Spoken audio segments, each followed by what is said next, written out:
Hi, Pickles. You may give yourself a point. Hey there, pal! Welcome in, Pickles.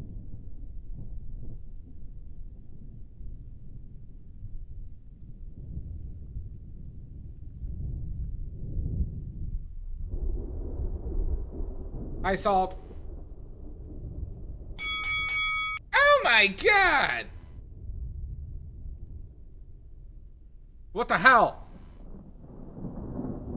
Yes, please, if you don't mind, Salt.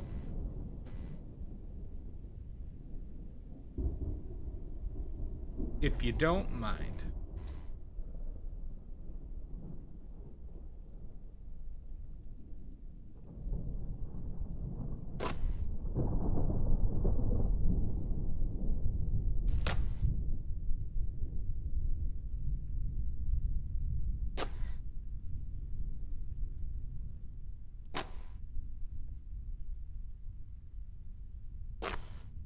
You better. Fire the nuclear weapons. Alright, yeah, it all worked. Alright. Good. Oh my god, a raid! Mr. Salt! Oh my god. Hi, Amy.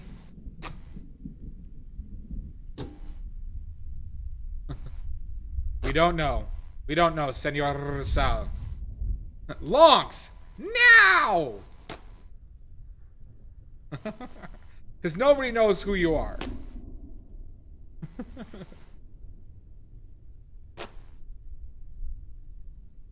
When I say I love you, you say you better. You better. Jesus! Oh my god!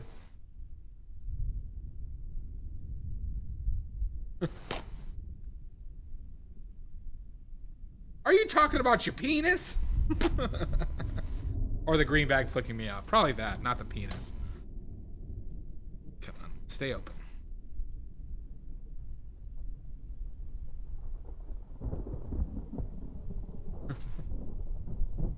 True. Yeah, you can have an. You know what, Salt? I'll give you 2 additional oily points. You could give yourself 2 additional oily points, Mr. Salt. I appreciate the help. Because it confirmed, like, you confirmed the things that I was like, I really didn't think it could work, because I'm like, how does it actually integrate and pick up the variable? So thank you for help clarifying that. I just, the tutorials on Firebot are somewhat limited, and the age of the program is also variable on the tutorial. So it was like, it's not like a lot different than like getting help on like other programs, but it,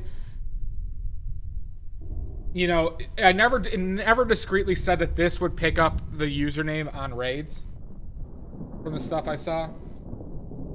That's what I should have done. I completely forgot that they probably had a Discord, which is something I will do now in the future. Yeah, and that's the thing that was like, that's what my doubt was coming from, you know. I knew that like creating the command, so now if you do a command, so Mr. Salt, if you do ! SO at Mr. Salt, it will do the same thing that it did on that as well. So I created the command for it, and I had the event linked to the effect.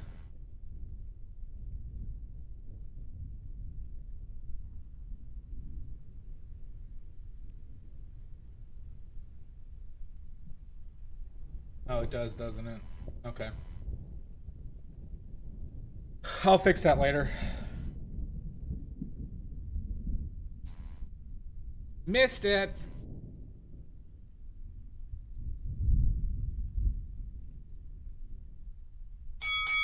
Oh my god!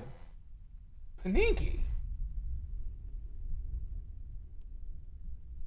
I tried to work in... I was trying in my head right now to work in fucker into your name, Paninky.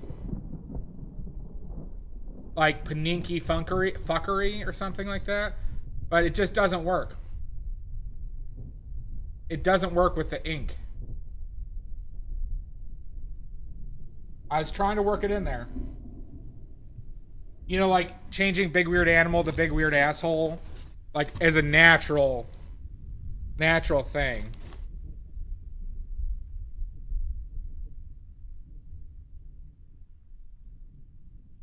Yeah, there's no real curse word, you know, there's no real, like, insult that really works that well with Paninky Dinky. I mean, in its essence, it's kind of, like, absurdist.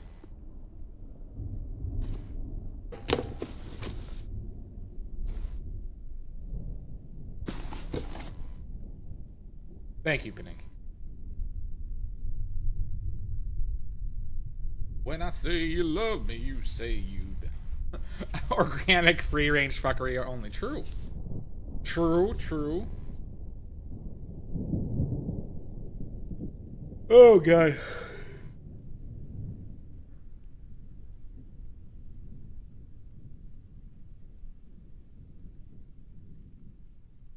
As you can see, also, the channel points are mini black spots now. For all you who didn't notice. It was like that last stream, too. Just one of the many things that we're keeping track of on this channel.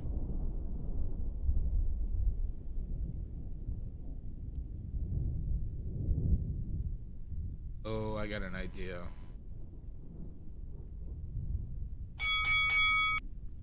Oh my God! Big weird asshole! Big greenback Corleone sends his regards. That animal! Sleeping with the fishes, huh?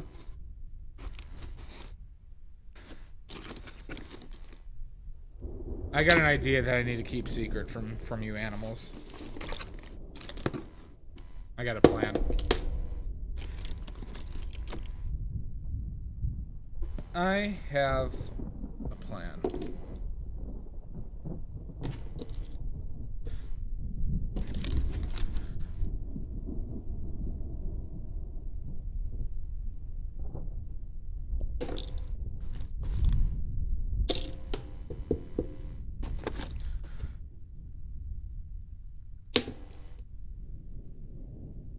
Thank you, bud. If you saw the Midnight Society, I originally did the light from the top, and then I remember I saw an interesting one where, like, you know, where the light coming from up below, and I'm like, this is a perfect opportunity for this.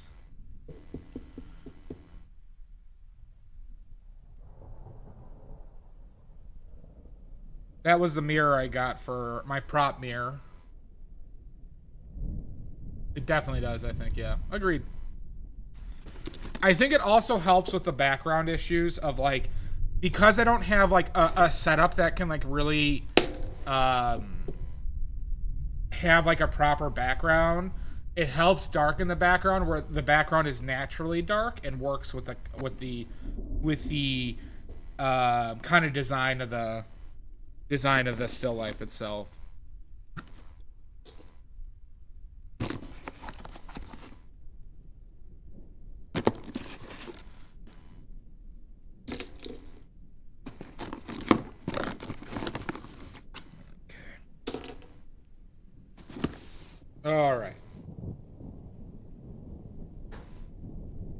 All right, we got our colors.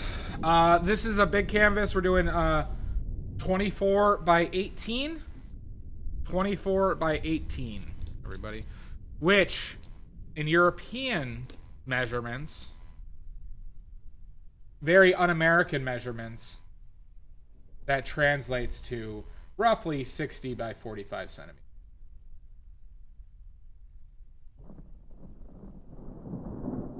24 by 18. I'm sorry, 24 by 18. 24 by 18.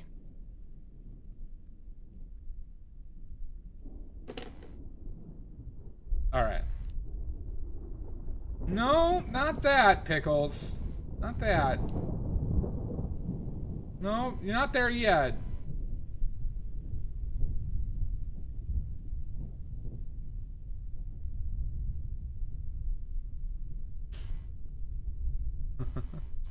It's actually closer to 61 centimeters.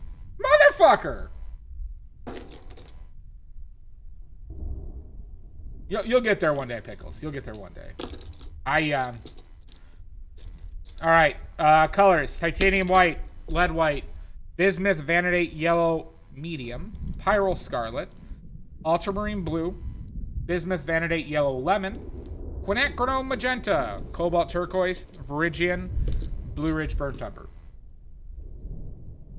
Jan, I'm doing, if you can hear me, I'm doing something you might, I don't know if this will offend you, but it should enlighten you more. We are live, yes, I believe we're live. This shouldn't offend you, but it might indirectly F off, huh? No, so I'm gonna do a YouTube video. This is the earliest stages of research on how much paint companies fuck you. They just fuck you right in the ass. And so I started going through their artist grade pigments on what pigment numbers they use and their costs and their oil. So I'm creating an Excel sheet with all that stuff. I've literally just gotten through the yellows. There's like they offer like 150 something. And in their yellows alone, they use like 6 really terrible problematic pigments. Just in the pigments alone. Not to mention that they're using safflower oil. And we don't know how much, what, like, extenders and fillers that they're using and stuff like that. All my streams offend you. But I'm gonna offer it up in the Discord for whoever wants to see it. But I'm gonna go through all of Winsor & Newton's. Probably eventually go through every company and do it to see. But boy, do they use some really problematic pigments. Just in their yellows alone.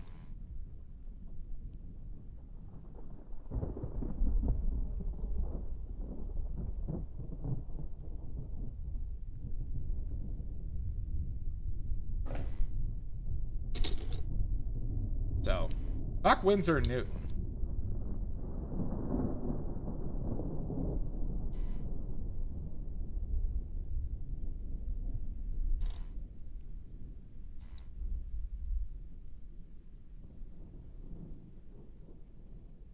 So if anybody else is interested in that, please let me know. I'll be happy to share it once it's done.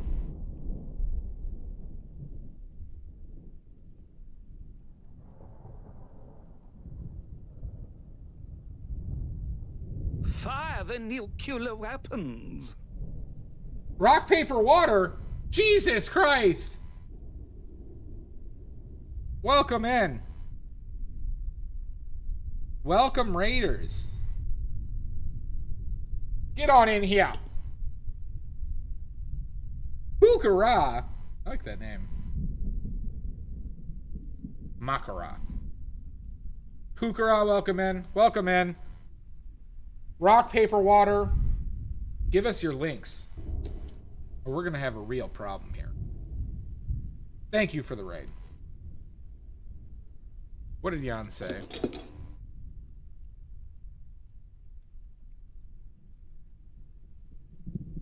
Well, this is only the artist grade. This isn't even like Winsor & Newton artist grade is like low, middle of the pack to low. But it might be cheaper for you, Jan, to make your own paints. If you're doing large scale pieces, the equipment you'll need to make your own paint, Jan, would pay for itself rather quickly. Well, fantastic, Rock, Paper, Water. Thank you so much. Post your links. Post your links. I won't say it again. I don't know. I just like, you know, yeah, I know that you like, you know, I'm not going to beat that dead horse. I just like, what's a good way of saying this? Or, Jan, once I can start making paint, I'm going to figure out how to make, or I'm going to work out the details on how to make student grade paints cheaply so you know exactly what's in them.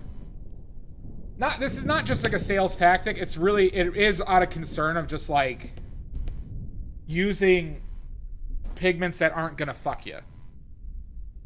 Light color is #1. Don't give me that horse shit. I do beat a lot of horses. Rock, paper, water. I still don't see those links. There you go. Perfect. Everyone, go follow Rock, Paper, Water, or else. Oh, I could probably have this automatically pin. Can I? Saul, do you know if I could automatically pin messages?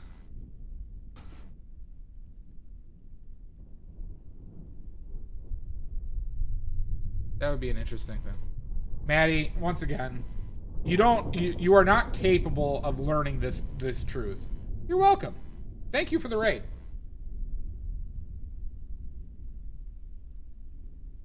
Quit playing with your dinghy. It does sound like a slippery slope, doesn't it? Yeah, that's the thing, right? If we just pin every Instagram post, like I could probably have it where it pins every Instagram post, but then like you have to put a global cooldown on it, could lead to some weirdness.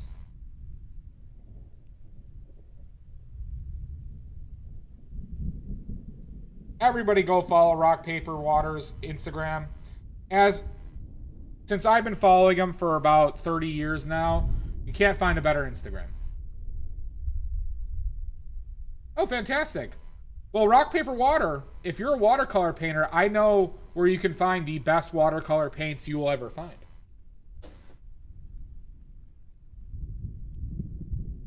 Thank you, bud. If you go to that website, Rock, Paper, Water, you will find the best handmade watercolors that you will ever encounter. Ever. Don't let anybody else tell you differently. Only pigment and binder. Comes with a free curse. Exactly, Walk. 30 years. Don't call out my horse shit, Rock, Paper, Water. Don't. How dare you?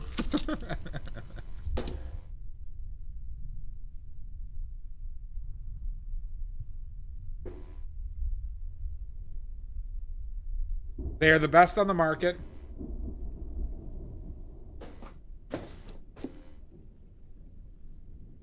They're this really exclusive paint. I don't know where it comes from. They're not edible, Jan. They're really exclusive.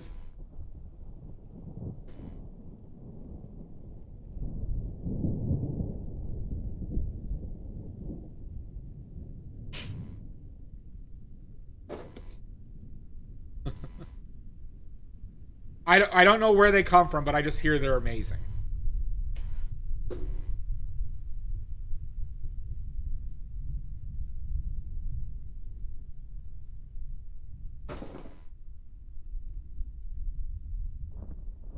What's QOR stand for?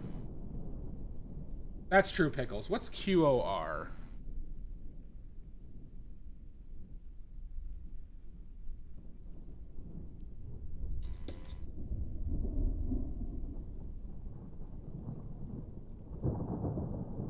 Well, yeah, rock, paper. All these paints I made myself, and I do streams where I make my own paint. So if that's something that interests you, I have videos on my YouTube of how to do it. You know, I also sell the watercolors. I'm also going to be selling my oil paints fairly soon.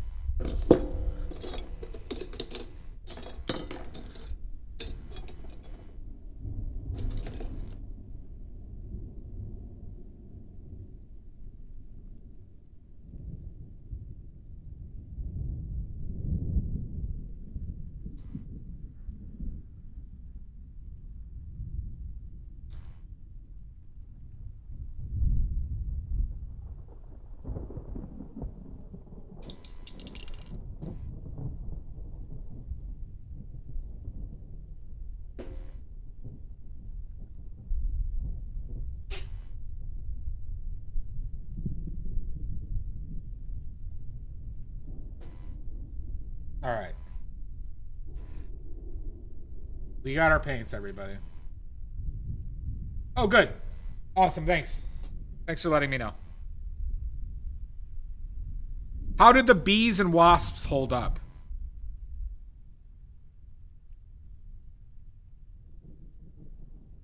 And centipedes. Centipedes.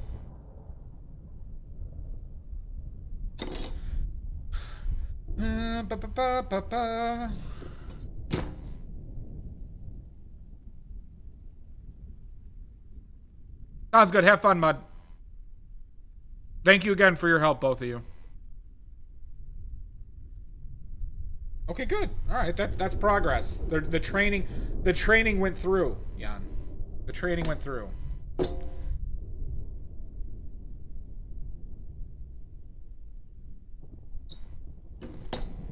Wait, what the fuck?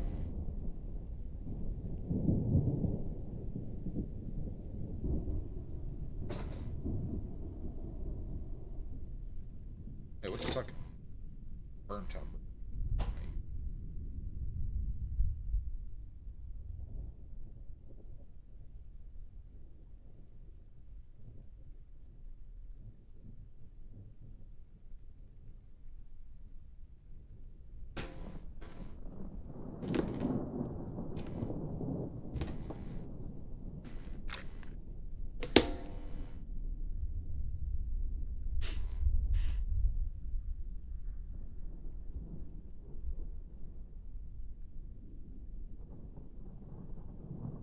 I mean, what else am I supposed to do? How else am I supposed to make this? I can't weld it.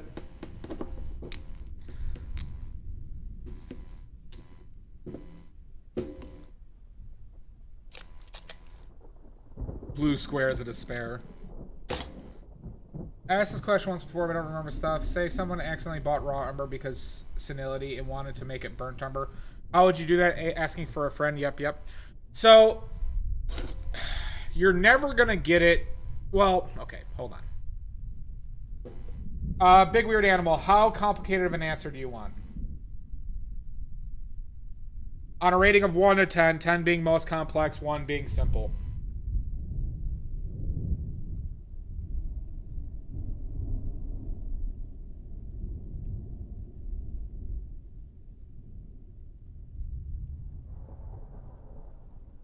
Six? Okay.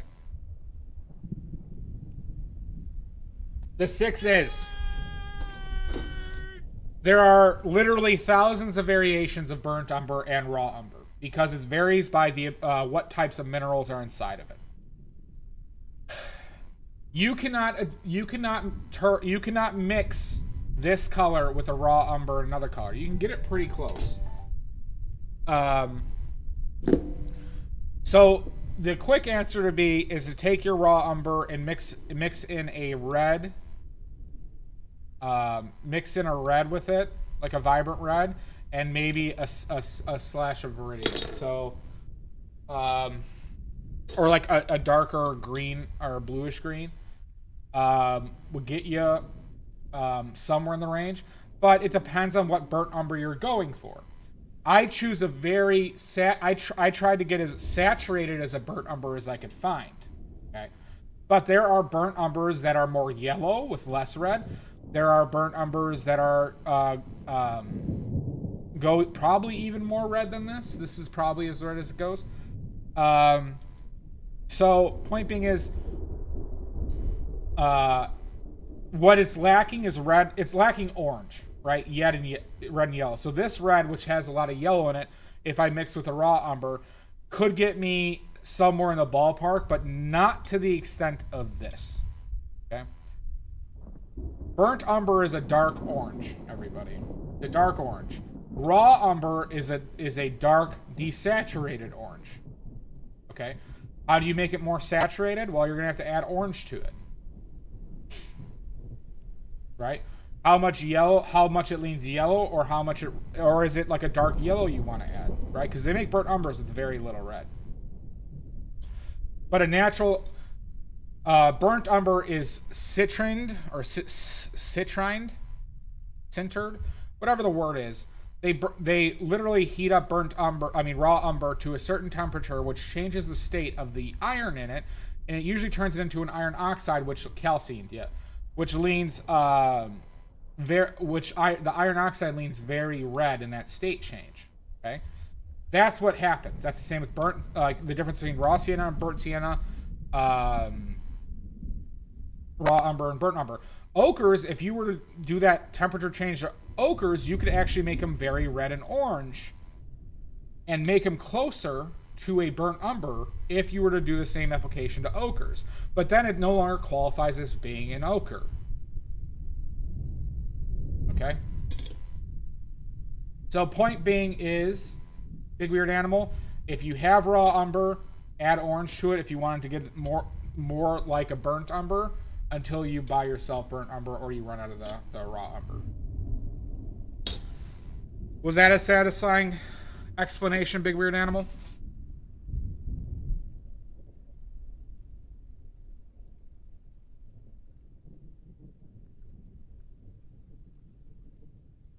You're welcome. Okay. I need 2 minutes. I got a call from my mom that I just need to return. So just give me 2 minutes, everybody.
I said good day! That's basically how I started off. Now redo the explanation in freestyle rap. I'll have to violate Greenbag for you. Thank you, Big Weird Animal. We'll have the meatloaf. Hi, Jamboree. That's really how I started. It's nice meeting you all. I have to go log on for my other job. Oh, thank you so much, Rock Paper Water. Really appreciate the raider. Yep, I'm streaming tomorrow if you'd like to watch more. Thank you again for the raid. Tomorrow, everybody, we're finally going to be painting from a photo. The first one, really, for a long time. We're doing Pickles Redeem. We're doing Pickles Redeem tomorrow, everybody. So, if you want to see that reference, it's in the Discord. You want to see that reference? It's in the Discord. Okay. Yep, no, Pickles redeemed a while ago. I just didn't have the capabilities to paint from photos for a long time. And, it took a while. That's largely my bad. That's largely my bad. But since I moved here, my setup was evolving, and I only had access to one monitor while I've been streaming. Hi, Schmuckleberry.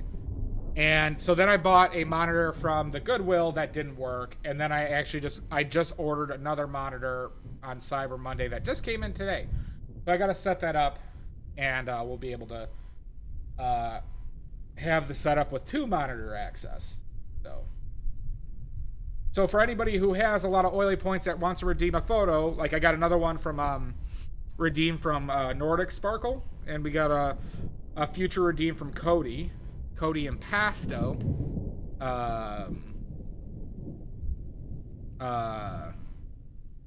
That's coming up too. So I got to start working off the national oily point debt. Plus I got 4 wedding paintings I need to do. There's 4 wedding paintings I need to do that I've promised. Okay. Which all require photos. All right. How many tries for oily points, everybody? How many tries to open up this child lock bottle of oil? It took us 3 tries last time. It took us 3 tries last time, everybody. 2 from Pickles, 2 from Maddie, 1 from Amy Jo, 2 from Paninki. If you get it right, you get an oily point.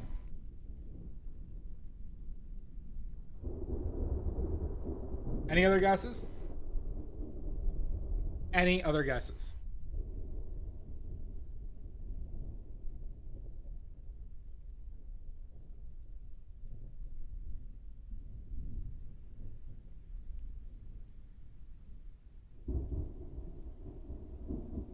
Three from Schmuckleberry. Okay. All right, we're gonna start, everybody. We're gonna start. All right. We get a good grip. We'll get a good grip. Three from Jamboree, one from Jan. Okay. Get a good grip. Oh, we got it in one, baby. We got it in one. Who were the believers? Jan and Amy Joe both get a point. The believers get a point.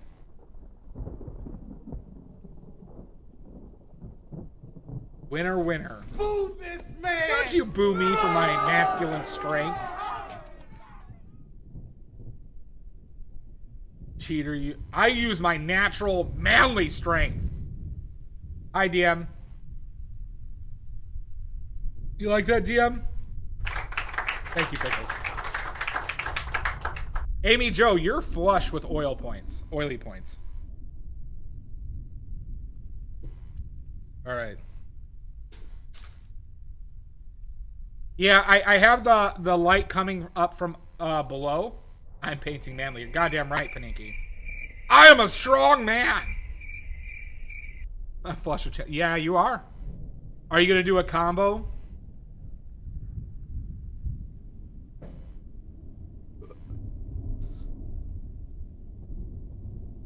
Oh, oh, oh.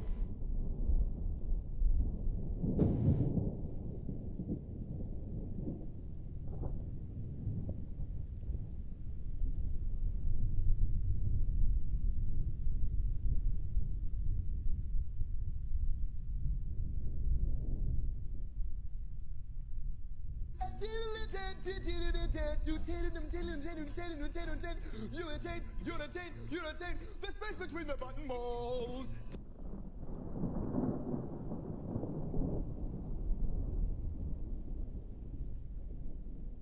We're gonna roll with that. I hope we're not. Oh, fuck. Fucking chair.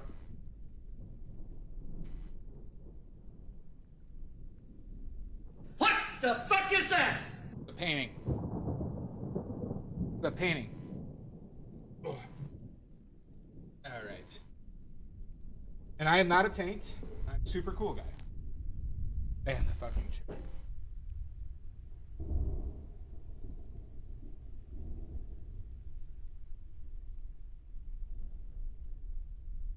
I know. It did take 3 last time, Jamboree. So for anyone who wants to see the setup, here. So see how I have the light coming from below it?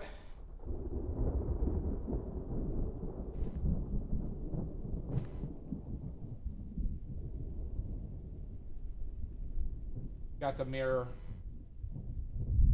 So that's what we're looking at. If you wanted to do a similar setup.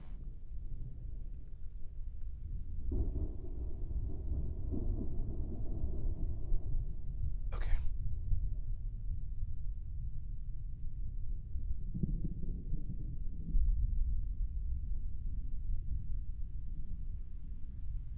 All right, let's start off by making a center lens.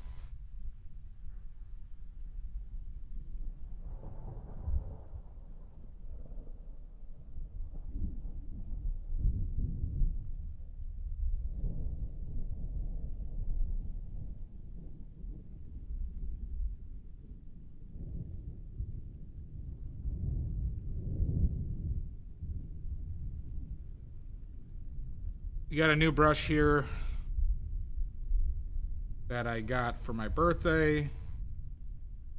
A larger one that I've been needing of this style. Probably like the best brand that I've used so far for holding up my abuses. Let's eyeball the center line roughly.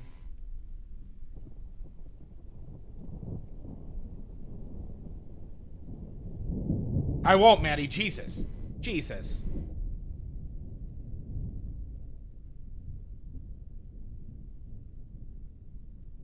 Is that the center? Maybe.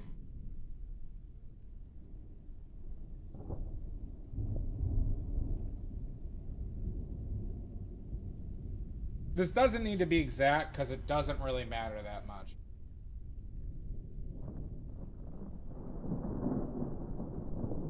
But it's a decent guideline.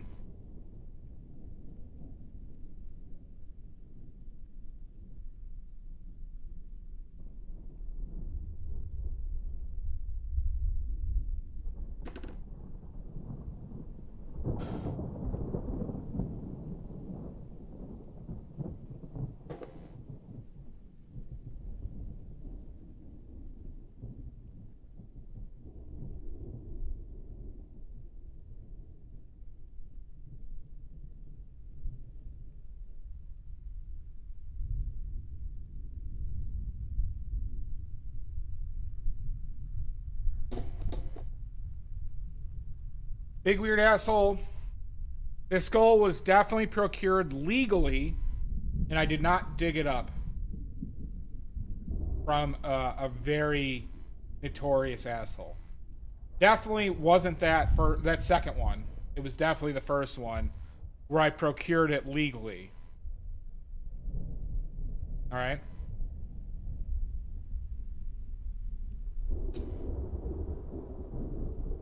So we got our viewfinder, right? This is the same aspect ratio as our canvas. Right, you can kind of see.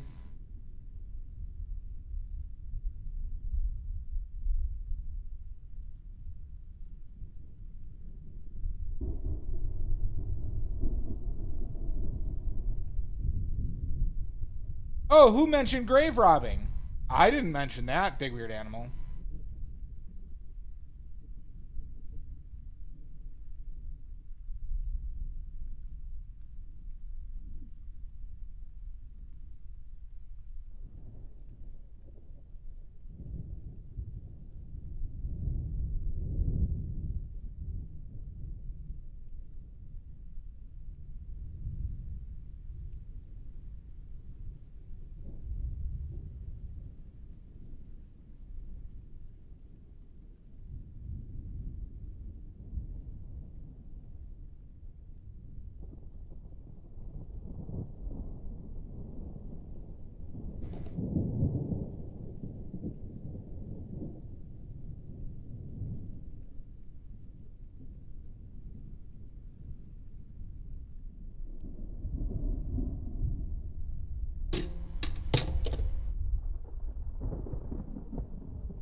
It used to be, you know, do you guys know the serial killer H.H. Holmes? From the book Devil in the White City.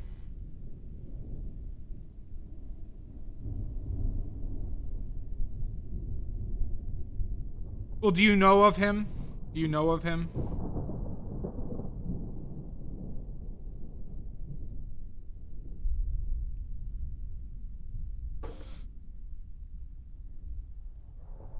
Yeah, he made a lot of his money by selling corpses to medical schools and to doctors. Because there was less, like, regulation on such things. They didn't, like, have to really go through verified, you know,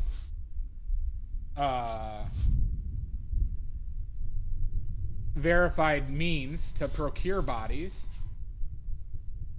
and he made significant amounts of money of that. There's also stories of Leonardo da Vinci grave robbing, or anecdotes of people like that, painters specifically, who wanted to study anatomy.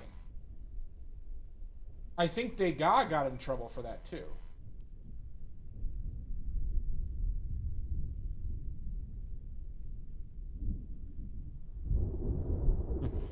Call J.G. Wentworth. What awesome commercials. Like, what drug, how much coke was that lawyer doing where he's like, you know what, I got a fucking banger of an idea.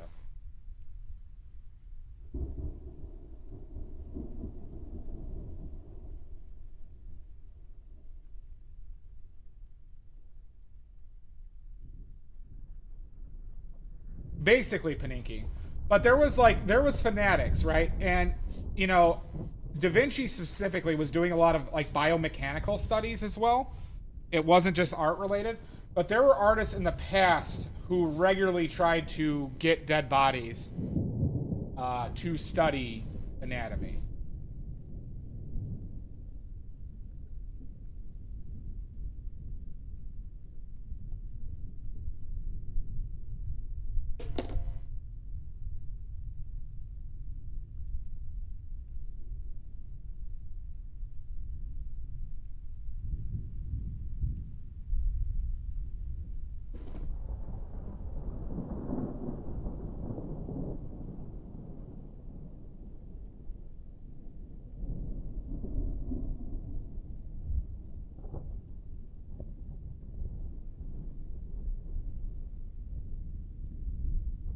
Yeah, that is probably another one. I just didn't know for sure.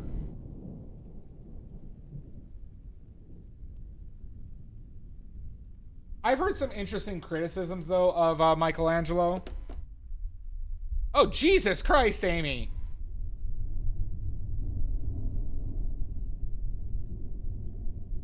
Take it easy on those perverts.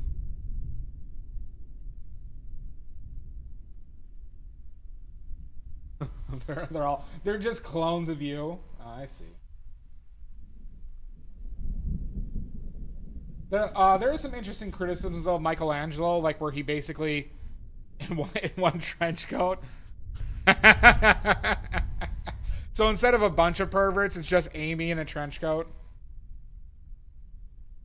Damn, Amy's the greatest actor that has ever lived.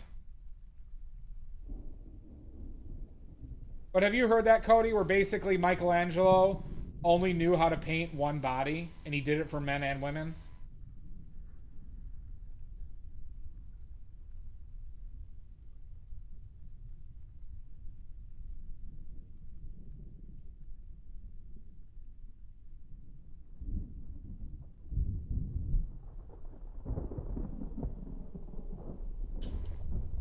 Yeah, that was somebody I watched who kind of talked about. Basically, he learned one body and just duplicated it for like all of his murals,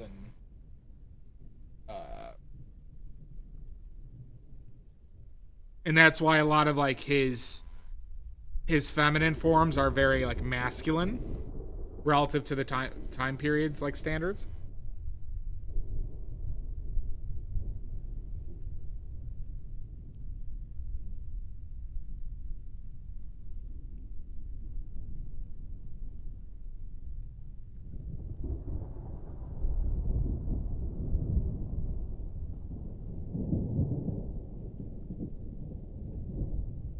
Need a structured settlement and you need cash now. Call J.G. Wentworth. 877 cash now. Gonna have to get them as a sponsor. Should we try and get that J.G. Wentworth sponsorship? Or I'm like, I'll sing your song like throughout streams for $20 stream.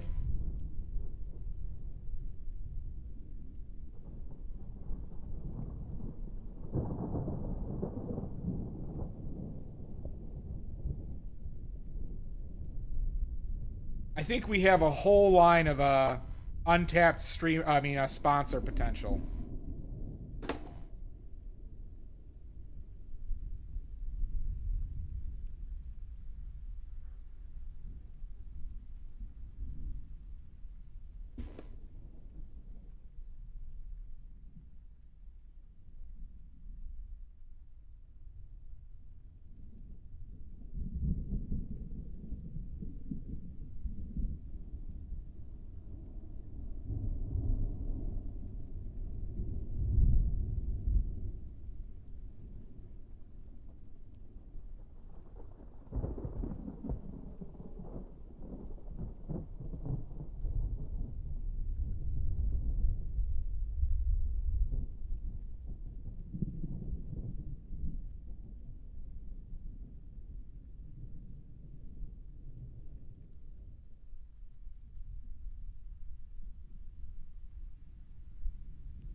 Hey, Pickles, are you still there?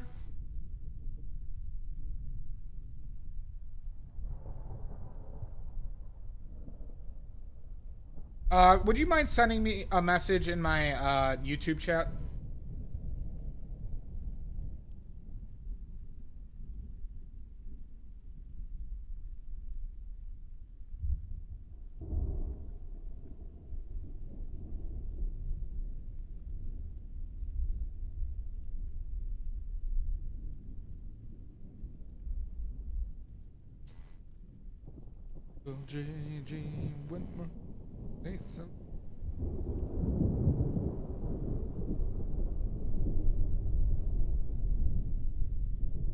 Okay, perfect. All right, I got it. Thank you, Pickles. I was thinking about changing how I multi-streamed. And so I started to redo some stuff, and then I reverted back for a specific reason. And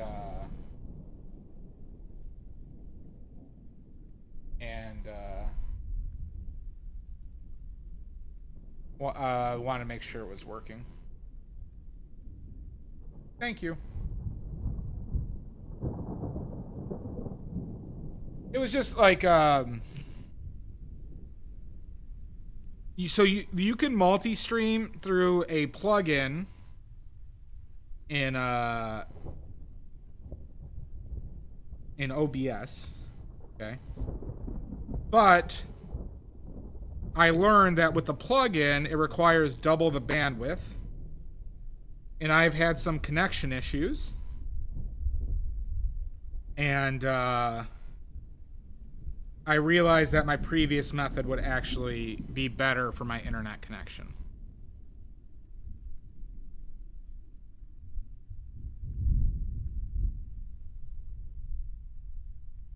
Hi, Leo. I said good day! Good day! Fire the nuclear weapons! Oh my god, Laura UXC. Welcome in. Yeah, I don't want, you know, it's just about the risk, right? Laura UXC. Welcome in. I'm doing well, Laura. How are you? Hola!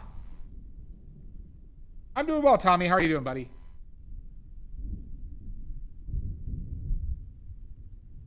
Laura, please give us your links or else. Can't do it, DM. DM, you gotta stay today. You like this setup? We can't compromise today. Good. Everyone go follow all of Laura XC's links, because I do. As should you. Welcome to another edition of the Oh shit, we got a trivia contest. Look at that! Look at that new. Do you guys see that? The rules popped up. The rules popped up, everybody. Not having issues, I'm just trying to make some quality of life improvements, and did everyone see those rules? Here, Cody, can you do exclamation point trivia for me? Who's in for trivia? There we go. Good. Those are the rules. Do we want to wait for Maddie to get home? Oh, no. Who's in for trivia? We need at least 4. We need at least 4. I don't have that issue, Tommy. We need at least 4 for trivia.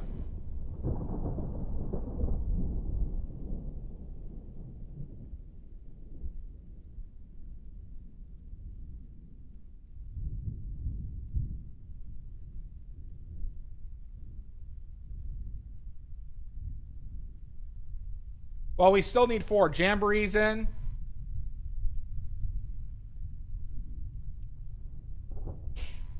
Anyone else in for trivia? Obviously, you're in, Cody. We got 2. Who else is in for trivia?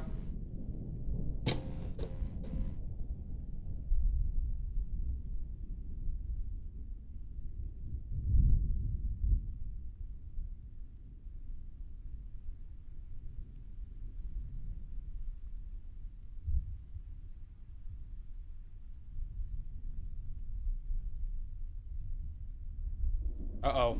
Cody, we might have to wait a second. You could win the best of prizes, everybody. You wouldn't believe the prizes you could win.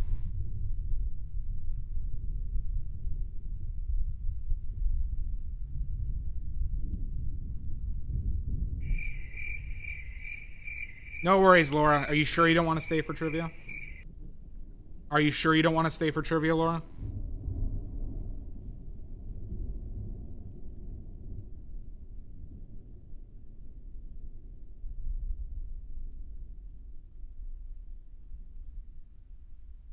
All right, Jan's in. We need one more. We need one more for trivia. Trivia!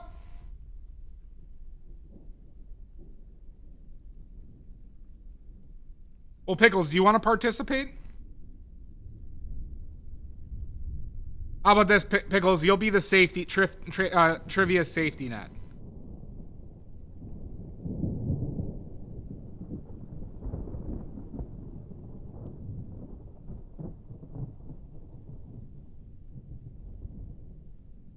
All right, good. All right, we got 4. All right. The first question is...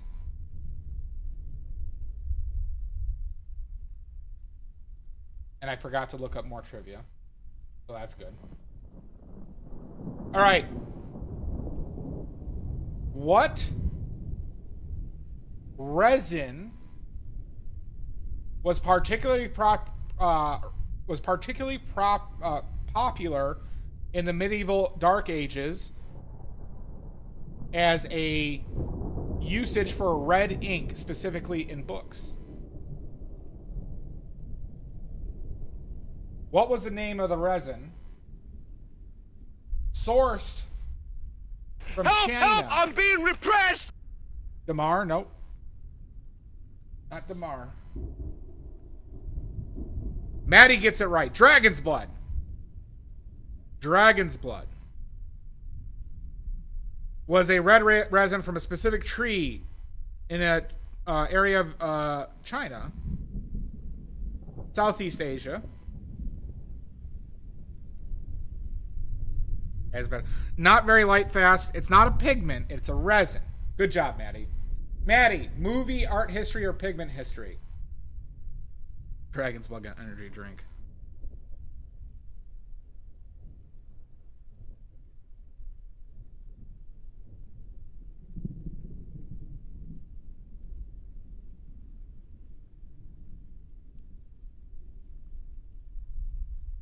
Movies. Okay.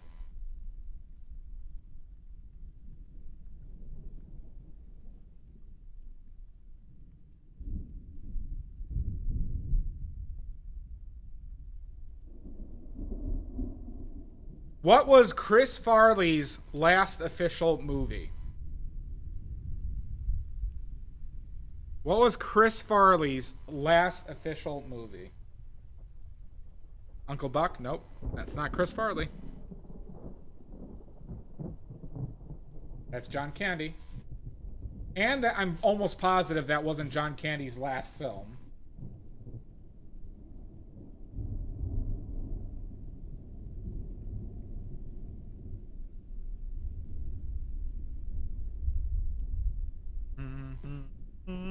What was Chris Farley's last official movie?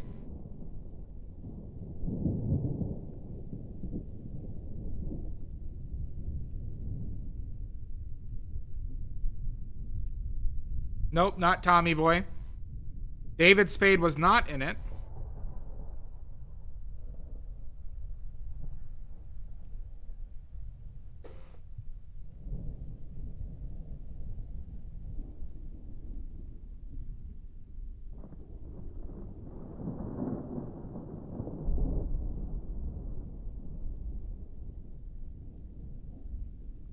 He might have had a bit part in a Jamboree, but it was not that movie.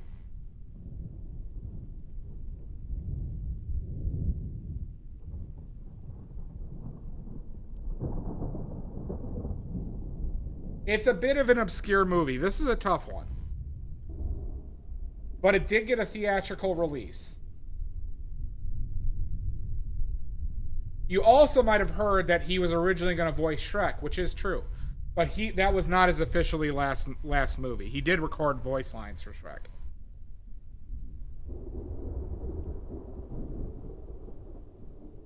Boo this man! Don't you boo me!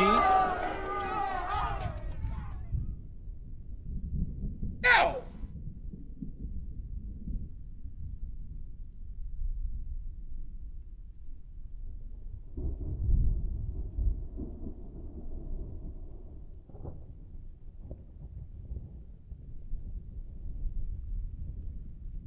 Need cash now.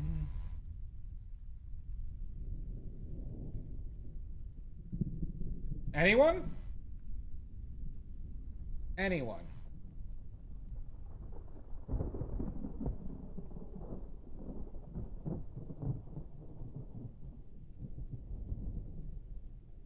Bully's Van Part 2 hint.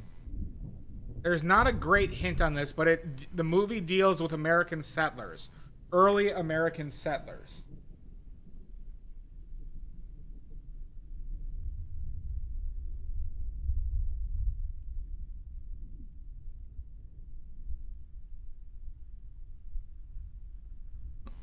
Oh, fuck me.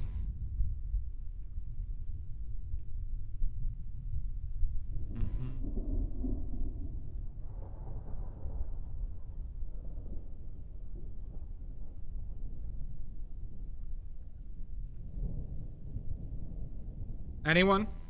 Anyone? We're only gonna give it about 30 more seconds.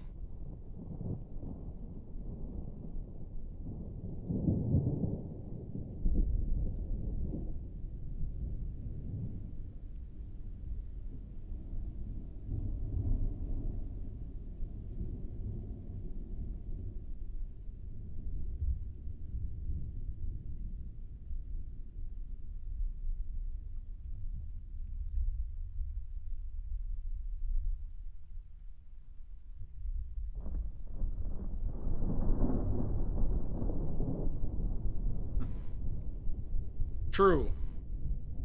Colonial? Yeah, like mid 1700s. Plymouth Rock? Nope. Plymouth Rock.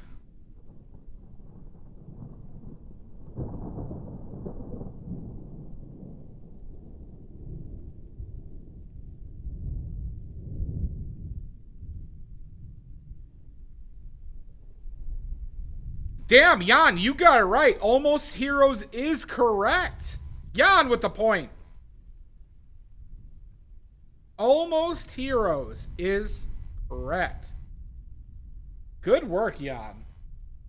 I had no confidence that any of you were going to get that.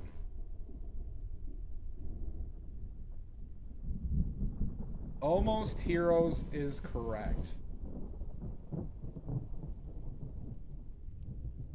Jan, movies, pigment history, or art history?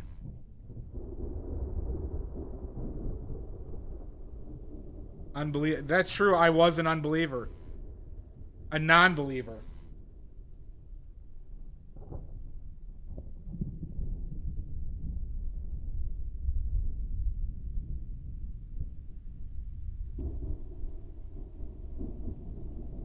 Movies? Okay.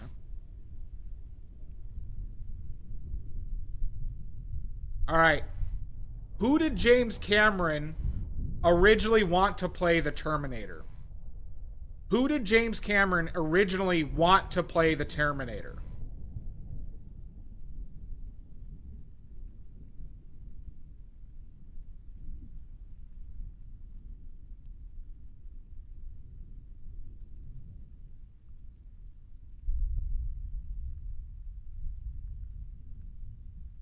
And I'll say this, it's a universally good thing. Here's your hint.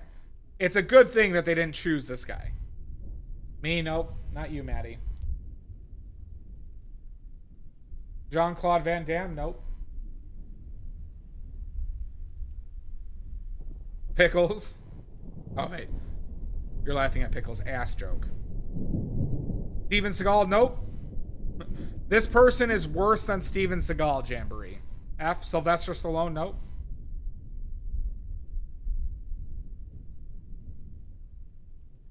Slide, not Sly. Jackie Chan, no. Not Jackie Chan.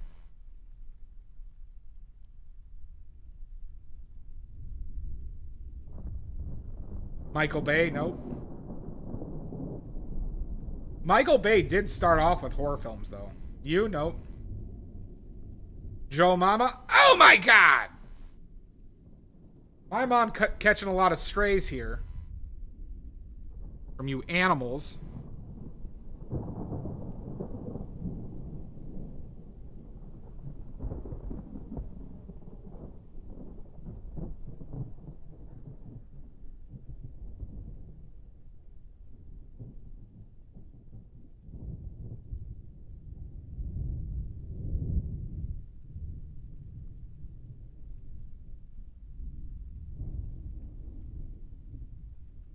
Lou Ferrigno? Nope.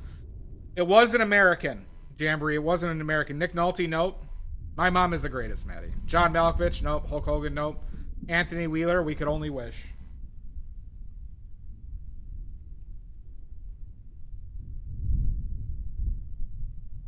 Sean Connery? Nope. All right, your next hint. Was an American. It was an American. Or they were an American. Or are an American.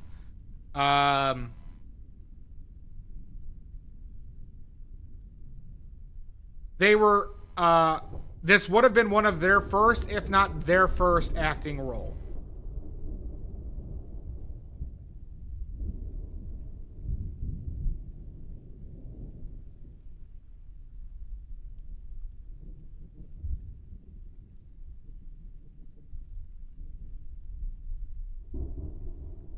Leo DiCaprio, The Rock, nope.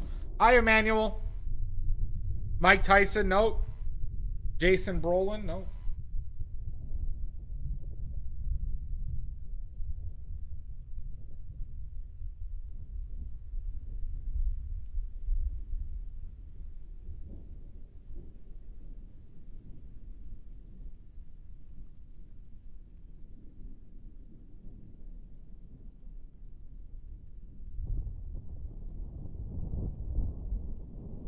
Wilson Phillips, nope.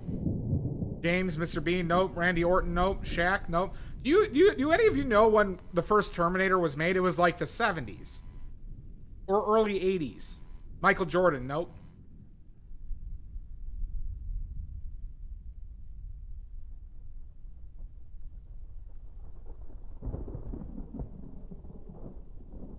Well, now I know.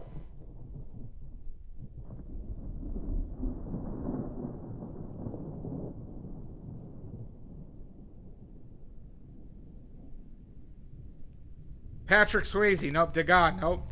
All right, your next big hint. Your next big hint. Let's see how much you know your history, everybody.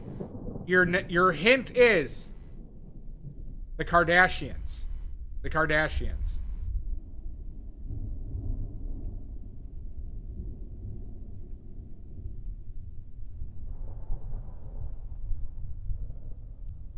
Jan gets it right. O.J. Simpson. Yep. O.J. Simpson.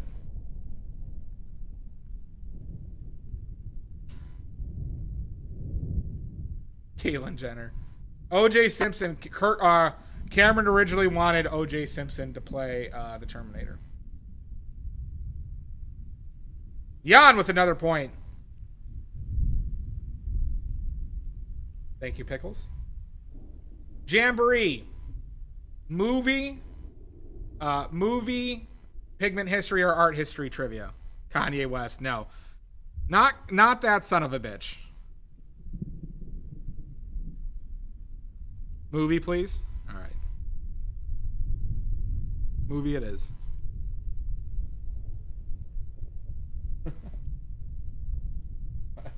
Possibly.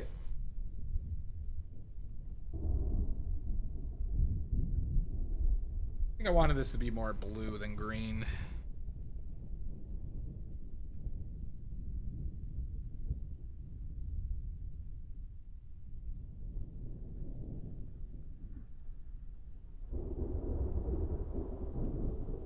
Okay, trivia! It's kind of been gone for a bit, Maddie. We're gonna establish that when we have, so don't worry about it for now. That was a bigger deal when we had, like, a lot of ringers in at a given time.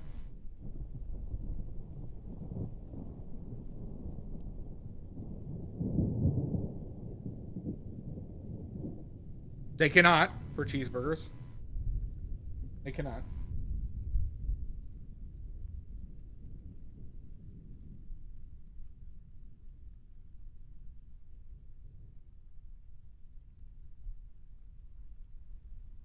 All right.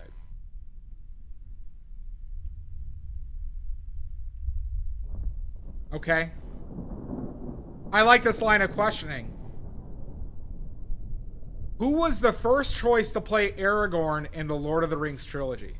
Who was the first choice when they were casting to play Aragorn in the Lord of the Rings trilogy?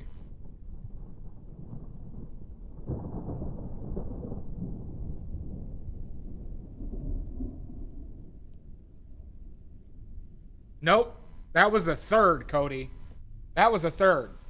The second guy the first guy they hired, but not the first choice, was fired. Nope, Stuart Townsend was fired. This is the person that they tried to get but never officially signed. Not Russell Crowe.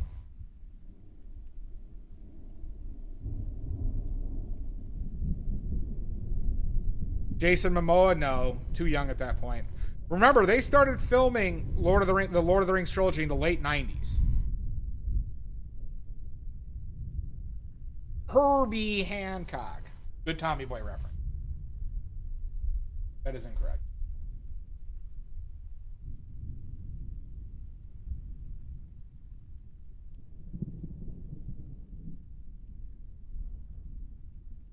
Caitlyn Jenner, nope.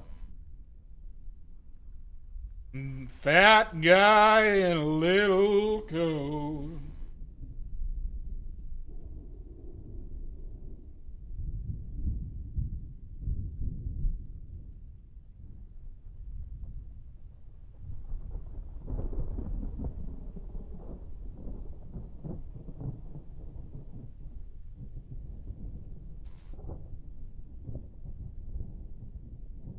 Your hint is this actor is still very relevant today. And this actor has won an Academy Award. Hugh Jackman? Nope.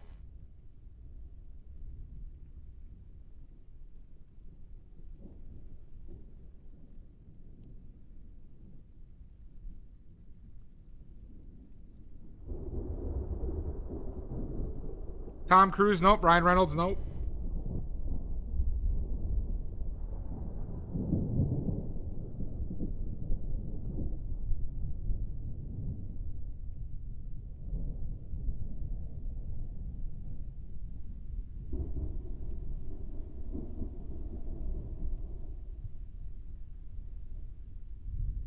Nope, wasn't Lincoln guy.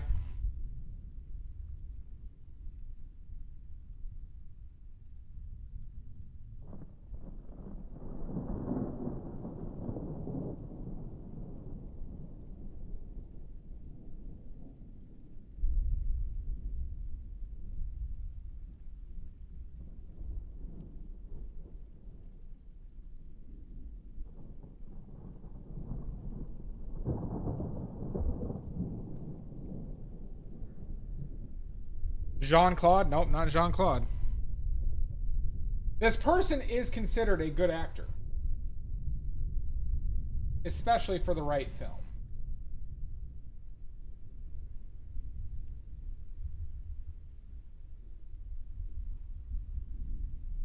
Leo DiCaprio? No. This actor was also going to play Superman. Was originally going to play Superman in the like an early 2000s version of the film. This was before the like the newer version. They were going to do a Superman adaptation. Another Superman adaptation. before Cavill. There you go. Silver Grains. Silver Grains gets it. Nicolas Cage.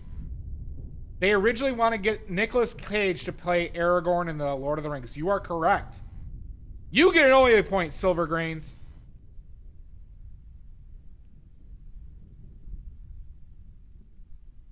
It would have I know, it would have been so much worse, yeah.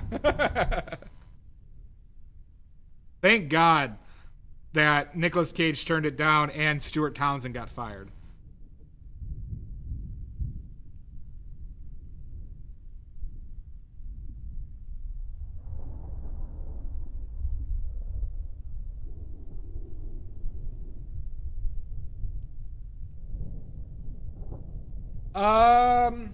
I don't know. I actually don't know the story of why he got fired.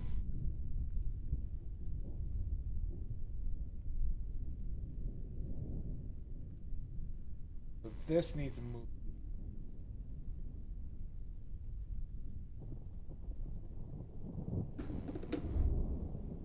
All right, Silver Grains. Silver Grains. Movie hit trivia, art history trivia, or pigment trivia.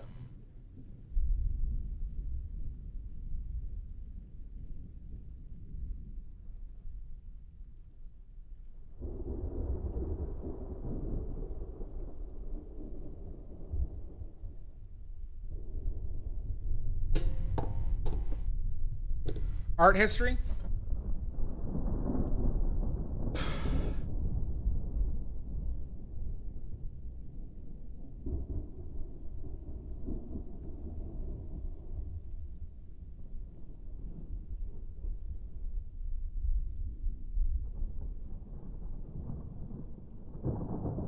Okay.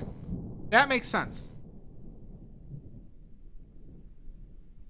Okay, art history, art history.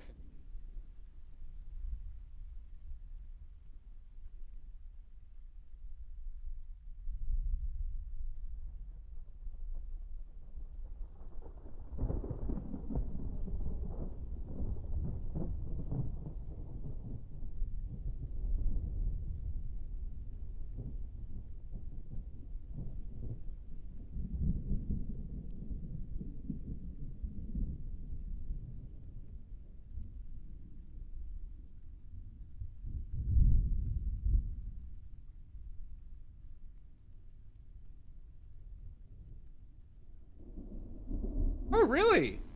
No shit, Jan. That's awesome. I haven't watched them, but that's still really cool. Silver Grains, thank you for the follow. We got Silver Grains. All right, pizza party on Friday. We got Silver Grains, everybody. 1 cheese hot and ready from Little Caesars and 3 2-liters of RC Cola. All right.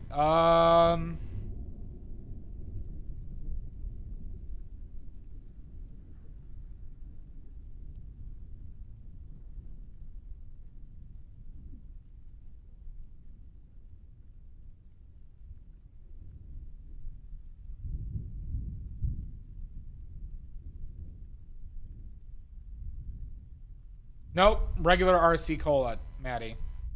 We did fool him, Cody. You are stuck here forever, Silver Grains. Okay, alright, this is a little obscure, everybody, but...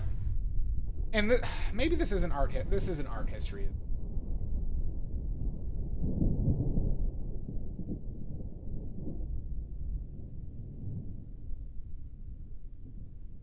No, I won't do that question.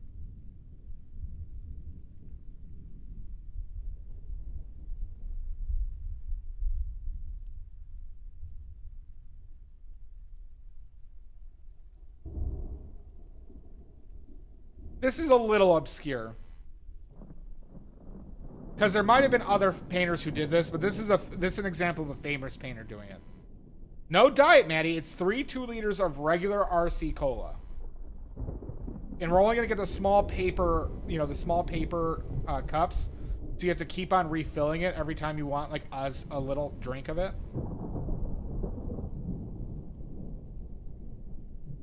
We don't do half oily points. We don't do half oily points. Okay, the question is... No, like the paper ones that you'd get from like a water cooler, Maddie. You know what I'm talking about? Like the tiny ones, like when you're taking, like, that the doctors would give you when you're taking pills. Those are the glasses we're going to have for those 3 2-liters of RC. Yep. Yeah, so you have to refill so often that you're just like, you're desperate for that RC cola. And the RC is going to be kept at the front, so you have to keep on walking back and forth. Yeah, small Dixie cups. Hi, Shasta. Okay. What famous painter would often make paintings to use as props in the backgrounds of his final paintings? So he had several unreleased paintings that he used as props for larger paintings they're doing. Delacroix? See, this is the thing. I don't know on that name. So no, that's not the name I'm thinking of. But the problem is I don't know. There's a very famous painter though who did do this.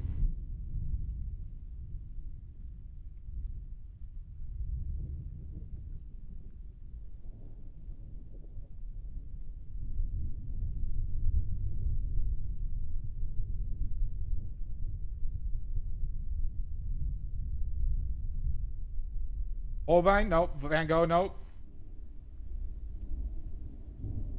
What did Jan say?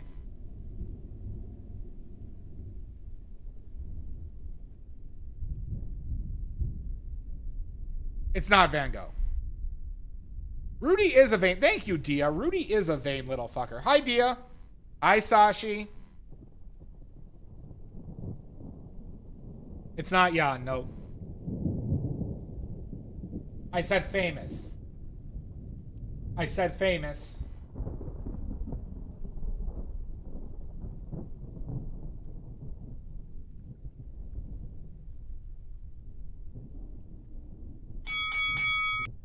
Fucker! Jan! Jan Van Eyck? Nope, not the Jan Van Eyck, Emmanuel. DuPont? Nope, that's a... Bosch? Nope.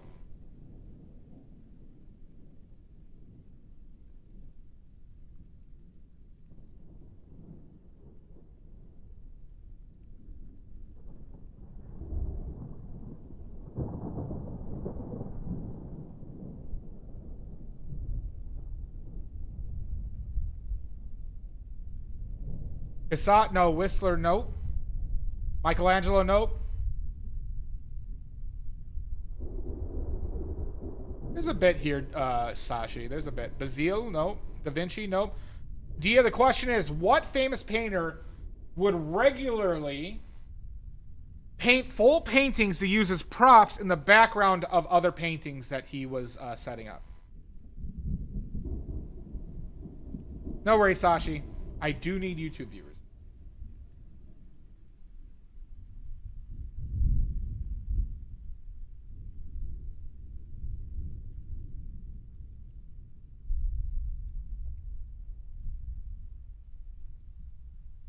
Rembrandt? Nope. Rubens? Nope. Monet? Nope. Caravaggio? Nope. There it is. Cody Impasto gets it. Vermeer. Vermeer. Vermeer was the answer. Cody Impasto gets the point. There's a interesting... so remember that forger that we talked about? Van Meegeren? Van Meegeren particularly forged Vermeer works that were reminiscent of the paintings in the background, like that they were long lost artworks of Vermeer. That was specifically something he was targeting. And since Vermeer did it so commonly, this was an accepted thing when Van Meegeren was forging paintings. No worries, Sashi.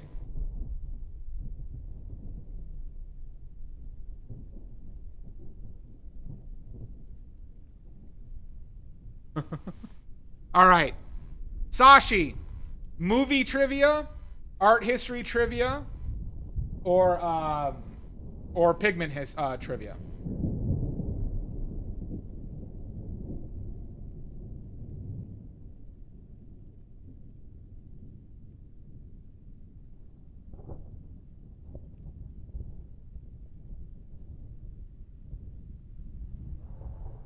Art history.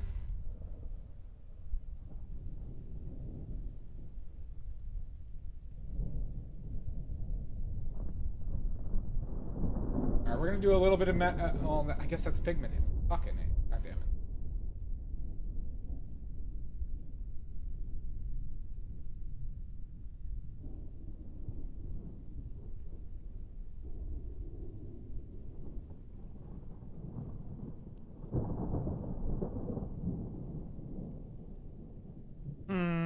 What's a good art history one?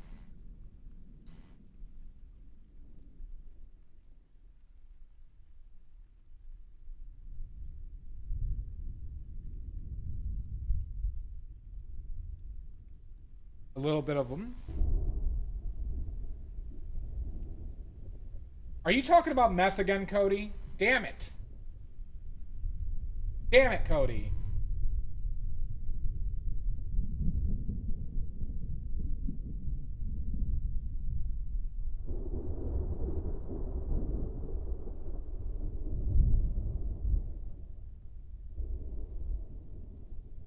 Try it again. You can't stop talking about it.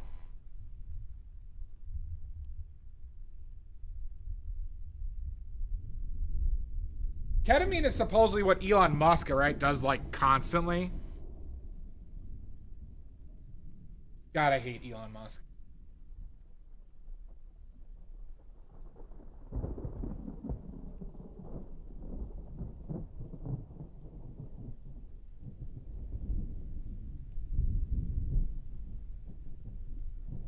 No, apparently that's like a big thing. Like ex-employees said he was just constantly.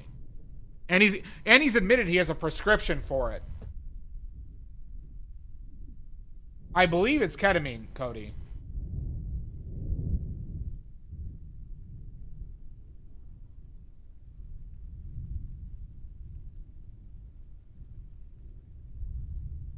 South, you know, you want to know an interesting anecdote related to that, Jan? I'm not sure, Emmanuel. So I went. I've gone to when I've traveled abroad twice for the Rugby World Cup, and I went to one in England, and we saw a South Africa game. You know, and South Africa is very good at rugby, and they had the single worst fan group that we encountered by a significant margin, like extremely rude. And like it was very off-putting.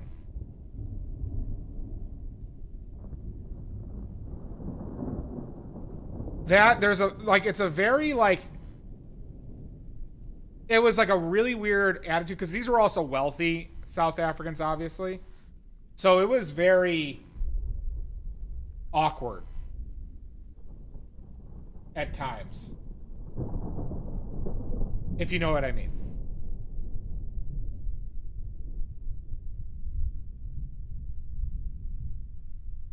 I'm not saying all South Africans like that. The fan group. Yeah. Odalisque? Okay. I gotta think of another art history. Yeah, sorry, Cody. I was bringing up an anecdote, damn it. Damn it, Cody.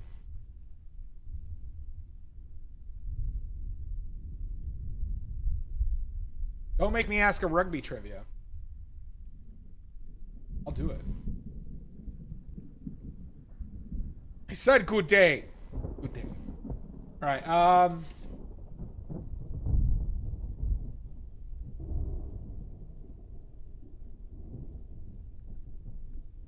lot of art history today. Already taxed.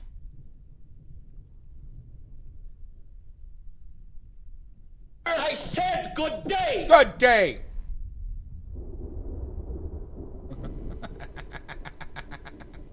Thank you, Shasta. I can only take that so many times. Yeah, let's go back to movie for now, Sashi, if you don't mind. Let's do a movie trivia right now. You can summon cheese. Cheese, cheese, cheese.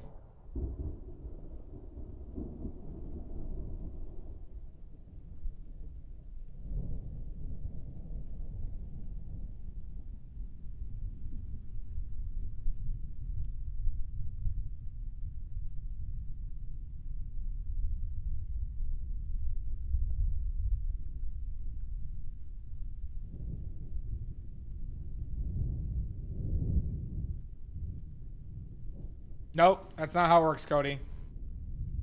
All right, movie trivia.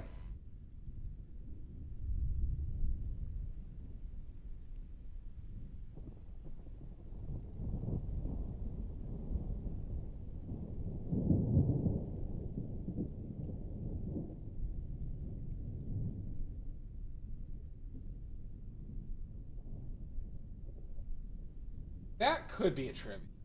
It's a bit of an odd one.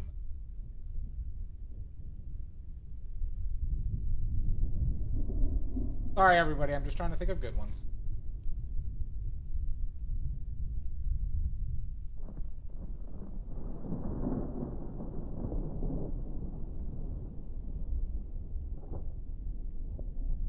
All right, this is a bit of an obscure one.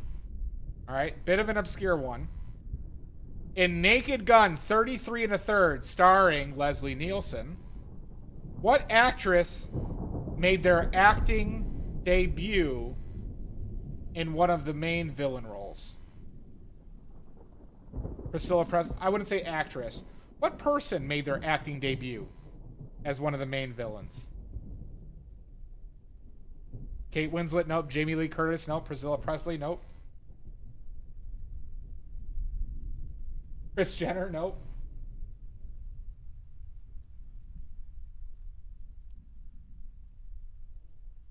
Cameron Diaz, nope. We had an O.J. Simpson question earlier, Sashi, where the Kardashians were a hint. And who was it? Cody? Yeah, Cody's been on Kris Jenner, guessing Kris Jenner for.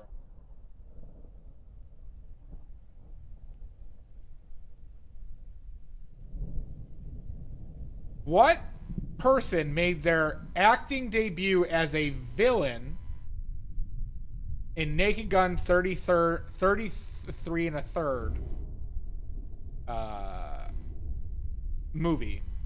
And it's a female. A woman.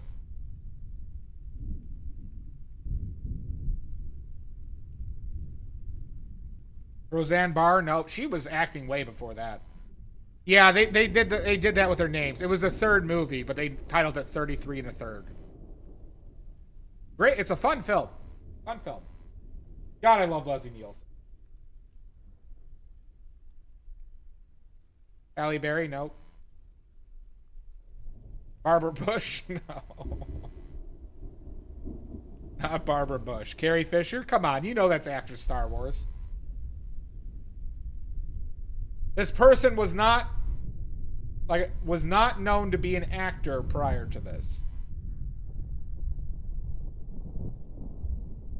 And I'll say major motion film debut. Major motion film debut.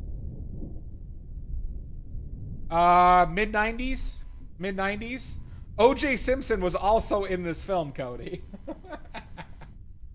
God, we're on a bit of an O.J. Simpson vibe today, huh?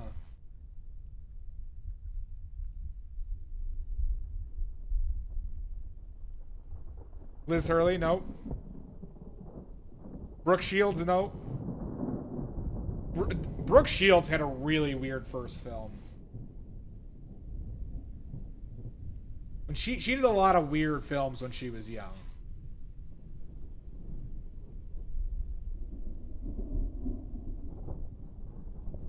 Jan, how do you not know this? Not Elliot Page, Sashi. Blue Lagoon. Well, she actually did a film before Blue Lagoon, I believe. It's that or it's Blue Lagoon or her first film. But she was too young for Blue Lagoon. Yeah.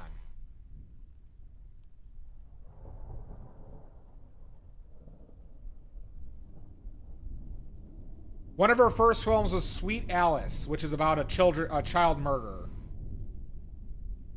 I think she gets murdered in it. Jen Aniston? No. Come on, people. This person is now deceased, is your next hint. This person is now dead. Oh my God, Sashi.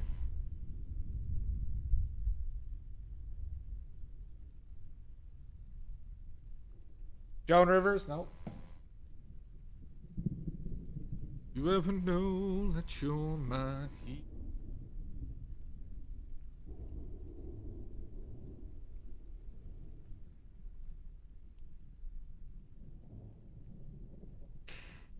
They're not getting a dime out of me, Sashi.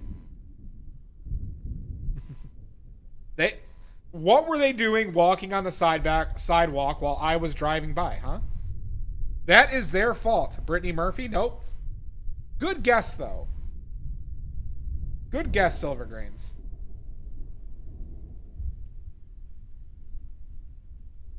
There you go. Jan gets it right. Jan gets it right. Anna Nicole Smith. Don't do that, Jan. Don't slut shame.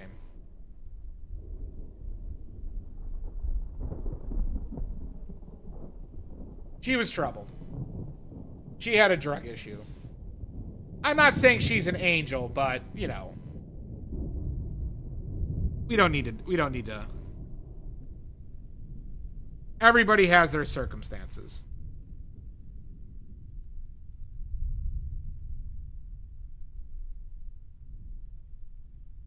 It's all right. It's all right, Jan. I forgive you. You know what my hint was going to be? My hint was going to be Howard K. Stern. For any of you who don't know, that was the doctor that like prescribed her copious amounts of irresponsible drugs. There we go. All right, next question. Jan, movies, art history, or paint history, or pigment history? Did you ever know that you're my hero? Sports? Okay, I'll do sports. I know sports trivia. Okay. I choose the sport.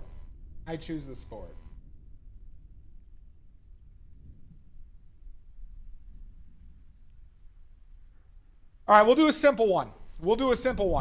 What NFL team was the first team to win a Super Bowl? This man. Don't boo me, Lou Alcindor. What was the first football team to win a Super Bowl? There it is. Jan gets it right. It is Green Bay Packers. The Green Bay Packers. Which I am a fan of. They lost yesterday.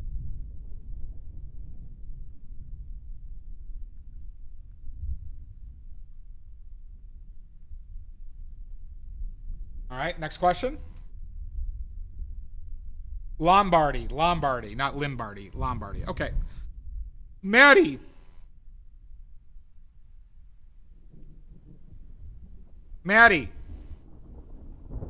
Movies, sports, paint history, or art history trivia?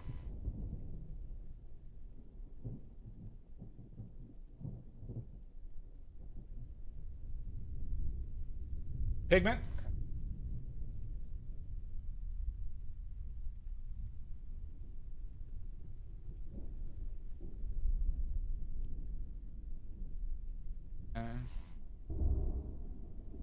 You ever know that you're my hero? Well, Maddie, you're going to start learning sports and movie trivia now, too. Listen, everybody, this is off the top of my head, all right?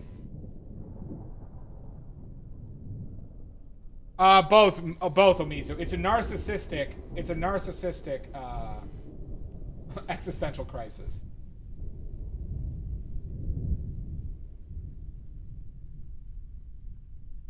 How are you doing, Omizu? Fair enough, Maddie. All right,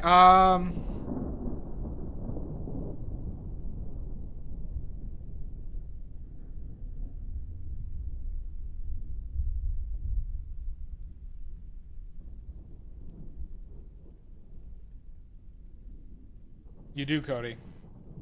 I haven't deducted your points yet, so you got all the time in the world. All right.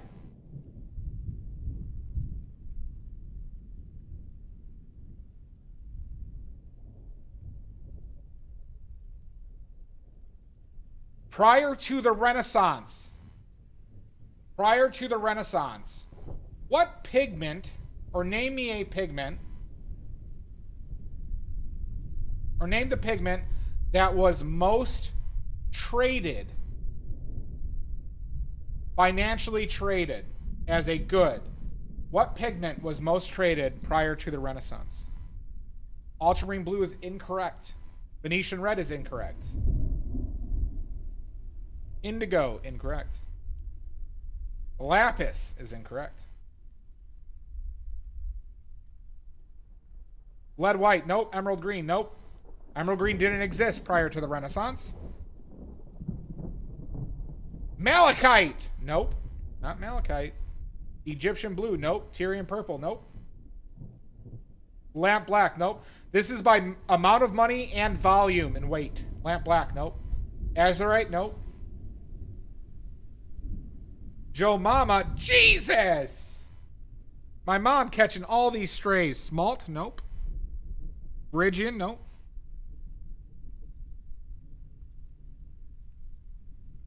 Umber, nope.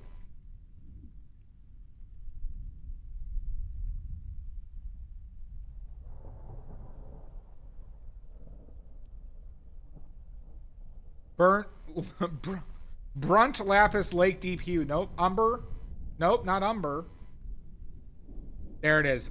Yellow ochre. I would have accepted ochre in general, Shasta. Ochres were one of the bases, one of the most widely traded materials in the, like, in the world, especially pre, like, city-states. Prussian blue? Nope. That was not around during the Renaissance. Follow-up question. Aboriginal tribes and tribes in Africa would paint their skins with ochres. Red ochre being primarily prized for this, right? So if you've seen the African Maasai tribe who paint their skin red, that's with red ochre. Now, the Maasai tribe has access to a specific variation of red ochre that makes the ochre more shiny. What does this ochre contain that makes it so prized? This is also the case in several tribes in Australia. What does the ochre contain? There it is. Cody gets it right. It is mercury. Mercury is actually correct. There are ochres with slight amounts of mercury that became especially prized. Cody gets a point. By Australian tribes and the Maasai tribe and African tribe, because the ochre would be more reflective and shiny because of mercury content.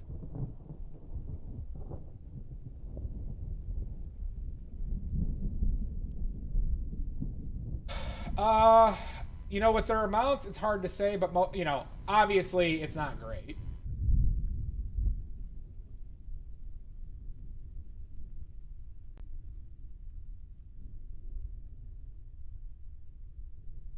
Jan, you can paint with mercury. I just suggest taking proper safety precautions. Thank you, Sashi. Yeah, we got the light from below. So for everybody, see that? We got the light from below. Obviously, Jan. All right, Sashi.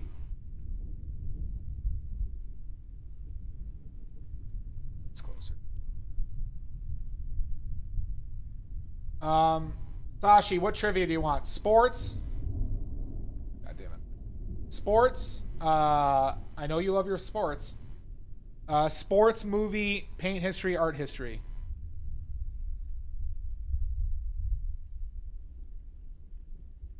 Yeah, Cody got, yeah. Movie trivia, okay. Movie trivia.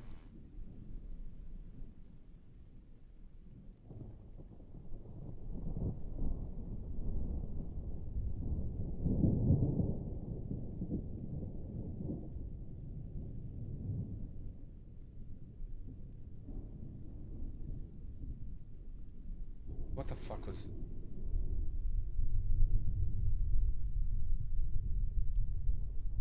I can't believe I forgot his fucking name.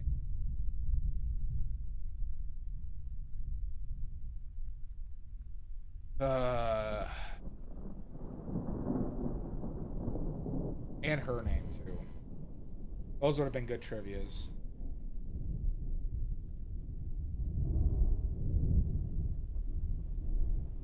Kind of, Cody. It's just more of how I'm lighting, and the backgrounds are... I don't necessarily want to paint the backgrounds as light as they are. For a variation of reasons. God, what was her name?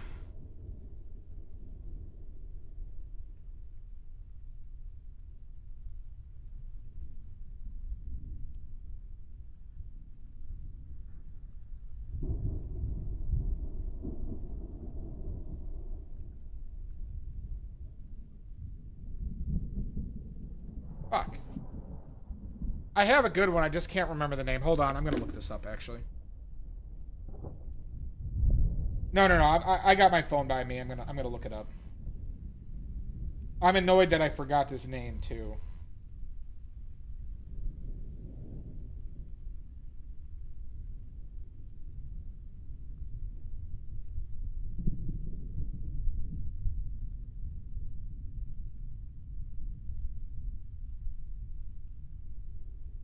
Okay, we're gonna do, alright, can't believe I forgot that fucking name. Alright, who played the original Batman? Who played the original Batman?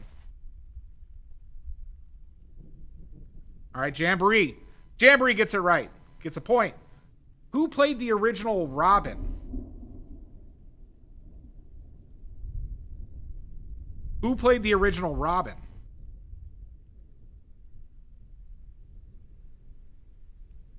I need the full name. Before both are times. Nobody cares. Oh, shut up, Jan. A lot of people care. I particularly don't care about Batman or superhero horse shit. But a lot of people do.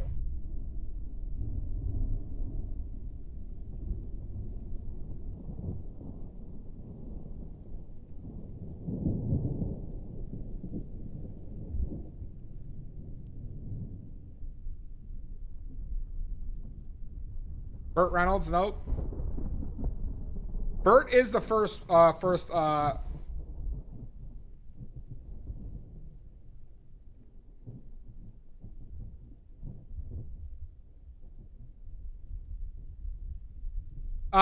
Pickles, Jamboree handouts gets a point, by the way. Anyone? Who played the original Robin? Nobody?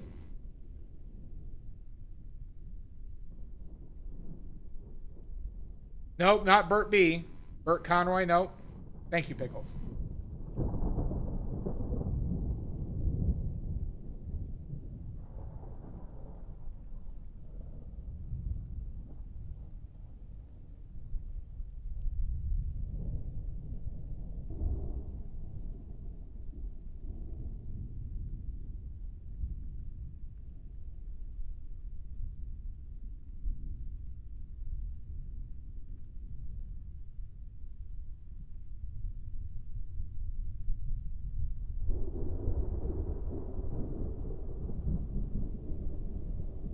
Oh, gotcha.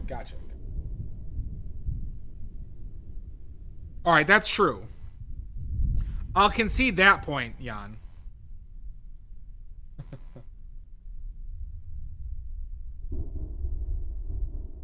There it is. Silver Gaines gets it right with Burt Ward. Burt Ward. It was a fun show. It was a fun show. And now your last Batman trivia question. Aha! Burt Ward. Who played the original Joker in the Batman TV show?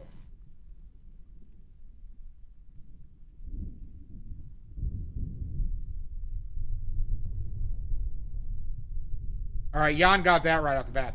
Cesar Romero is correct. Cesar Romero. Jan gets it right. All right, Jan. Movie, sports, pigment history, or art history? Bert and Ernie. Fuck. You ever know that you're my hero? You are the wind. Sports. All right, we got a sports trivia, everybody. Us sports ballers have been too oppressed in this chat. Sports trivia.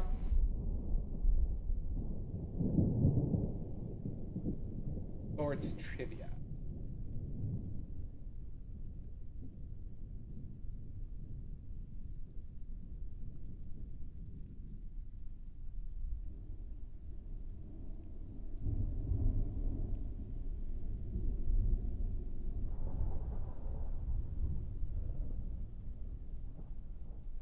Do esports instead? I can do that, cheese. Jan is owed a point and Silver Grains is owned a point, Pickles. Silver Grains and Jan. Alright, sports question.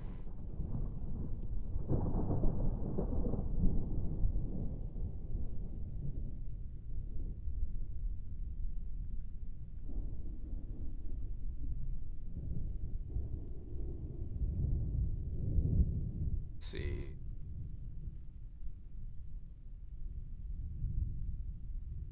What's a good sports ball question for all you?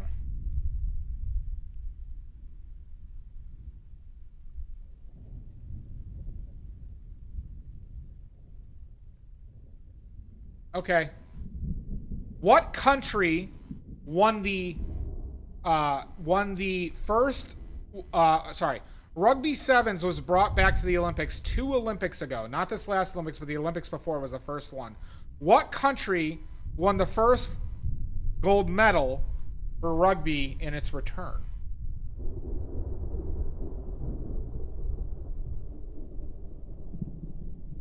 Romania? Nope. Hong Kong? Nope.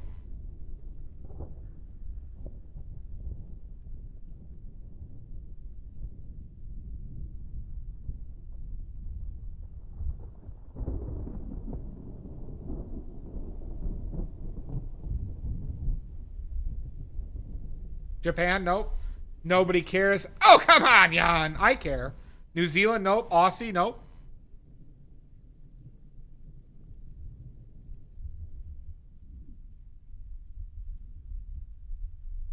Now, this is the Olympics, not the World Cup.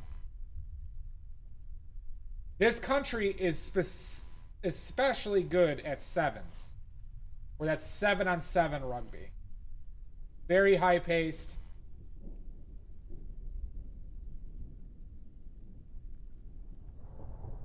Ireland? Nope.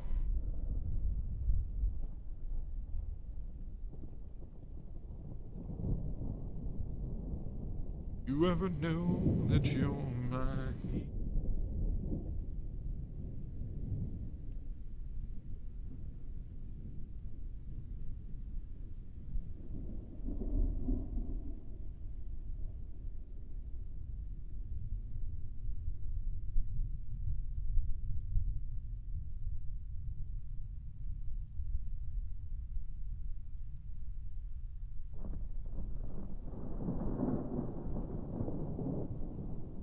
USA? Nope. What does Anglophone mean? I don't know what you mean by that, Cody.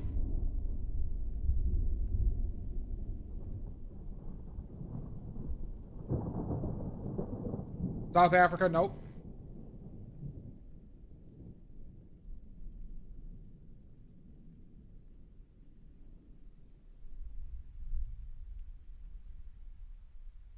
England? Nope.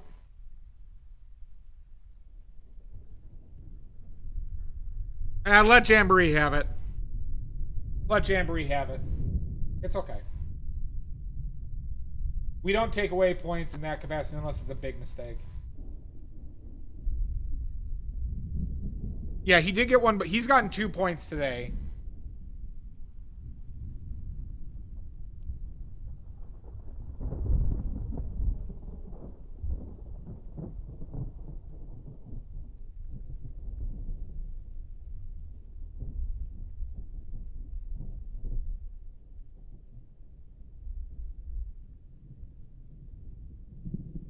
Argentina? Nope.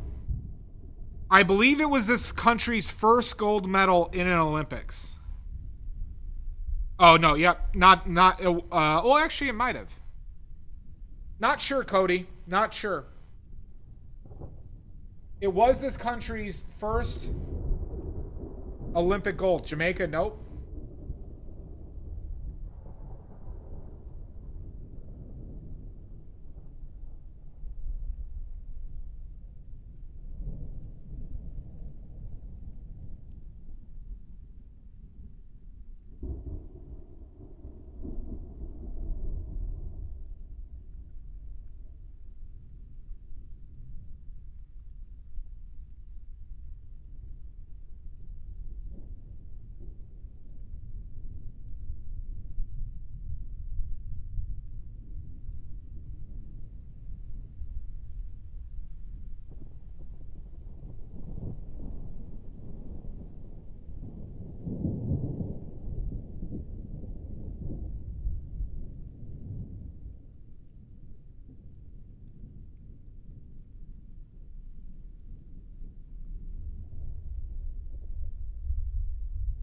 Montenegro, nope. Latvia, nope. No worries, Pickles. Uganda, nope.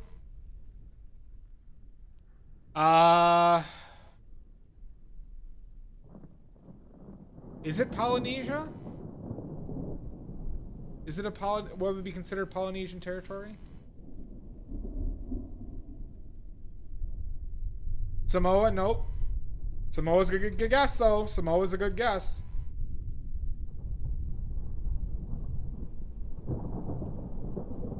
Vanuatu? Nope. Guam? Nope. Philippines? Nope.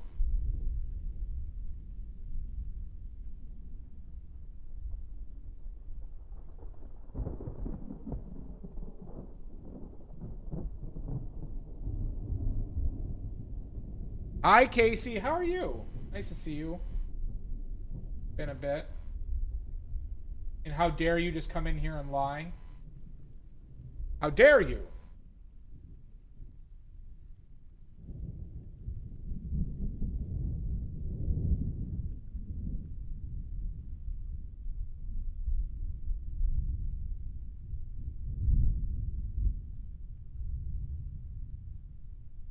It's in the contract.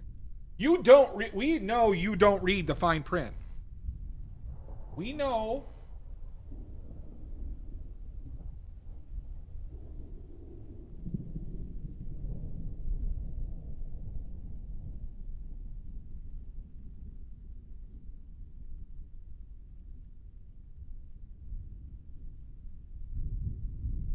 Well, thank you, Casey. I appreciate it.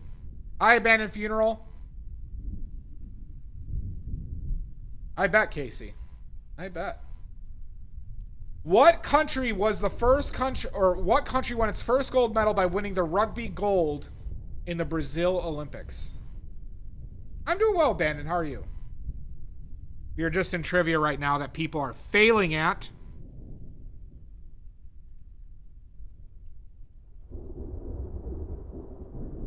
Good to hear.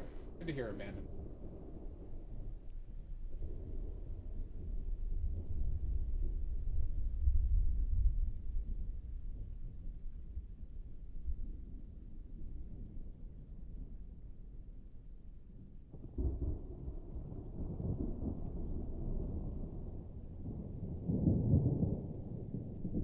Boo this man!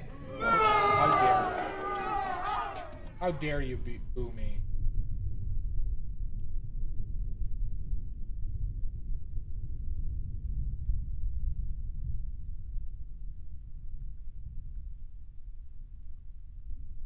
Nothing much. The usual. The usual. Rudy wanted what's the right word?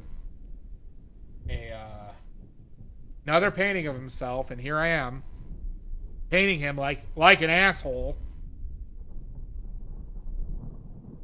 Well, all you have to do, it's very simple, Casey. All you have to do is watch every second and every minute of my stream, and you could paint as goodly as I. Slash badly. I meant badly as I. All you have to do is watch every minute and every second of every one of my streams I've ever done. And you could be as badly as I. I did not say it. I did not. I don't know what you're talking about. You and this lying.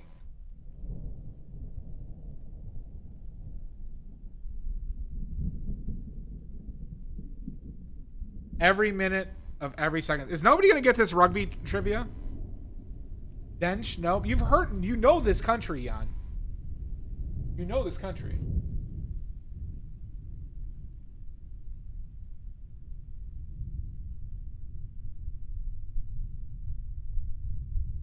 Good, Maddie.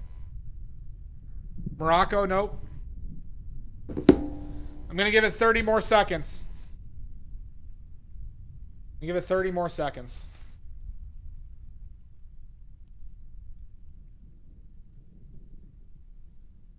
Mud, what country won the first Rugby Olympics in Brazil when they brought rugby back? What country won the sevens tournament? Latvia, Lithuania, nope.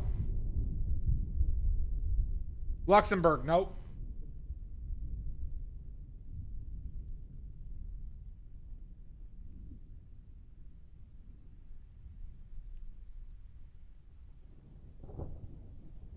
Chile, nope. Venezuela, nope. Yes, New Zealand was guessed. Nope. Guam, nope.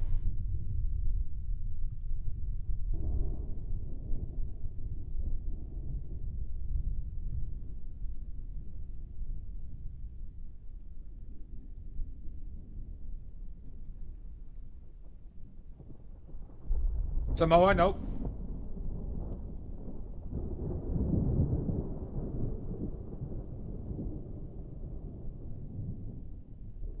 Fiji. Mud gets it right. It is Fiji. Fiji.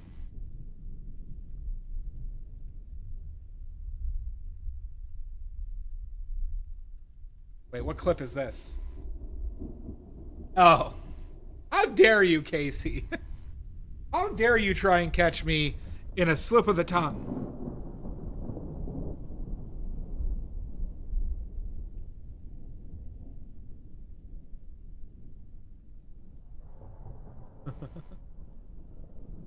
All right, Mud gets the point. Fiji. Fiji. The coach of that team is like a national hero now. It's actually kind of a cute story.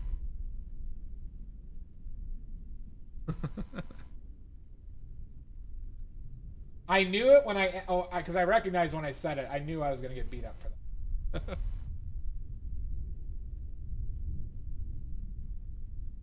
All right, we'll do one last question. Casey, movie trivia? Movie, sports, art history, or pigment history trivia?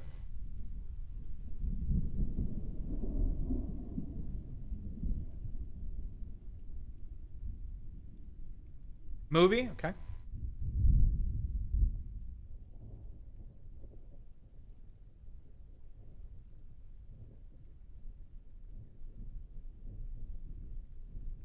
Let's go with...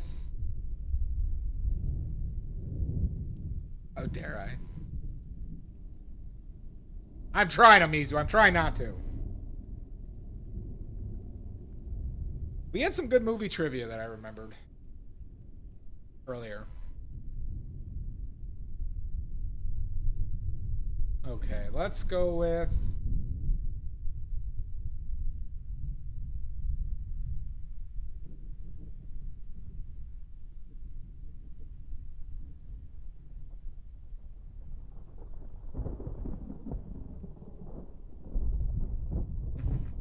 All right, we're going to go very obscure.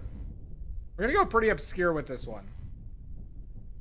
This is not a good movie either, so be ready, everybody.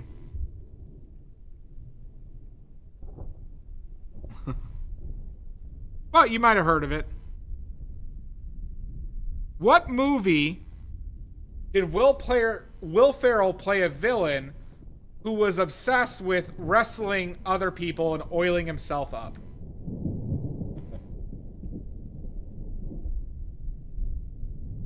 In what movie did Will Ferrell play a villain who was obsessed with wrestling people and oiling himself up? Wedding Crashers is incorrect.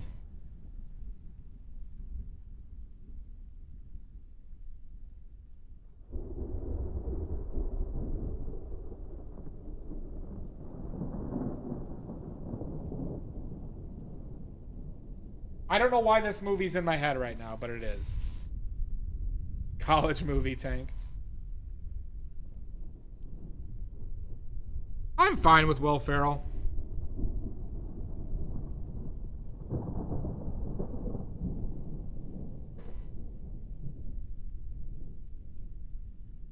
That was a lot.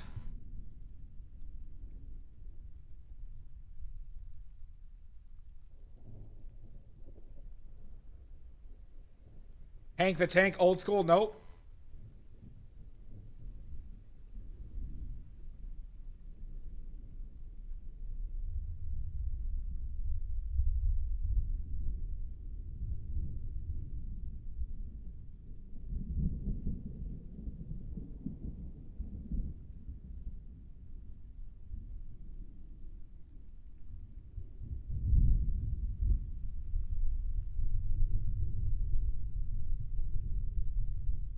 Step Brothers? Nope. Zoolander? Nope. He plays a villain. Yep. Desktop movie? No.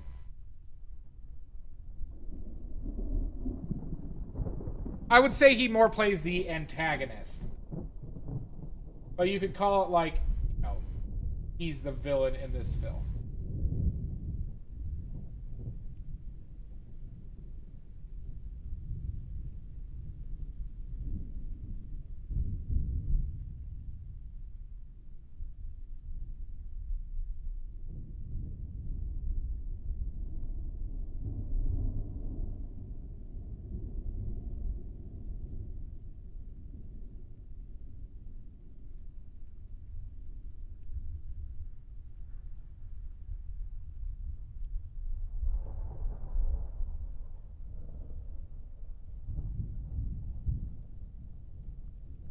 Nope, he's not in Kingpin.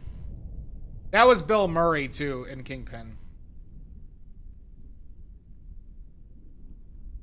Stranger in Fiction's an interesting film.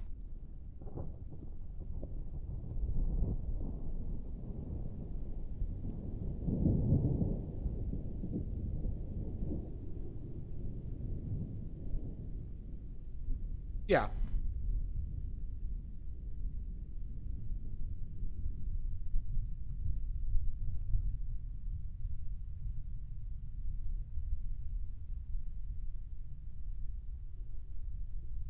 Megamind, nope. Can we get a hint? The film is based off of a Saturday Night Live sketch.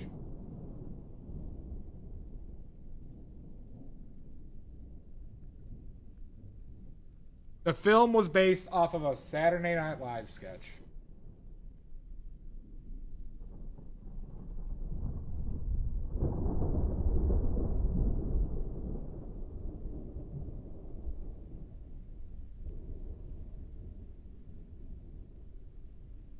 Coneheads, nope. Superstar, nope. Elf, nope. These are out of my head, Casey. These are out of my head.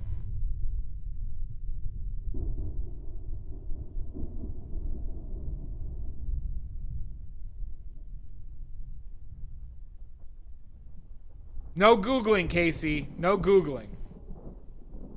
How dare you? Night at the Roxbury? Nope.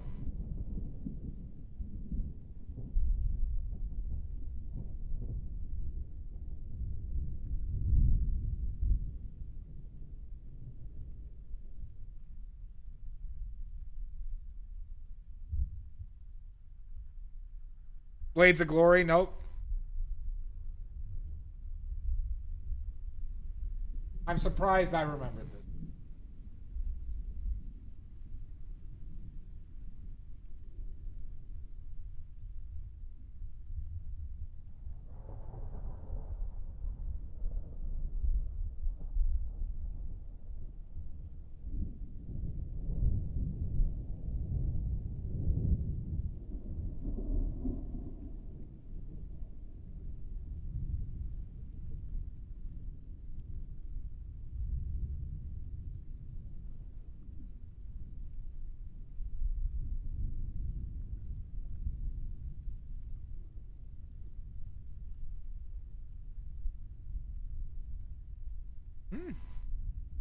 All right, I'm going to up it. If anybody gets this right, I'll give them 3 oily points.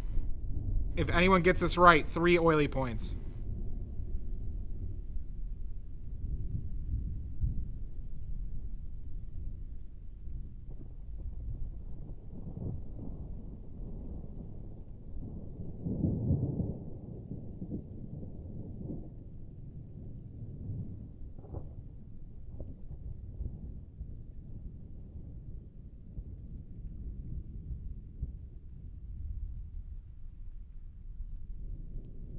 P. Diddy? Nope. Step Brothers? I don't know.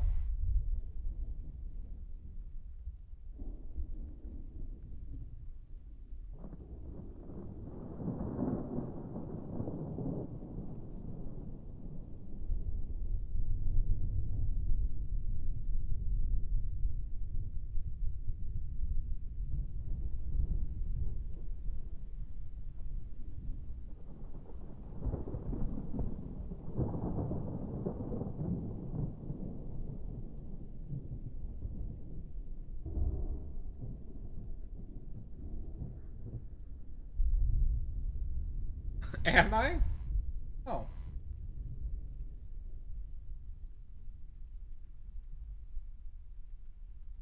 Oh, I got another good movie question. That's just obscure. All right, we're giving up on this.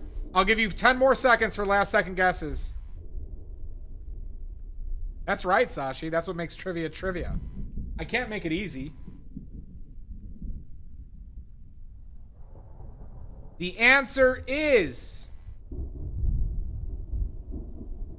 The answer is...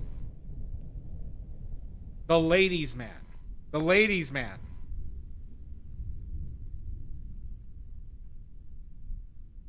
The Ladies' Man.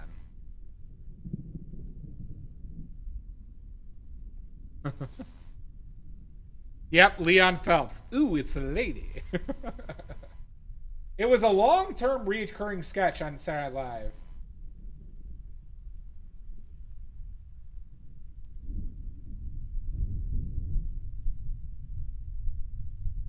All right. All right, you ready for another? This one's worth 5 points. This one's worth 5 points, everybody, okay? This is going to be the last question. This is going to be worth 5 points because I don't think anybody's going to get this. All right? Jean-Claude Van Damme was in a movie called Bloodsport about a kumite, like a fighting tournament.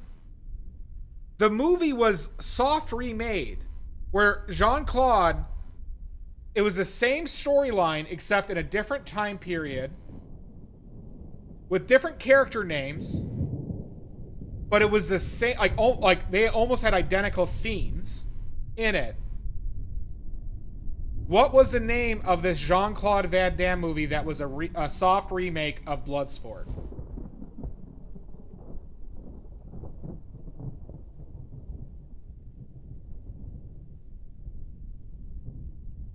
I'm not. I'm 36. Who remembers obscure things, all right? God. Legend? Nope, not Legend.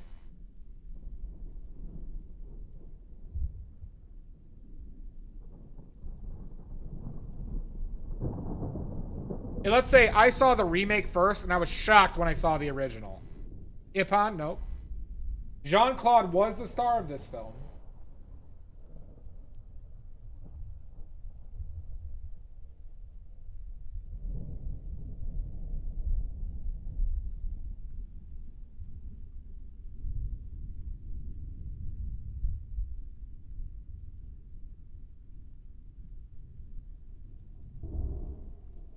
No. Casey. Jean-Claude Van Damme, one of his earliest films was about a fighting tournament called Bloodsport. They soft remade the movie in the late 90s with like the same exact story and like similar characters, but in a different time period. And the movie was named Time Bloodsport Cup, where the tournament was a kumite, right? Like a fight to the death or whatever. But what was the name of this? This is worth 5 points, everybody. What Jean-Claude Van Damme movie was a soft remake of Bloodsport? And he was starred both films.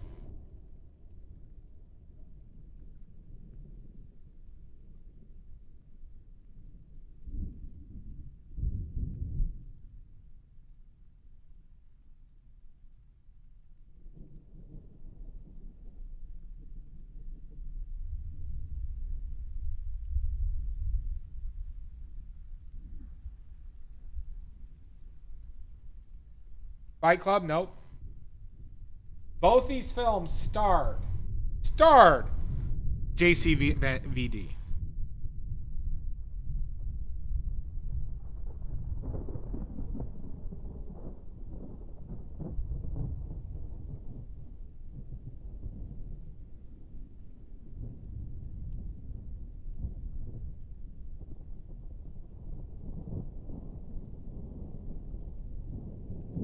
Kickboxer? Nope.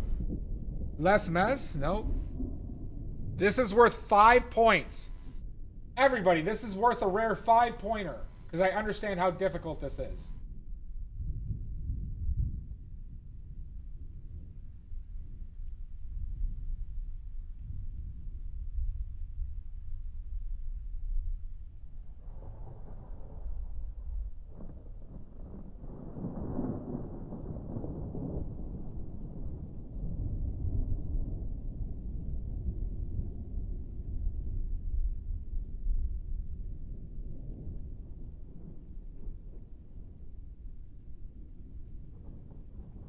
More mess. Nope. I guess we don't have any diehard Jean-Claude Van Damme fans here.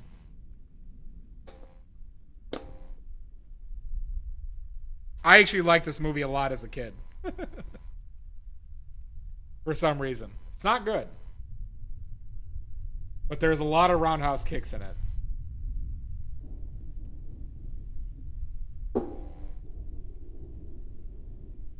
Garg, here, it's a 5-point question.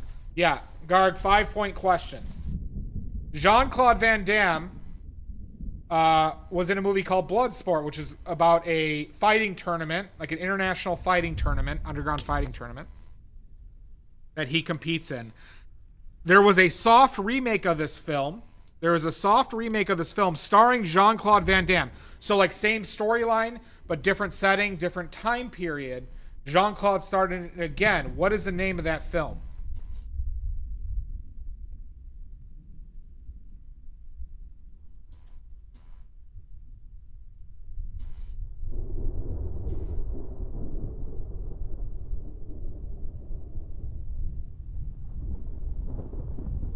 Worth 5 points.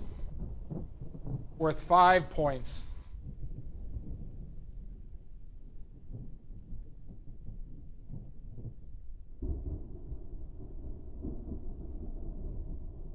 Worth 5 oily points.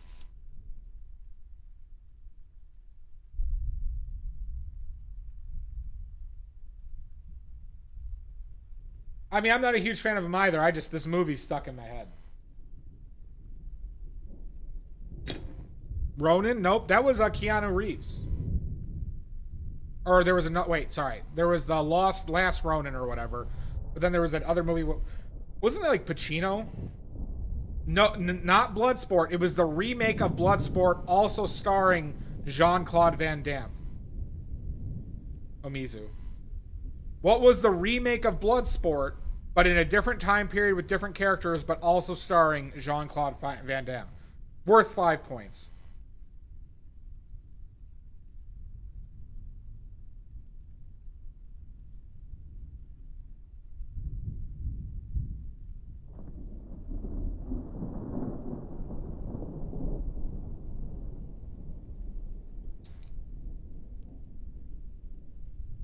Anybody?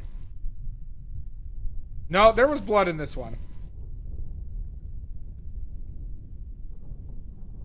It was another fight, like it was literally another fighting tournament, and like they recreated scenes from Bloodsport in this film.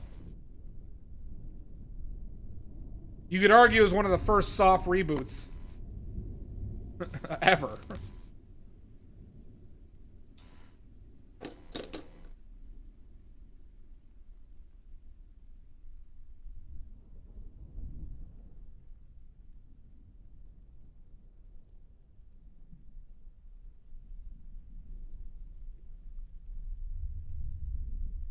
Wow, I'm stumping everybody with this one, huh? We're going to give it 30 more seconds because I need to take a break and we got ads starting.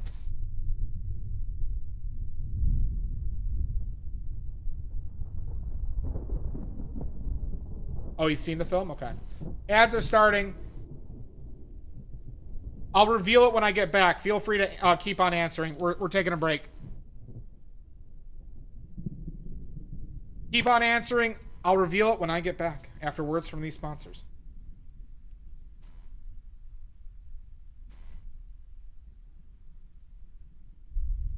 Papa's got to pee.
All right, I'm back. Any last second 5-point guesses for this Jean-Claude Van Damme movie?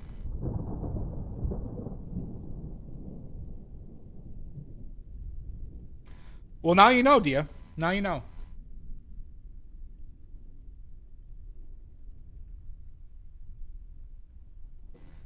Any last second 5-point guesses on this JCVD film?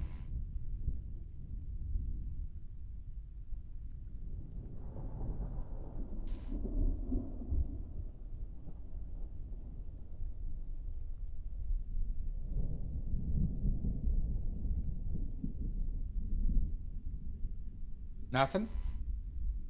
No last second guesses. The movie is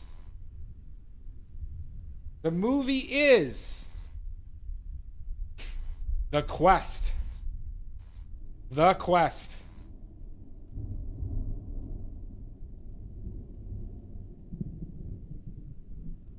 There you go, everybody.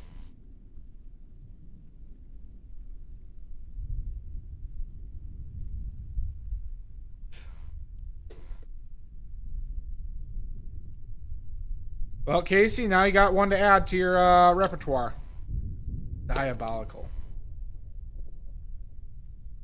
That was like a late 90s, like, it came out in the 90s, but it was like a late 90s, like, HBO, like, or like, or like USA Network movie that would come on every once in a while.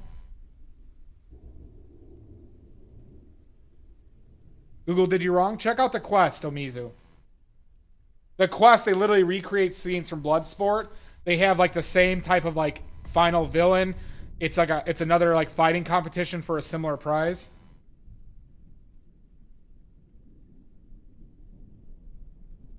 Well, you're gonna have to add this one. You're gonna have to add this one, Casey. I don't make the rules. I just ruthlessly enforce them. I don't make the rules. I just ruthlessly enforce them.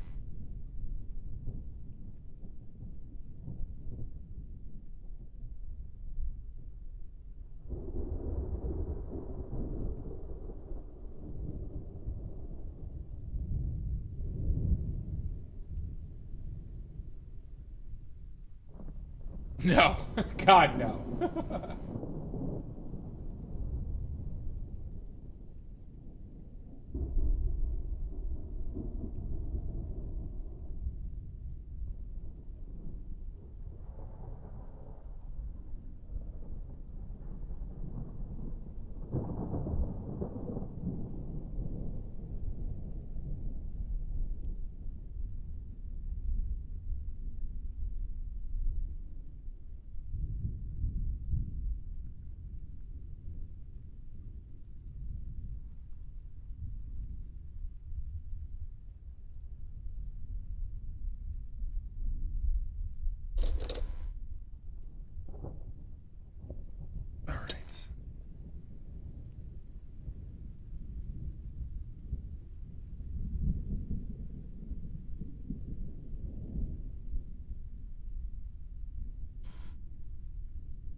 A bit, Amizu.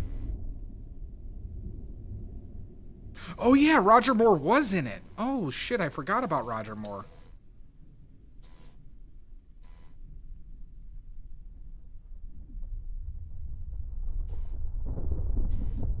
It's a cheesier, like less violent movie than Bloodsport though. It's like almost like a PG-13 version of it, Amizu. Event Horizon you could take off the list. It's not worth it. You get certain fanatics for that film, but it's really just not... It's not worth it.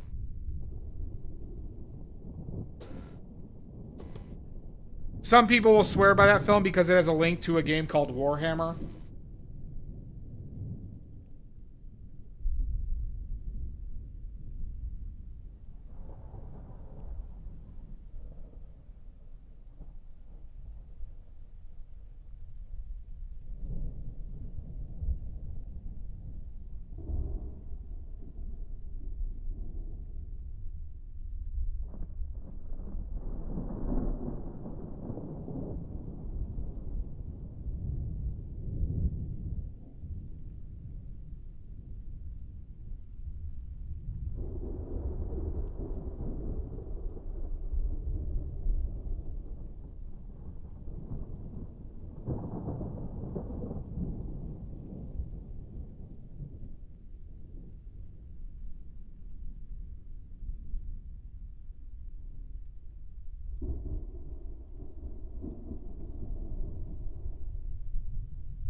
I said Warhammer, Omizu. But if you meant, if you're, yes, Nerdhammer. But it's the reason why I paint. It is the reason why I paint, everybody.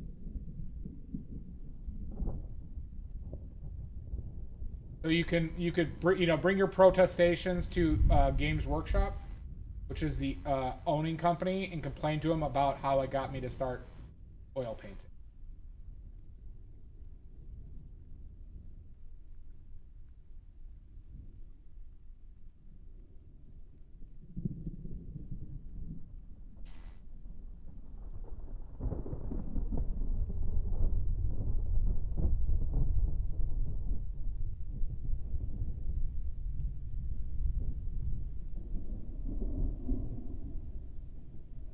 True. Good. Do it, Sashi.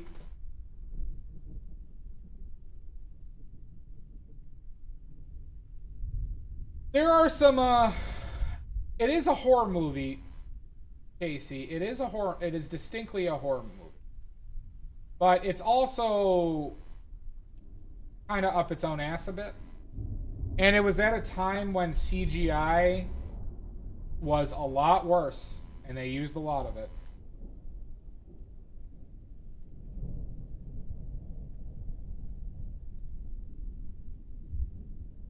It was a sci-fi, but it's more horror than anything.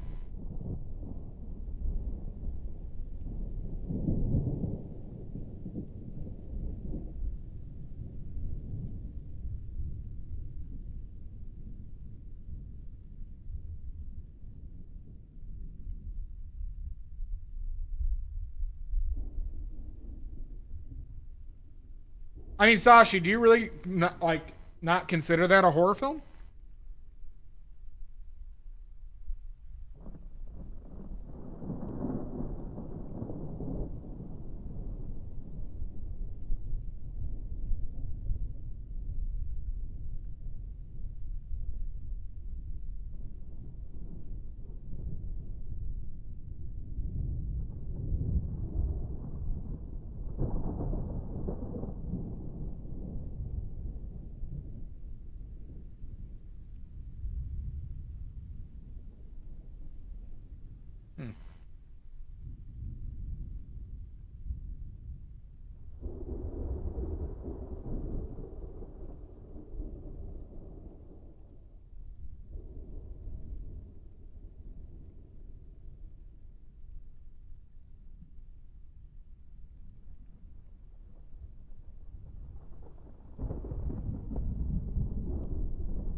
But, I mean, I guess I'm saying as though the horror elements of that film are the most prominent. Now, it is a film that isn't start to finish horror. Definitely concede that point.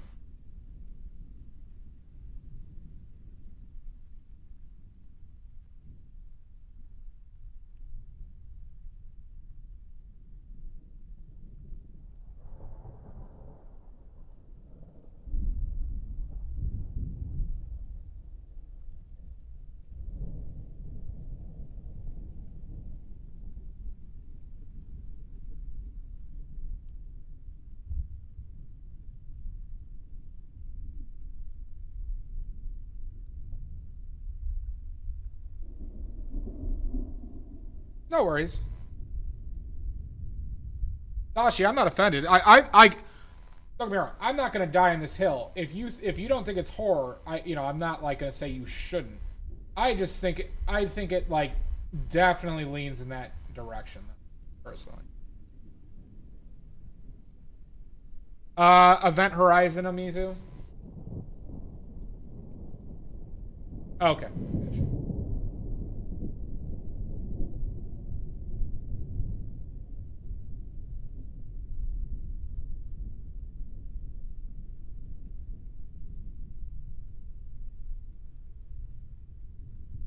Gotcha.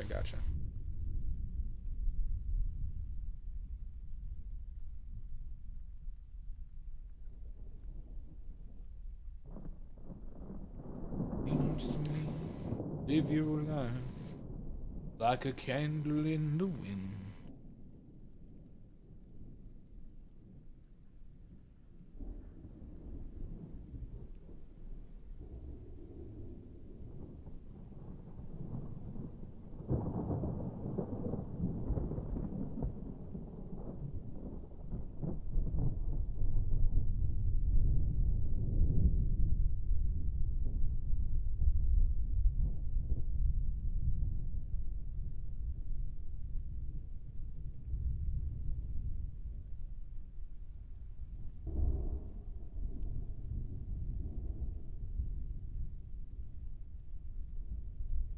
Yeah. The big problem with it is it's just not that good. But there are people who are kind of like obsessed with it. It has a following.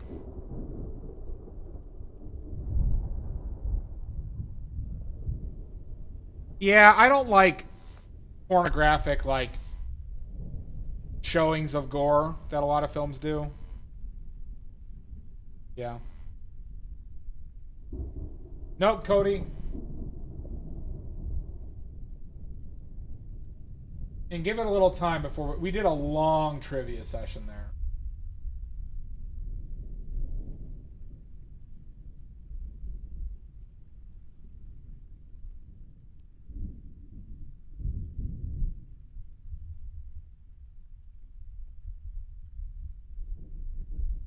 I haven't seen any of them, but I have no interest in the Terrifier films, Sashi. Just none.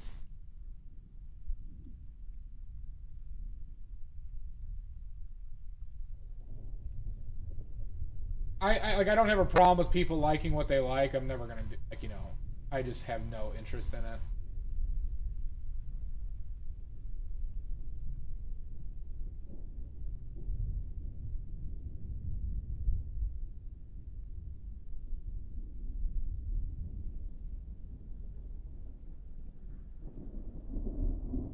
Yeah. Yeah, those are not the type of films that do anything for me.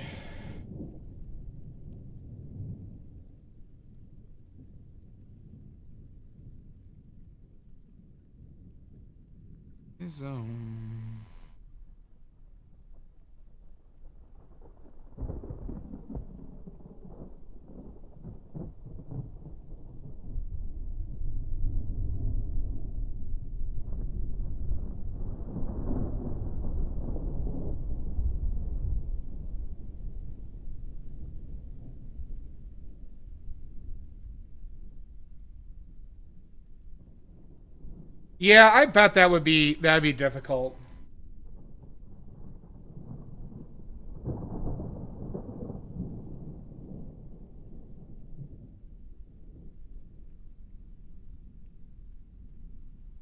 Well, I've also just as I've matured, I just like for some reason like sensationalizing things does so little for me. Yeah, I agree. I do prefer supernatural type horror, or I like, so like like I've said so many times that The Thing is my favorite film, and it's because it doesn't approach what's scary about that film has nothing to do with the monster, right? It just has to deal with the situation, right? And I love that. I love that a lot. Like subverting subverting expectations.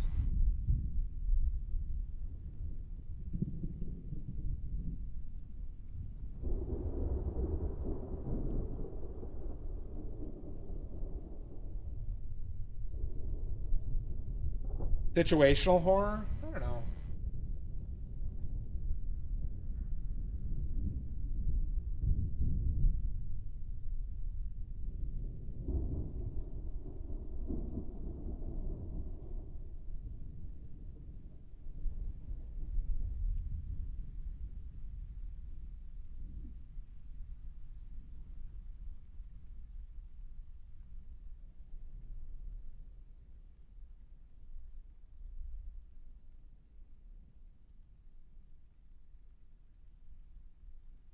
Yeah, Sashi, I would. But it'd be like a game that I would be interested in, like, you know, because you could argue 7 Days to Die is a horror game. But if I know what you mean, Sashi, and I would. I mean, Phasmo's a horror game too.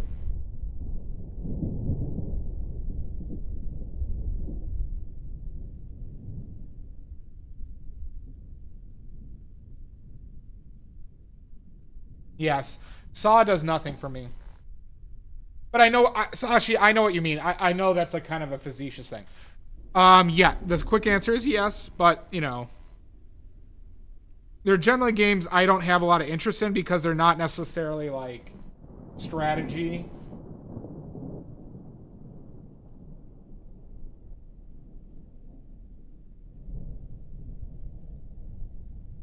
But I like those, you know, the Chilla's art games? Do you know the Chilla's art games, Sashi? Those games I like to watch, like, videos on.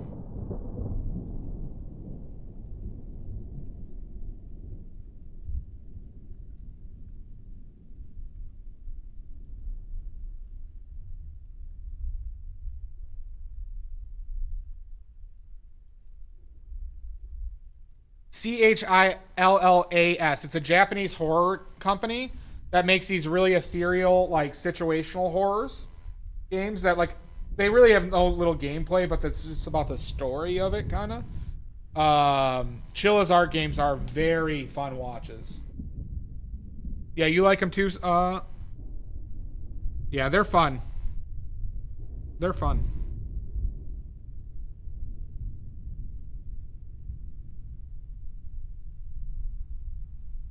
Like, Markiplier has done a bunch of them. InSim has done a lot of them, if you're familiar with InSim.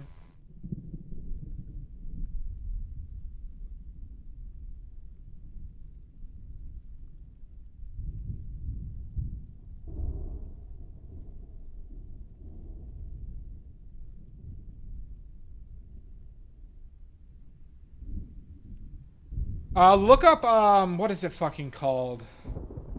It's the one in the Chilla's Coffee. Just look up the game Chilla's Coffee, Sashi. If you like that, if you like Chilla's Coffee, the game itself, you'll probably be interested in a few of their games.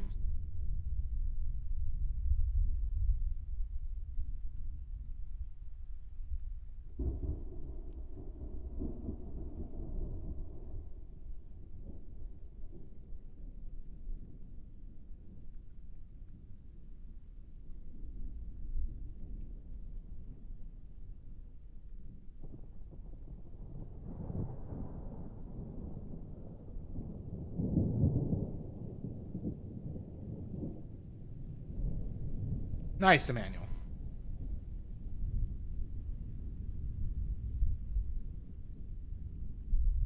Yep, they are.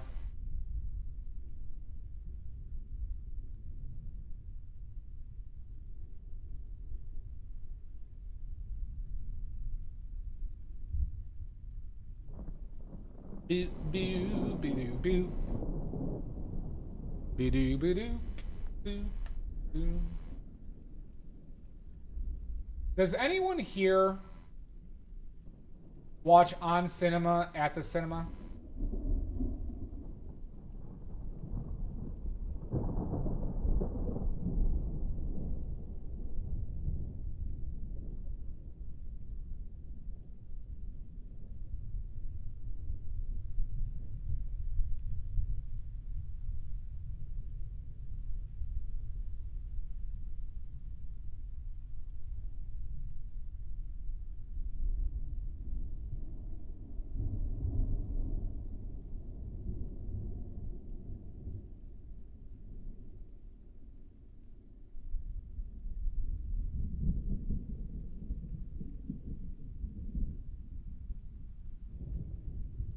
Tipsy hustle.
I have.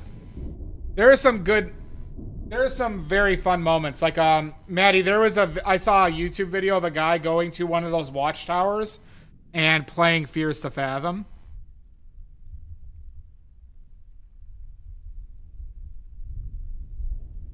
That was pretty fun.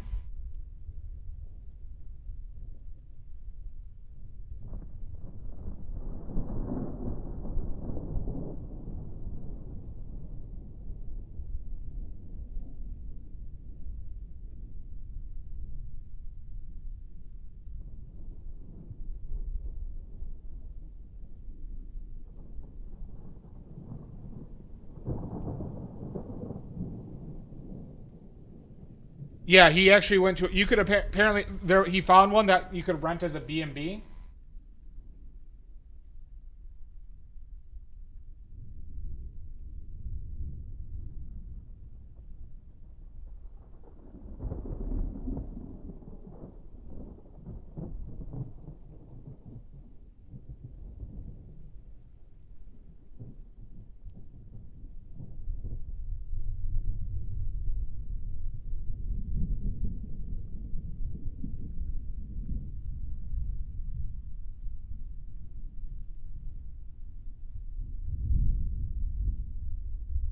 Yeah.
Shooby doo ba ba ba.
Huh.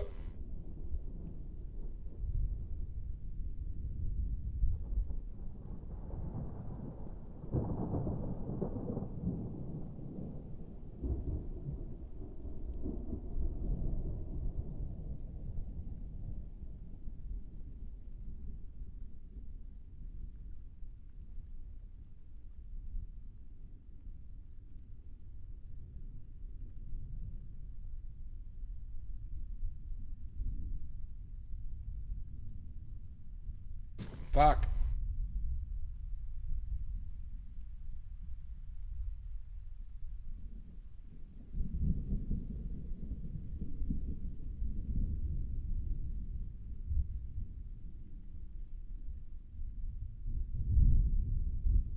Need the bigger brush for this. I'm also going to put out some ivory black because there's just a lot of black here and I'm almost out of ivory. I got to use up this ivory black anyways.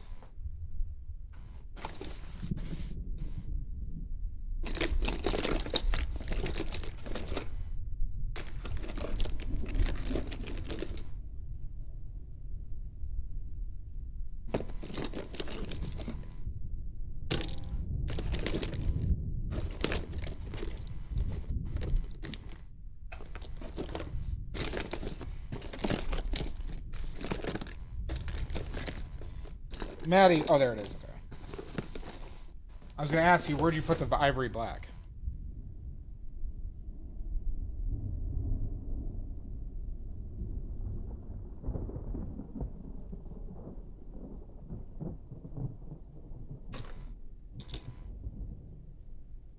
Well, I mean, you can eat it. You can eat ivory black. I'll allow you to eat ivory black. It's just going to taste really bad.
Hi, Burger.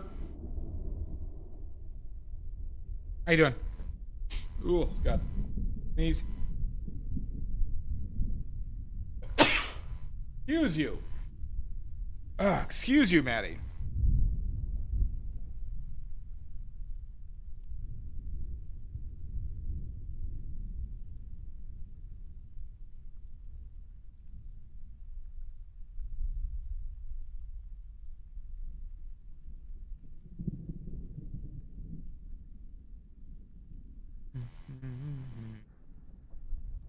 Beep, beep, beep, beep, beep.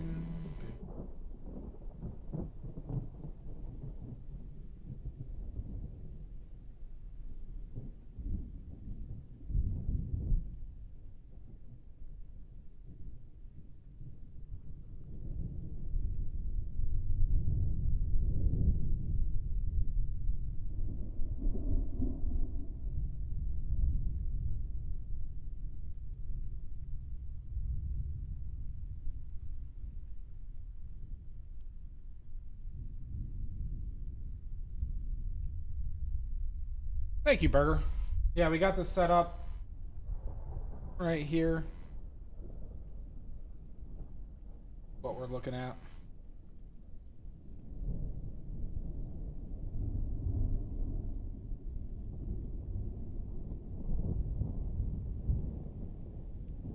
We're just trying to get our silhouettes, our lines, our edges in a better spot.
Doop, doop.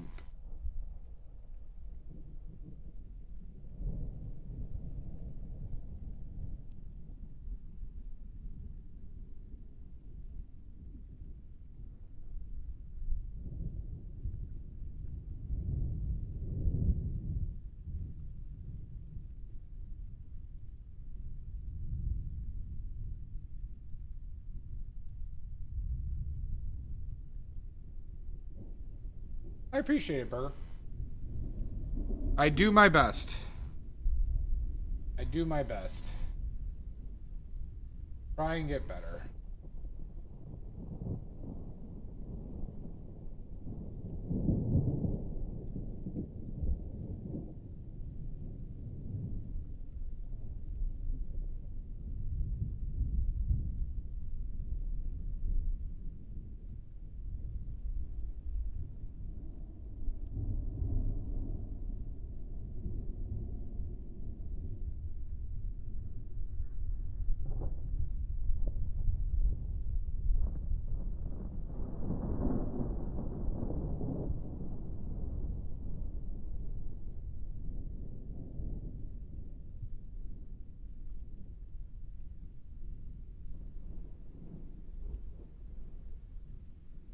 By the way, we're also streaming tomorrow, everybody.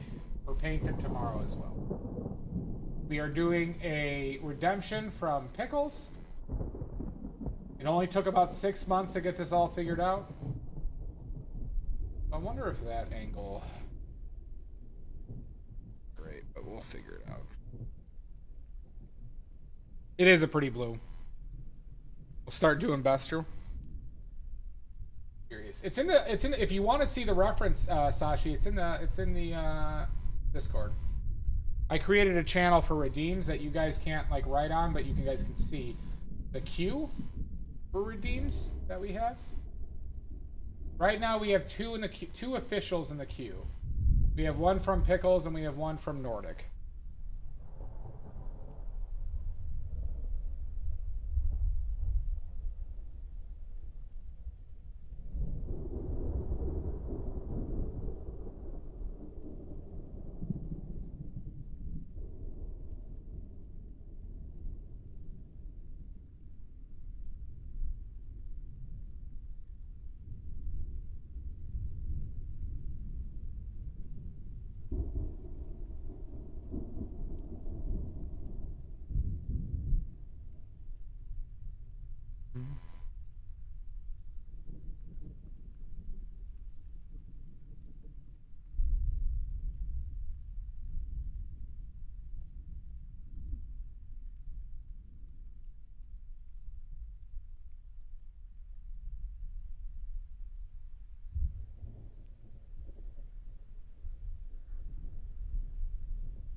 Okay. All right.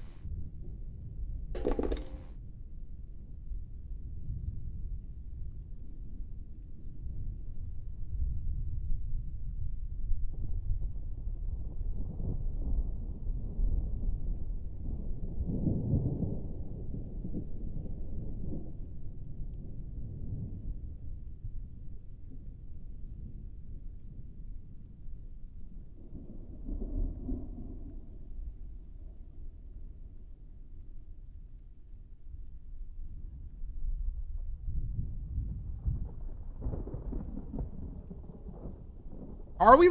I don't know, Jan. I don't know if we are.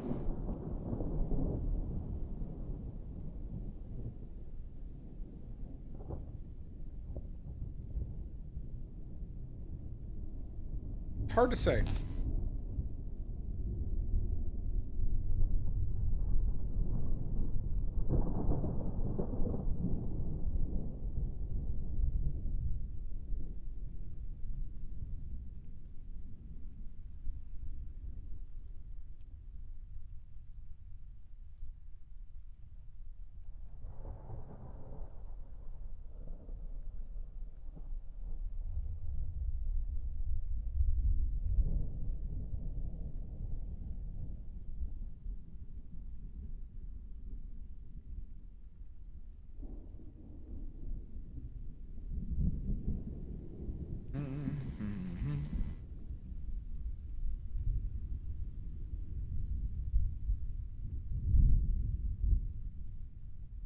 Jan, have you started that big piece that you're getting ready for?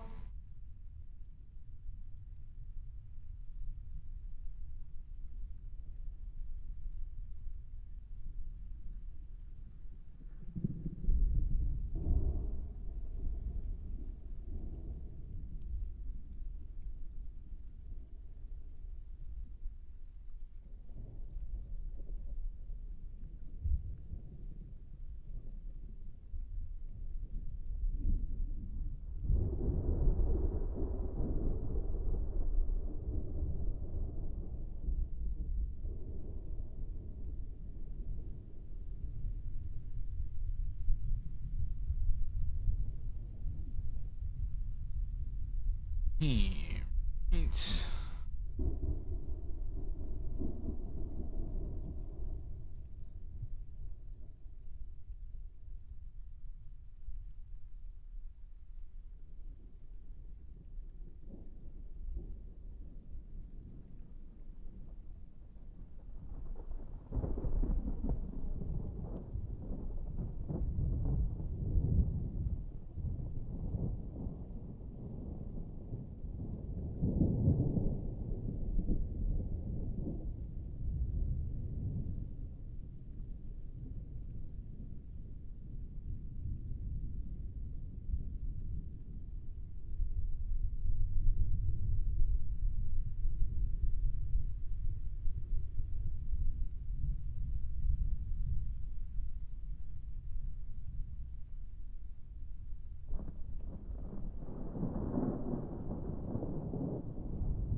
There's a lot of, you know what I'm realizing on this is there's a lot of like strong silhouettes that are like important to this.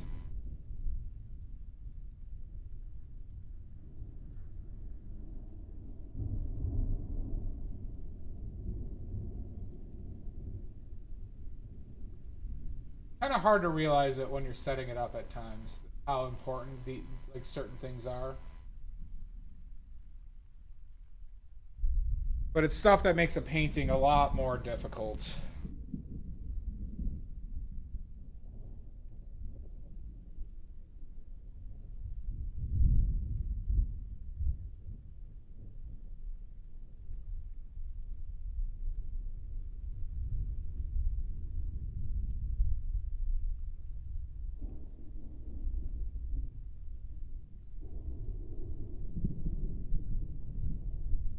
Jan, I'll probably be starting to make my own well, I mean, once I sell my place and get the stuff I need, the first thing I'm doing is making my own canvases.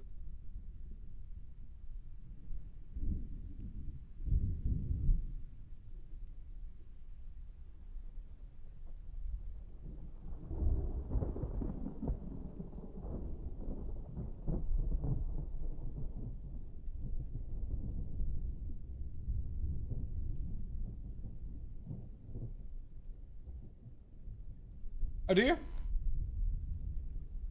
I just put a sticker on my fourth wall of the black spot. Jan, were you here for the painting of the black spot?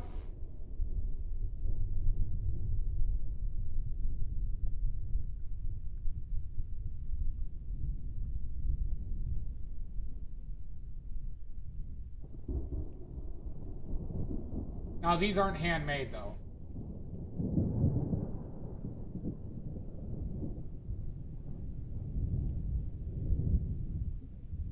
You missed my only abstract piece ever. You missed my only abstract piece ever. But I might do another black spot because there are some things I want. I think that would be good for it.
That is, I made meatballs for myself the other day.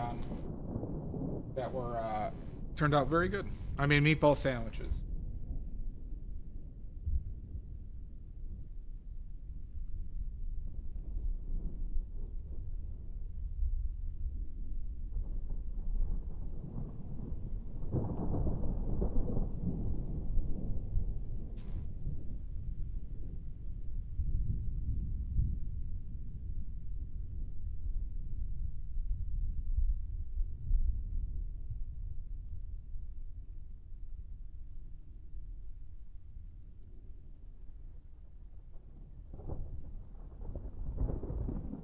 Surprising how I did it was very easy.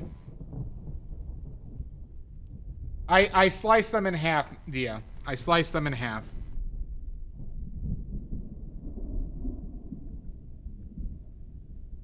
I served them with cheese and a red sauce. Both which I made myself, but I kept the cheese. I kept the red sauce very, very basic. Because I like the taste of tomatoes a lot. So it was little. I didn't even add garlic. It was just tomatoes that I reduced a bit. Yeah. Yep.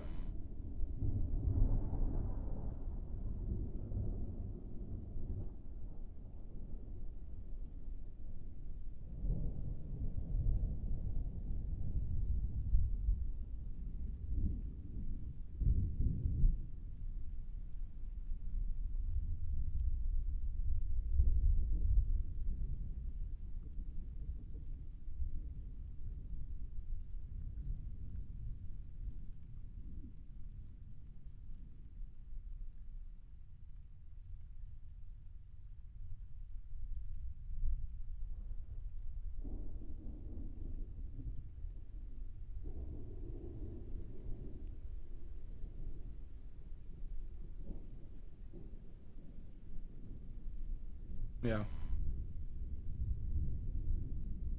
Oh, fantastic, Jan. Great to hear, bud.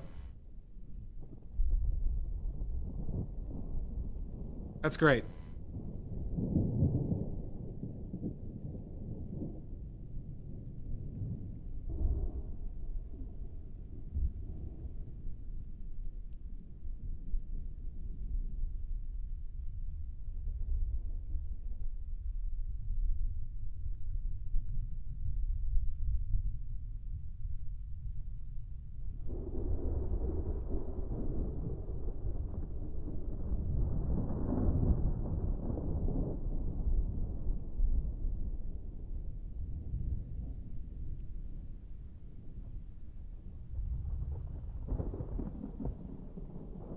God, that's a... I mean, it's a hell of an injury. Hell of an injury.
Uh...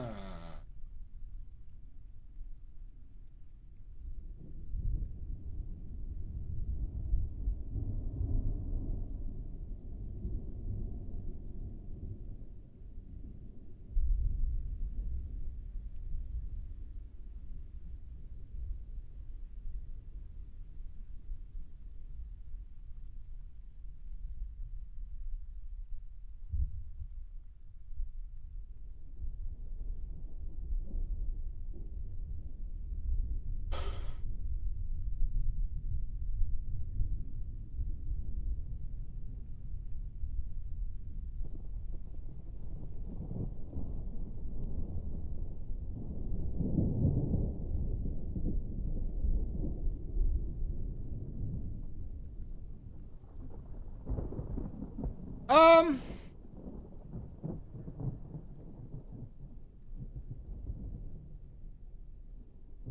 I always talked about it in like, and I always measured myself on like professional level. So it's like, I consider myself to be a shitty professional right now. That's what I consider myself to be. Because that range is so expansive, right? There are definitely things that I struggle with a lot that I think will improve quite a bit through repetition and hours. But there are like conceptual stuff that I don't think I am there yet at all. That's fine. You can call me a shitty professional. That's just my, that's how I think about it, right? What are my capabilities? What are my capabilities relative to my peers?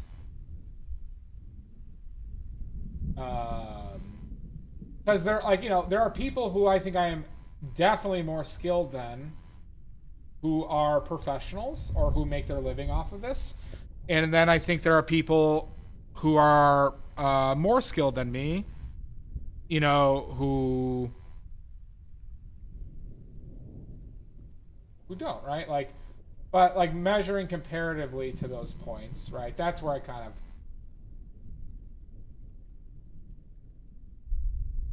Where the top end would be somebody like Karen Offutt or Morgan Wiesling. So the two best two of my favorite live painters in this impressionistic based realism or representational painting is Karen Offutt and Morgan Wiesling. So when I see their stuff, I'm like, okay, they're doing a lot of stuff that I am not conceptually there.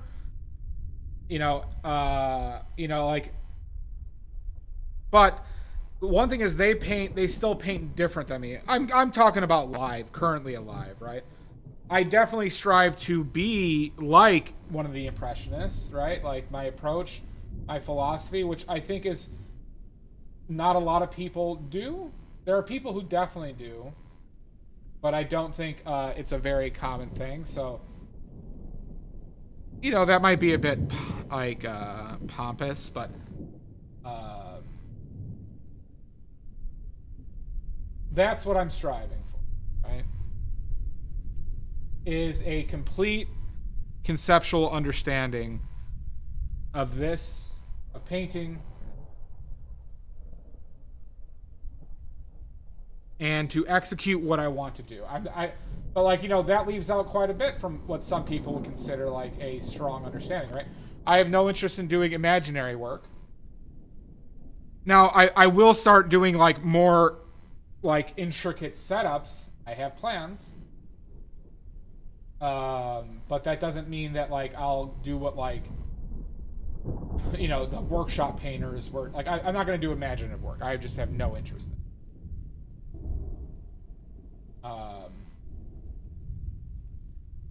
Just like how I have no interest in doing like abstract or things like that. But so for what I'm striving to do, right, that's where my plan goes.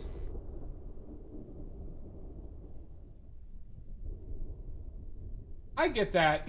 When you see other people too, it's like you feel compelled, right, to be like original or be unique. But thankfully, I've been kind of resolute in my conviction in the fact that I am not necessarily striving to be an artist. I'm striving to be a painter.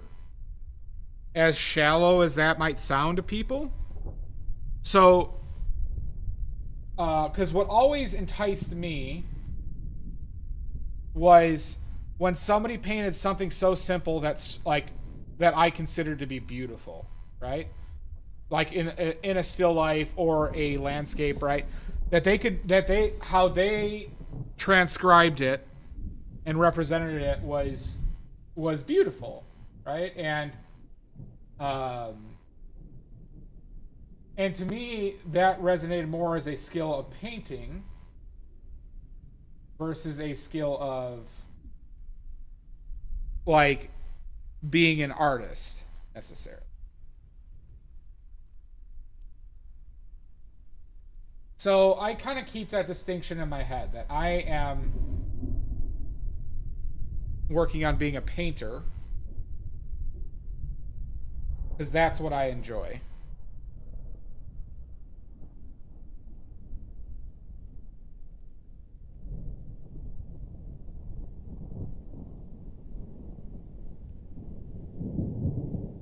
So, yeah, I mean,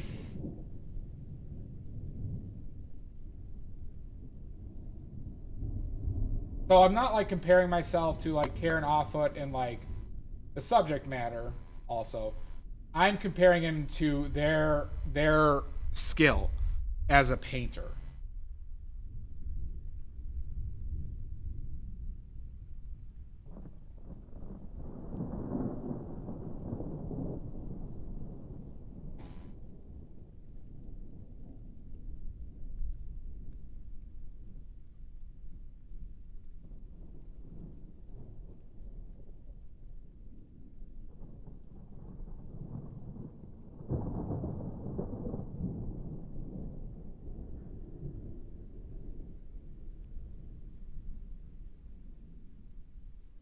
Yeah.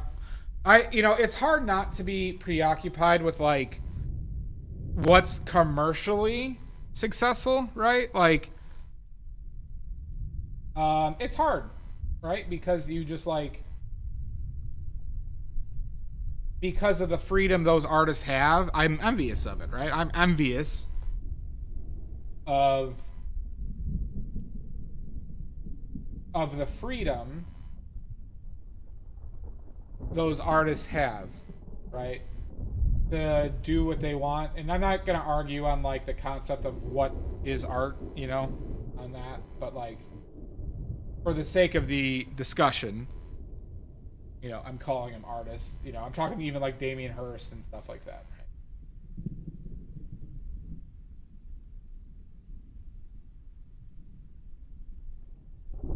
right? And I think it's different coming from the abstract world as well, because like in the abstract or modern world, the unique stuff is what does commercially well. I mean, it is something to think about, right? Like, but I don't necessarily think that the conversation is necessarily a productive one in general.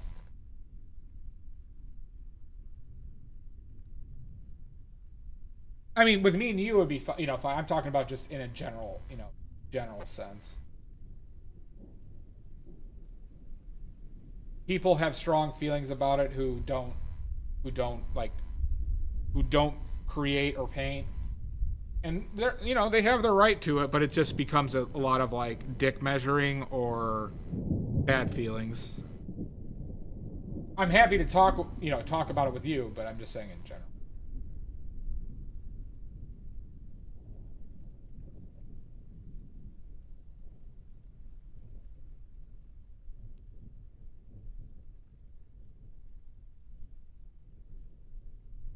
Gotta figure out what I'm doing with these colors up here.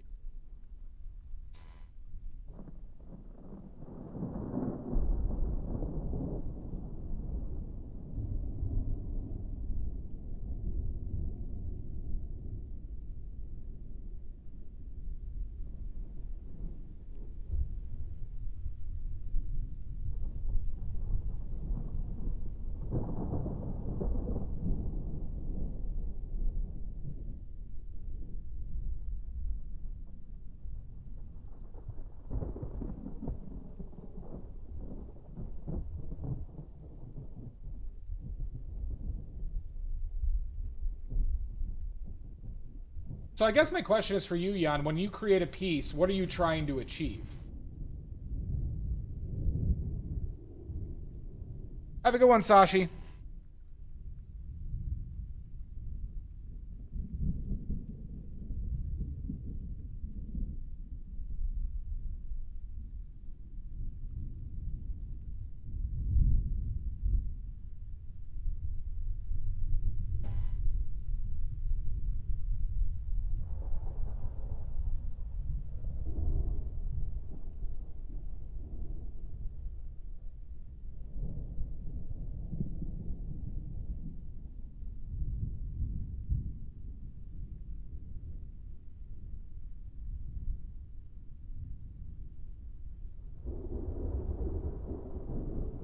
do you think clarifying your like goal or mission with it, like, or I don't know your exact process, right? So like, this is not meant to be like, why don't you do this? Because you probably already are.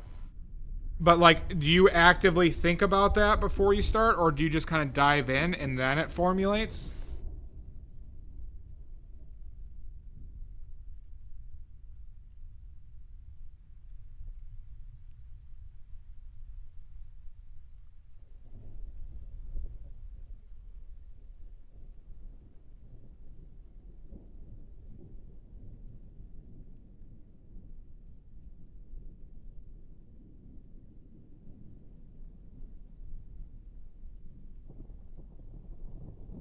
Thanks, Mud.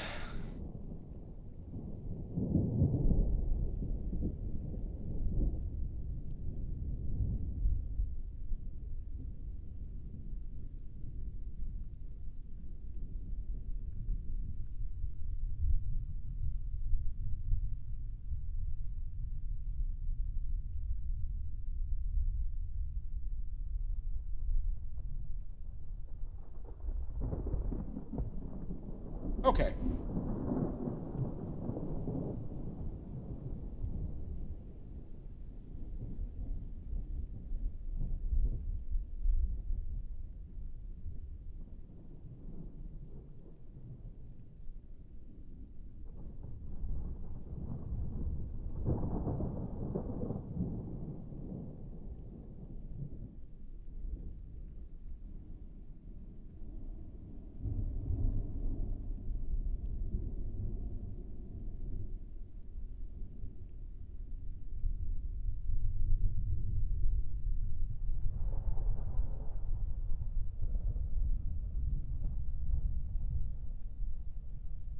Yeah.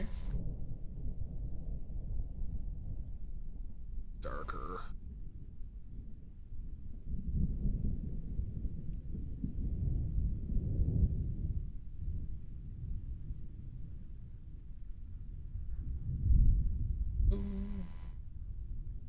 Goes down.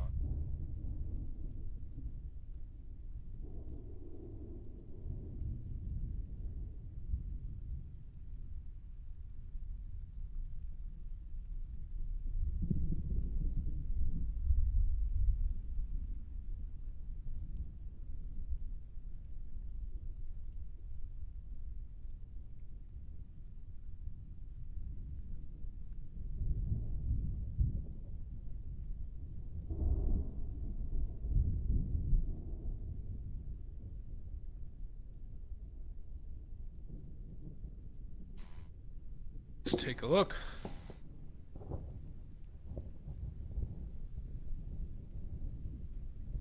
This is a picture of a severed head. I'm gonna be very upset.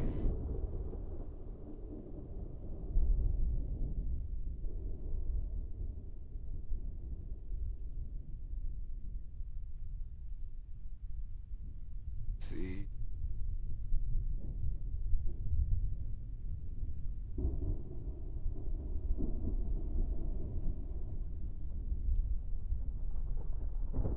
That's nice looking. I like that. I like the color choices. I like the background contrast to the red a lot. He has poem in there. Right? Oh, I see.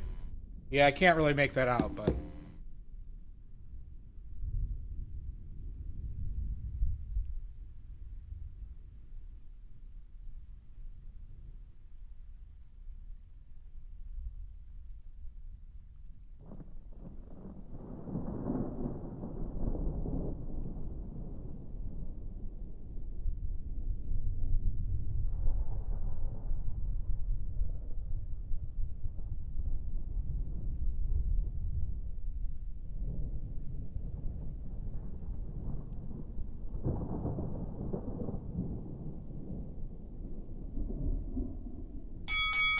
Motherfucker!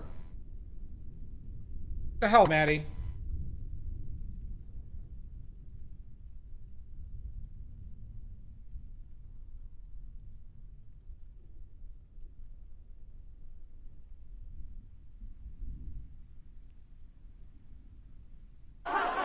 Okay.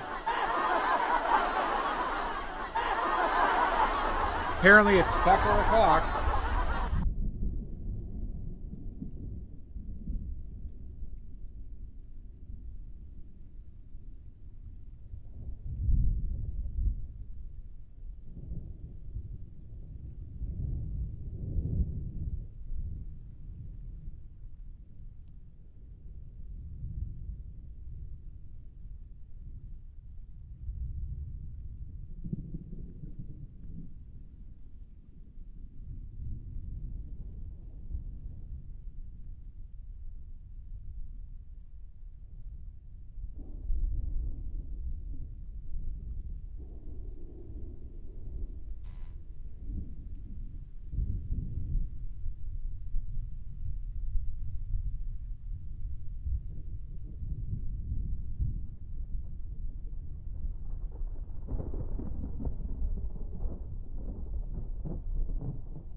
I like your color choices a lot.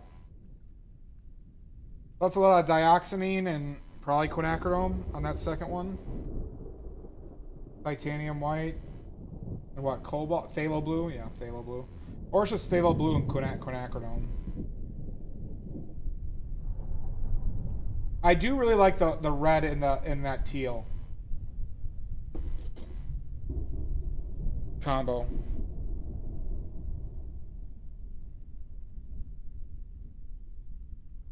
Well,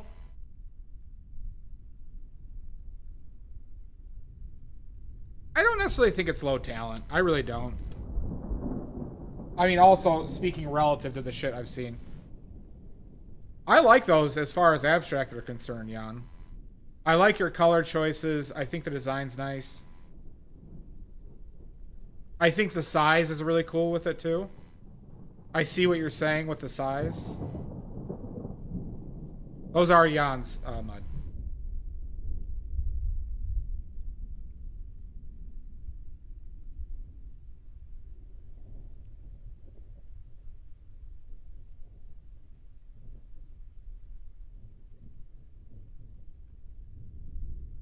Oh, those aren't yours. I thought those were yours. I'm sorry. My bad. Maybe I just wasn't paying attention like I thought it was. Oh, those are Cy Twombly's? Okay. I know you hadn't made the canvases yet, but I wasn't sure if those... I just misunderstood. My bad. So those are done? That purple one's done too? I like the red one too. I know you said you were going to copy Cy Twombly.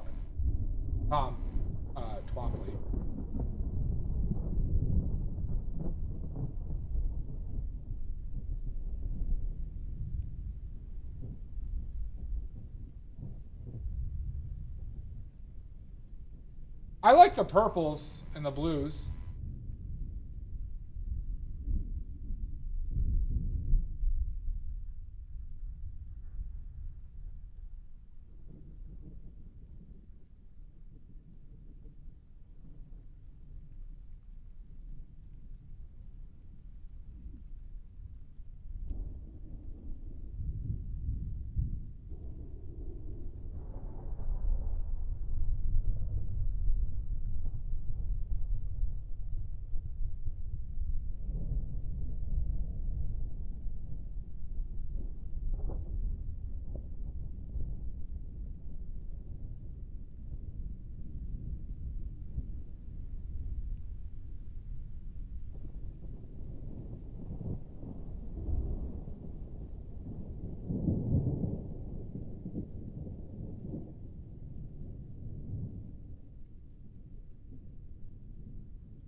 Boop, boop, boop, boop, boop, boop, boop.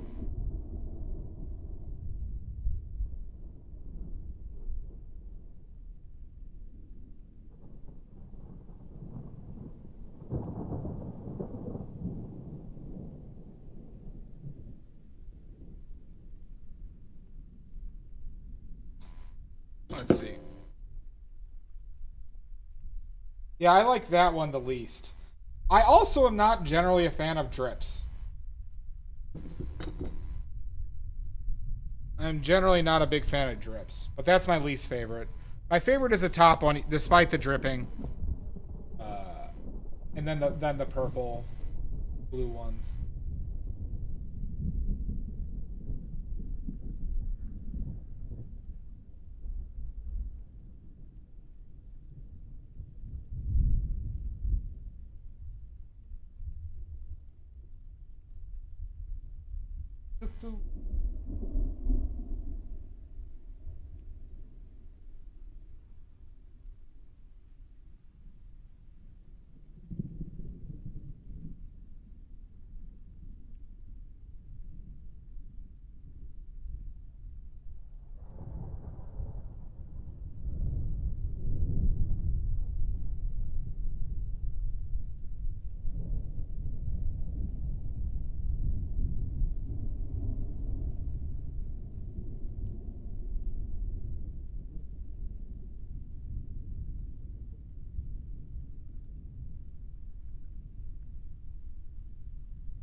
Hard to draw that crappy.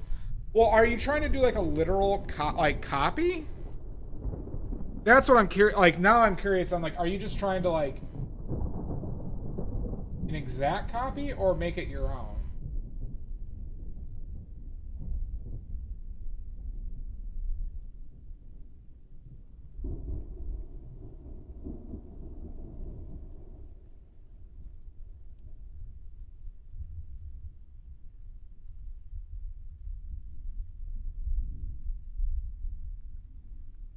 Okay, gotcha.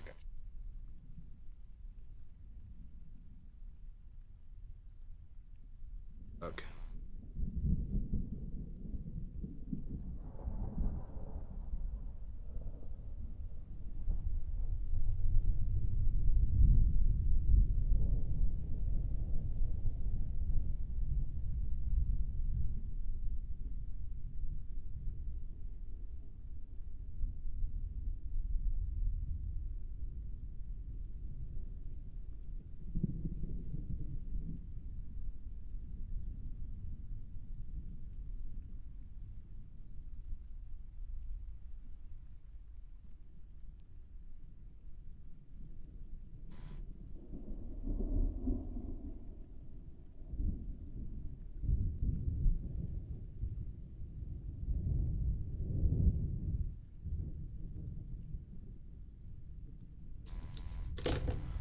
I could have done this a lot more confidently. That's my only issue I have so far. Is I'm kind of like not painting very confident.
But this silhouette, the contrast of this silhouette is super important. So I'm like being really careful to like get these values because I want the effect of that light source. But it's just making it complicated.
Boop, boo, boo, doo, boop.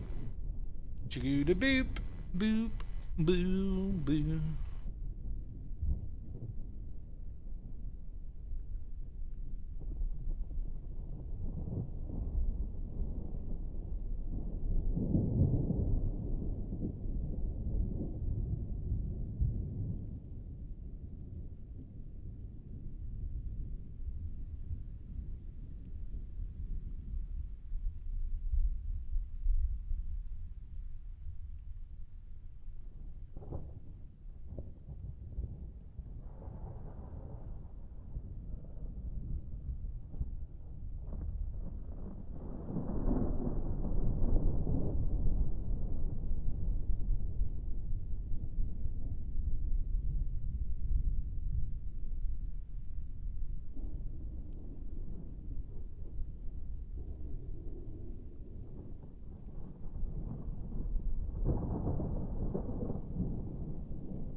How much longer till add?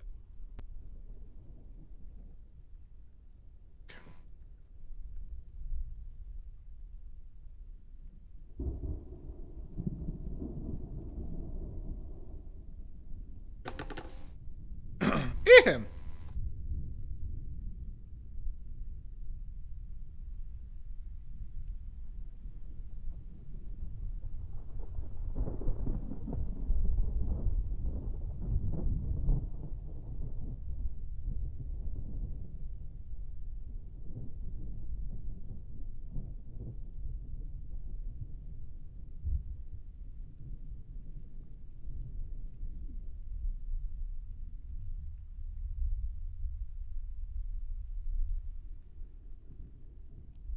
Thank you, Jan.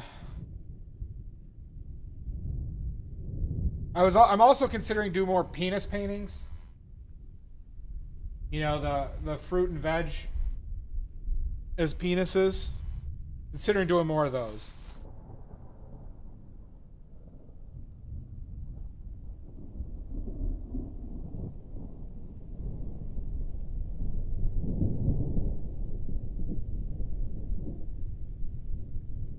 For anyone who cares about that.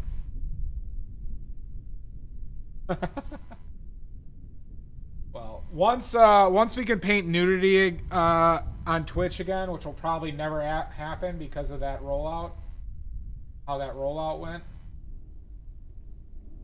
But if they do, I'll paint some wieners.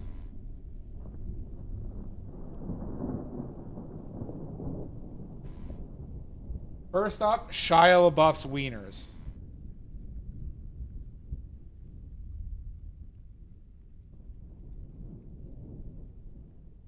Fair enough, Jan. First up. All right, here's a trivia for everybody ready for a trivia about Shia LaBeouf's penis?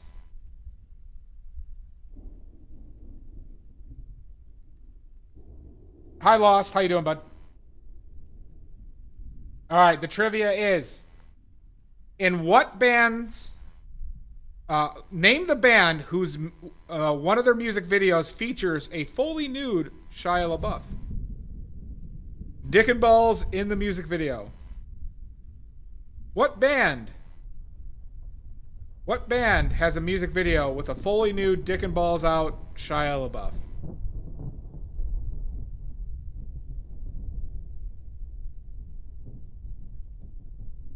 Because I know it, so you got to know it now, Dia. That's just how it goes. The Antwoord? Nope.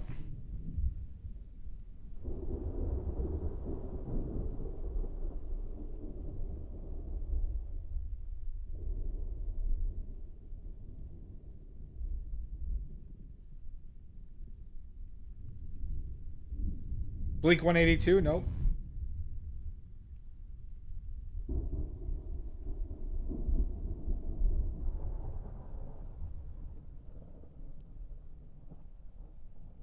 It's not Green Day, nope.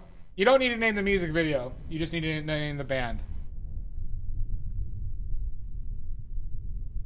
Dia, you gotta learn. You gotta learn these things in this, and you have to learn about obscure penis trivia. I bet you know the band, Mud.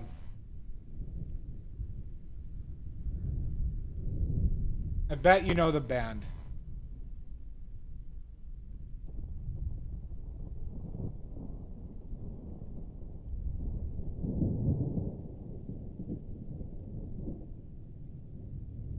They're a band I like a lot, too.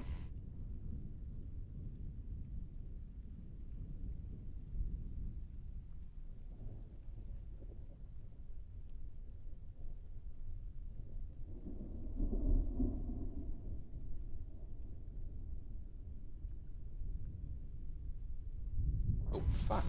Shitballs. Taint! Primus? Nope. Not really a Primus fan.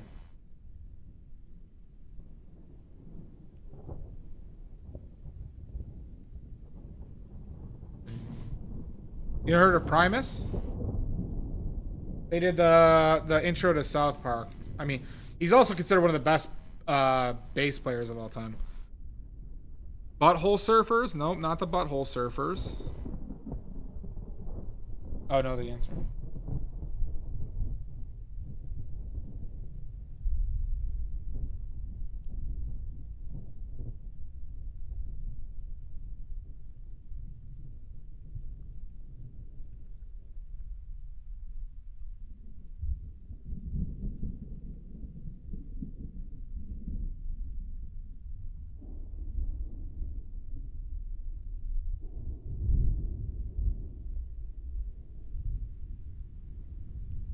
This one will be worth 5 points. 5 points. Aphex Twin, no. I have deemed this a 5-pointer.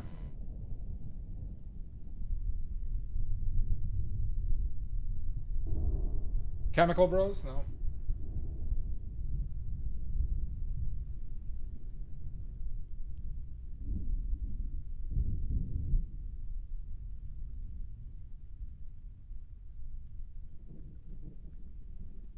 Erie and the Hendersons, nope. Red Hot Chili Peppers, nope.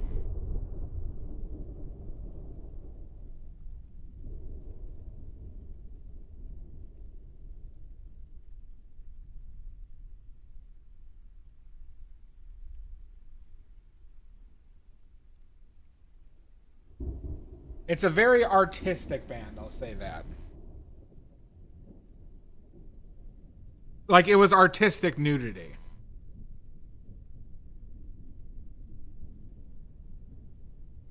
I'll say that.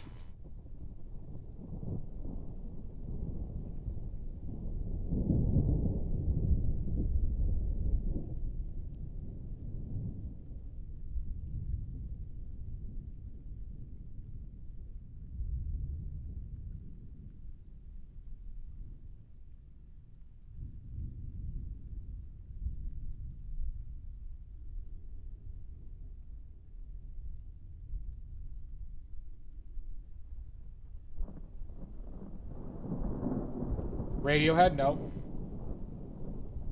Not Radiohead.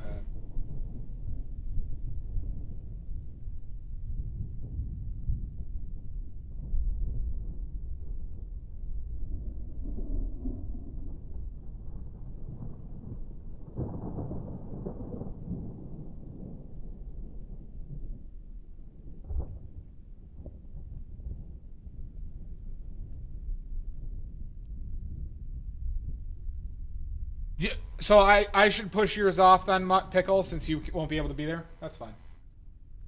Alright, we're not doing Pickles Redeemed tomorrow. We'll do... I need a message Nordic. We'll see. We'll see. I do have to do a portrait for my brother as well, of the Bigfoot hunters.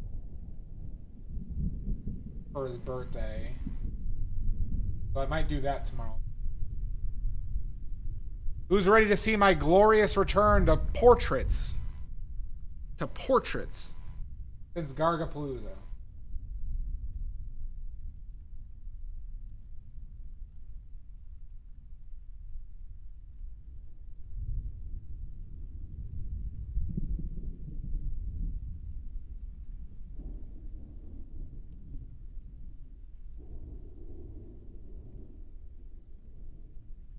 All right, well then, all right, we're going to do a portrait tomorrow, everybody. We're doing a portrait of Willie from Mountain Monsters. The greatest show on television.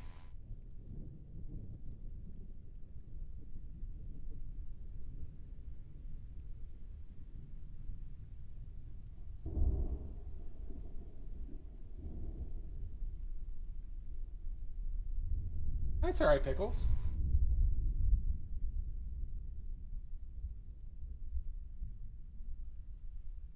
Do not worry. You have nothing to apologize.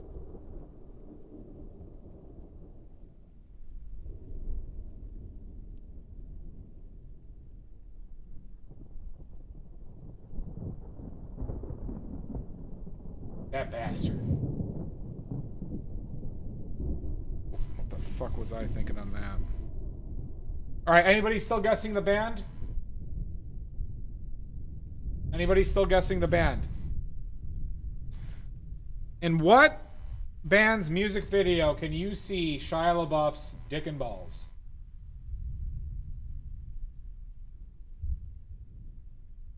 Alright.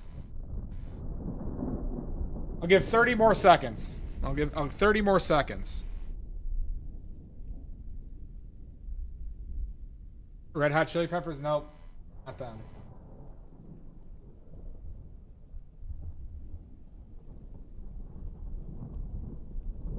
And if you're curious, yes, I watched the music video.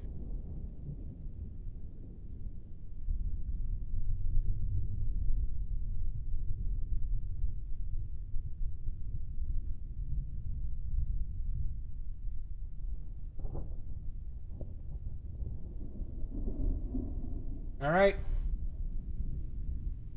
The answer is everybody sitting down? Is everybody sitting down?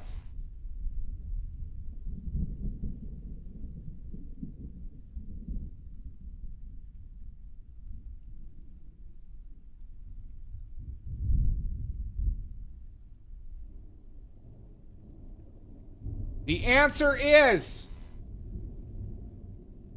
Shasta. In what band's music video does Shia LaBeouf show his dick and balls? Full nudity. Important question here. We ask the hard-hitting questions. I'll give you a few seconds, Shasta, if you know it.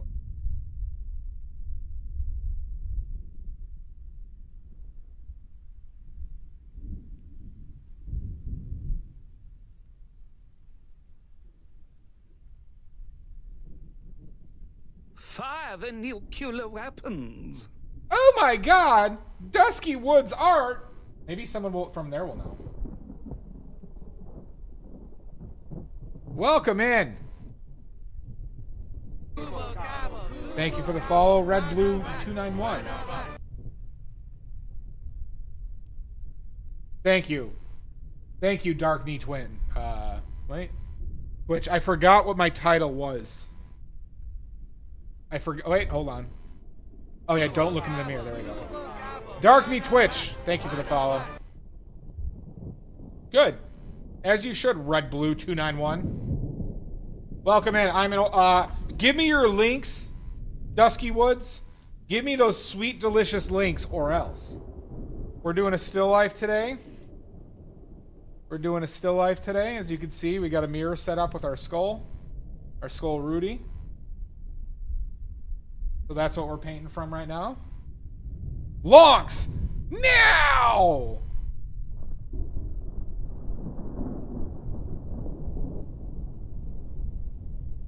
And we have a trivia question, everybody, for 5 oily points. I'm not going to explain oily points at this moment. But if anybody gets this right, they get 5 oily points. All right, to the Raiders. In what band's music video do you get to see full frontal nudity from Shia LaBeouf? In what band's music video do you get to see a fully nude Shia LaBeouf? No Googling. Yes, no Googling. Wiener and everything. Linkin Park, no. Why does that guess make me laugh? Oh, that's funny. You're welcome. Please share it. Please share it. Any other links that you might want. Thank you so much.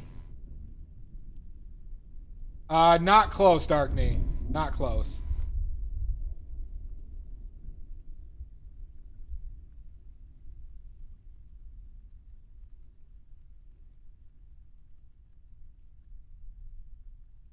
All right, the answer to this trivia is Sigur Rós.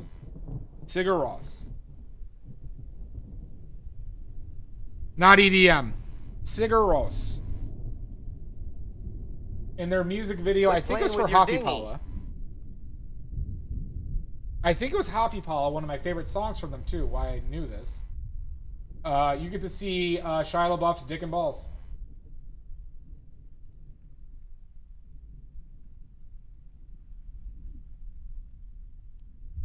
Sigur, S-I-G-U-R-R-O-S. Sigur Rós. They're great, Jamboree. I love them.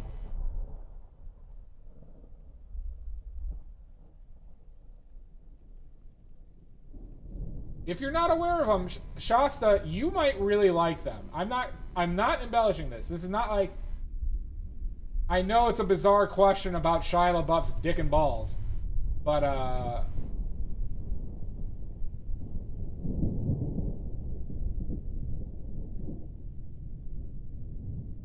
Well, Shasta, you were a punk, right?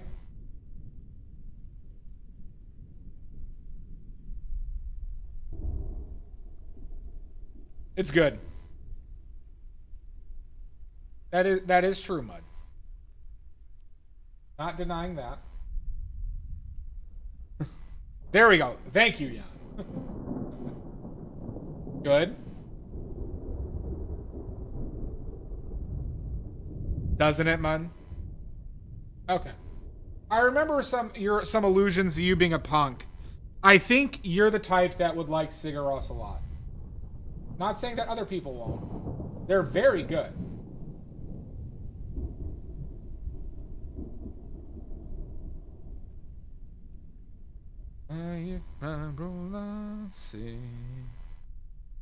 Hi, Monique. Right? I remember that correctly, right? That's Monique, right? Borg.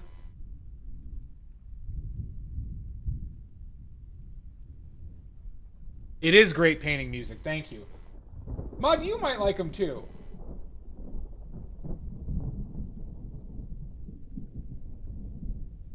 They can be out there.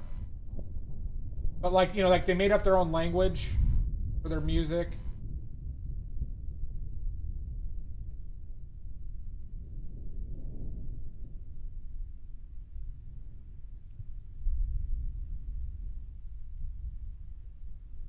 Good.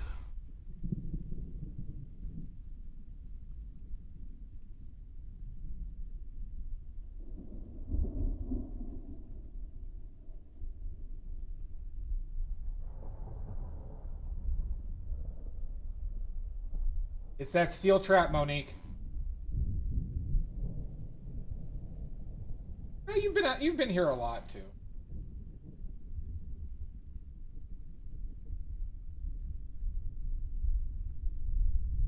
For any of the new people here, if you have any questions, please let me know. Let's do that a little bit more.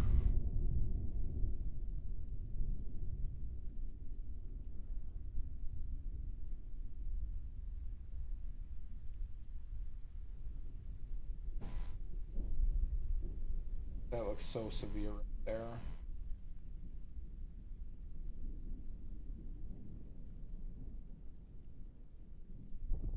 Yeah, Jonesy, yeah, they created, from my understanding, they created their own language for some of their songs.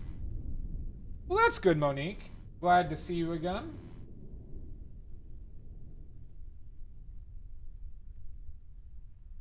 Thank you for joining me. Schmuckle, I buy primer canvases. I never put gesso on an already primered canvas. I don't like smooth canvases. I like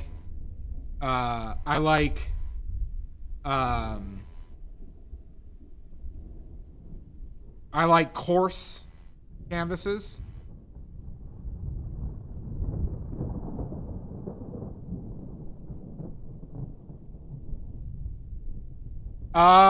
I don't, because I don't use any of it. This is an anti-solvent stream, Dusky. Shut up, Salt. I haven't used solvent for a painting, in a painting, I'll say a serious painting, for over a year. We did do an experimentation with doing the least archival painting ever that I use solvents. Yeah. It affects the colors, Dusky, in a negative way. It hurts your archival nature of your paintings. It does a lot of bad stuff. I do like it toothy. We are not pro-cubism. Schmuckleberry. So yeah, I don't, on any pre-primered canvas, I don't put any gesso down. Now, if I were to buy an unprimered canvas, of course, I would have to put a primer down. But that primer would most likely be lead ground, not a gesso. It would be an oil ground, most likely a lead ground. Does that make sense, Schmuckleberry? We don't eat paint, Jamboree, you son of a bitch. You're embarrassing me. We don't eat the paint. No. It tastes like flaxseed. Linseed oil is flax oil. Don't eat, goddamn it.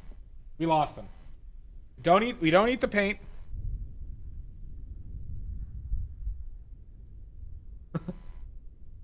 Don't do it. God damn it.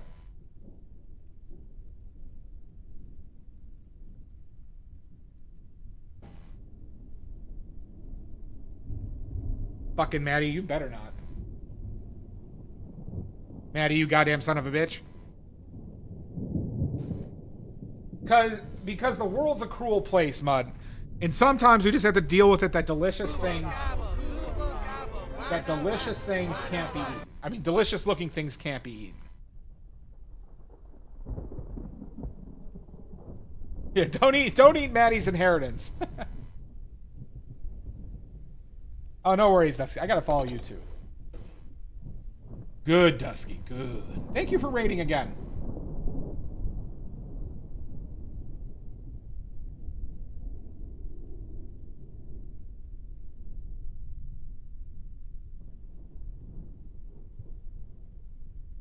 See, Maddie, this is how I know that you you share a philosophy though with me as far as colors, because I love super saturated colors. And I think you have the love in the curse. Oh, by the way, do y'all know that Sashi's gotten the paint curse? Oh, we figured out what the black spot curse is, everybody. We figured it out.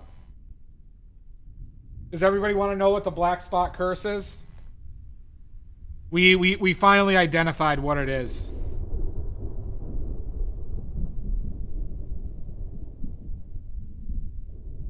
Finally identified it, everybody. Yep.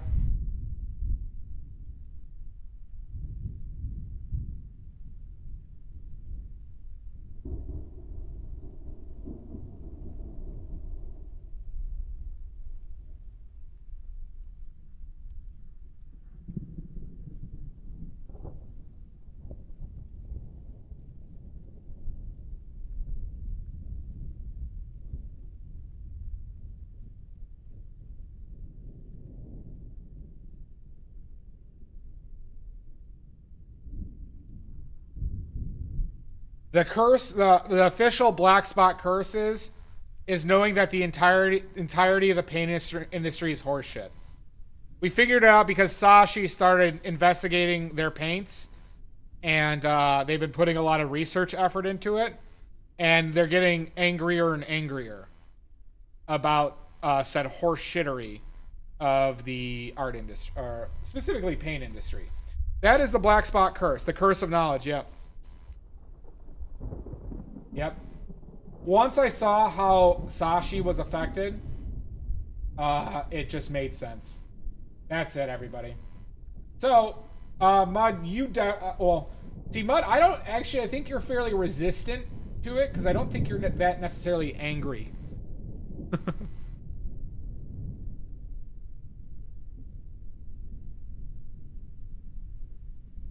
Who might have the curse here? I definitely have it. Sashi has it.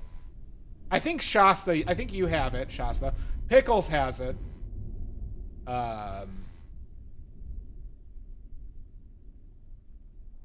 Mud is violent. Mud is violent. Yeah, you're just cursed with knowing? Yeah, so maybe you are cursed. You're cursed by being aware of it, but not necessarily... It doesn't affect you that much.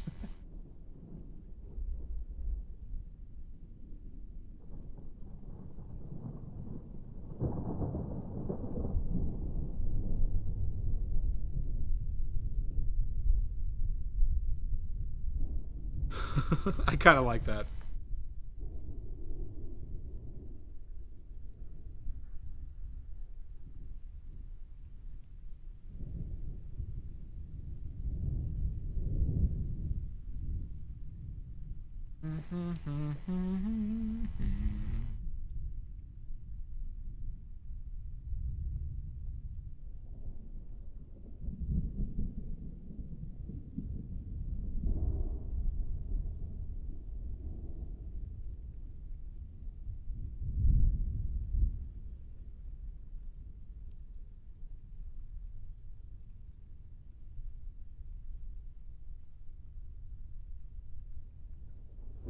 Yep. Yeah, I think you definitely... Do you get angry about it, Shasta? Knowing that, like, basically, like, every paint company is just not really doing their best?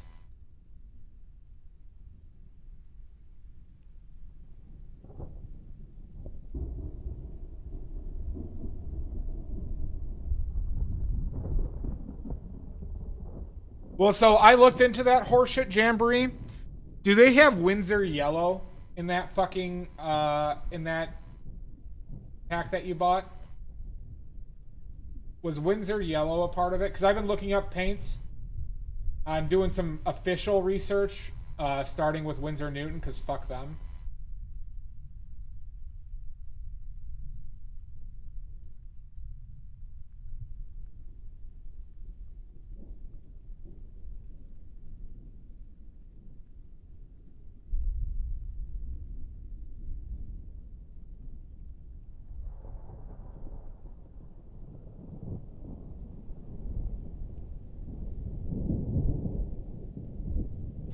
Because I looked up what Winsor Yellow... Shasa, can you guess what Winsor Yellow, what pigment Winsor Yellow is? That they just happened to rename to Winsor Yellow?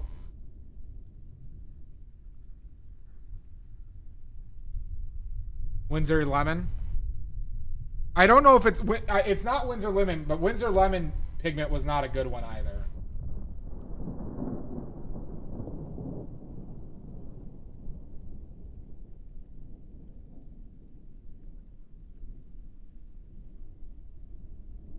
The Winsor Yellow was Hansa Yellow.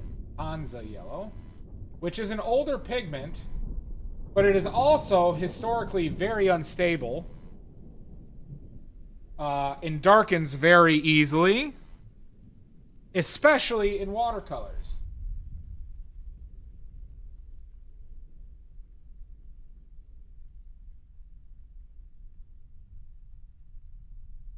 Not to mention, they used... so I went through their yellows yesterday. Of their artist... For their oil paints, I went through their yellows. And their materials. And they had 5 extremely problematic pigments in just their yellows. Good, Jamboree. Good. You won't regret it. You won't regret it, Jamboree.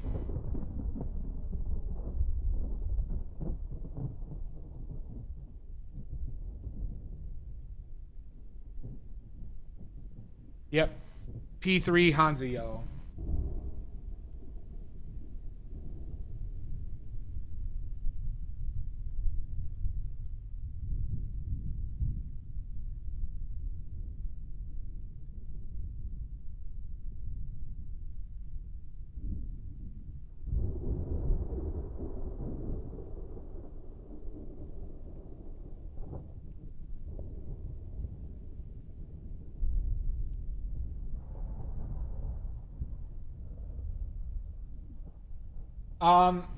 I went through the entire line, but are you talking about which yellows have the bad pigments in it?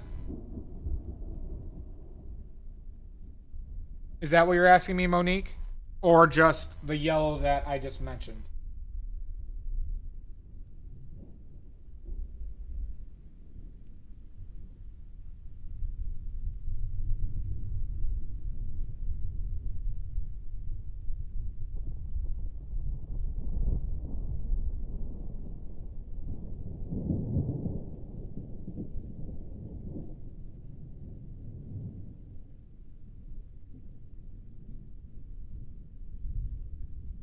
So it was their Winsor Yellow. Winsor Yellow was Hansa, which was bad. They had, what the fuck colors was it? They had 2 colors with benzimidazoline orange in it. And benzimidazoline orange specifically is a very unstable and not light fast pigment. They also used another yellow called like iobilin or something that also is not light fast. Yes. So here, let me. I have it up on one of my. Hold on.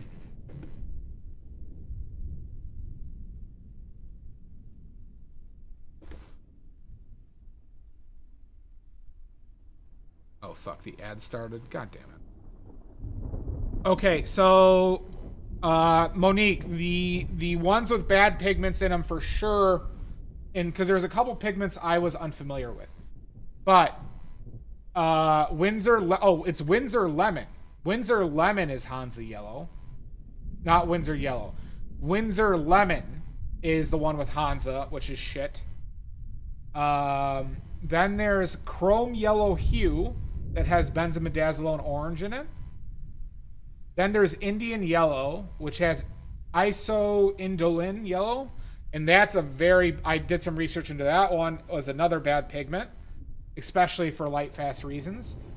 Then they had Naples Yellow Light, which had benzimidazole and orange in it, which is problematic. And then Naples Yellow had lithopone in it, and lithopone also has discoloration issues with it. No, I was talking about this, like, I started doing research into Winsor & Newton's pigments, or paints that they sell, and I was just reading off the ones that I found that were off the bat problematic, to say the least.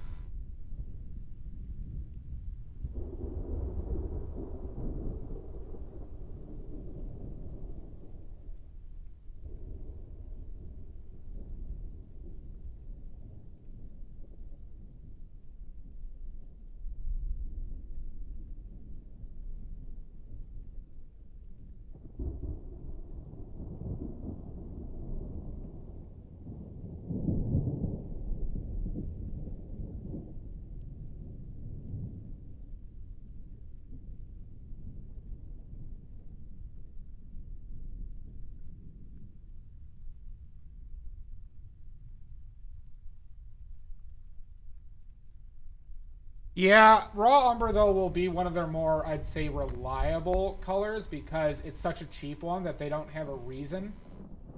But another issue that I have with Winsor & Newton is that they fucking use safflower oil.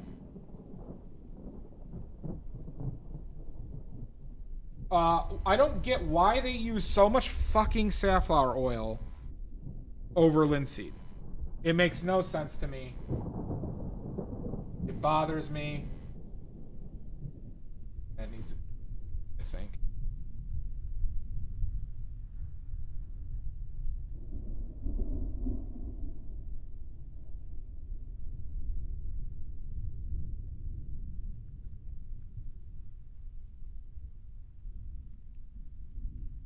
No, I don't think it is mud. That's the thing. Like, some people think it yellows less. That's why I think they use it. Okay? I do think it's also easier to manufacture with safflower oil. Thank you, Mario Caesar. Welcome in. I think it's easier to manufacture with. But, like, it is a less durable bond. The evidence that it yellows less is not, like, I'll say, reliable evidence. Secondarily, apparently a lot of pigments are less light fast in safflower oil. I literally read a doctoral thesis on this exact subject. Well, welcome in, Mario. I appreciate it. If you have any questions, please let me know, Mario. So, not light fastness can be affected by the type of oil you did. Don't ask me why I did. Of course I did. See, you don't have the curse. If you had the curse, it'd be like, you're damn right you did.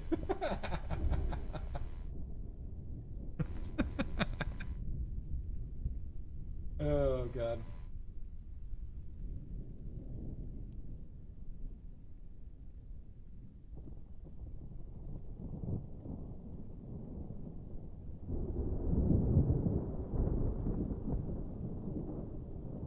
Hey, that's what I call a Saturday night mud. That's a Saturday night. That's what we call a Bay City roller in the Badley household.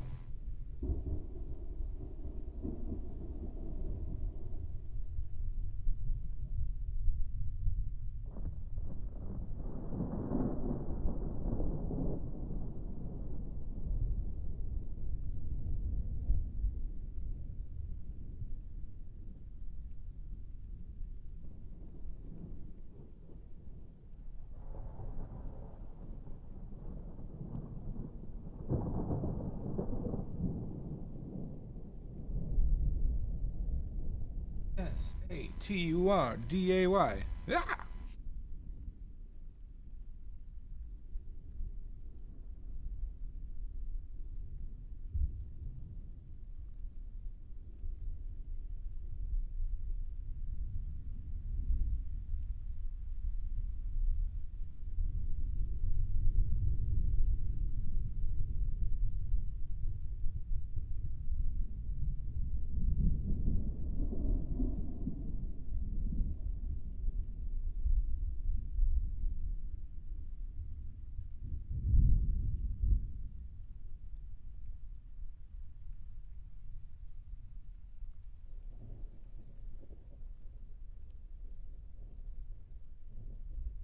Yep.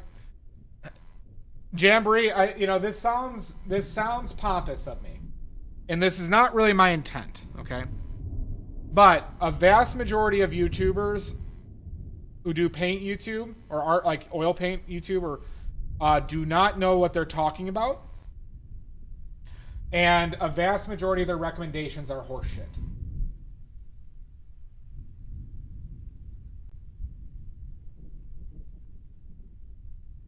This is what drove me to the paint madness. This is what drove me to the paint mania. Every single one of these, Mario, I made myself. I make all my paint. You just activated my trap card.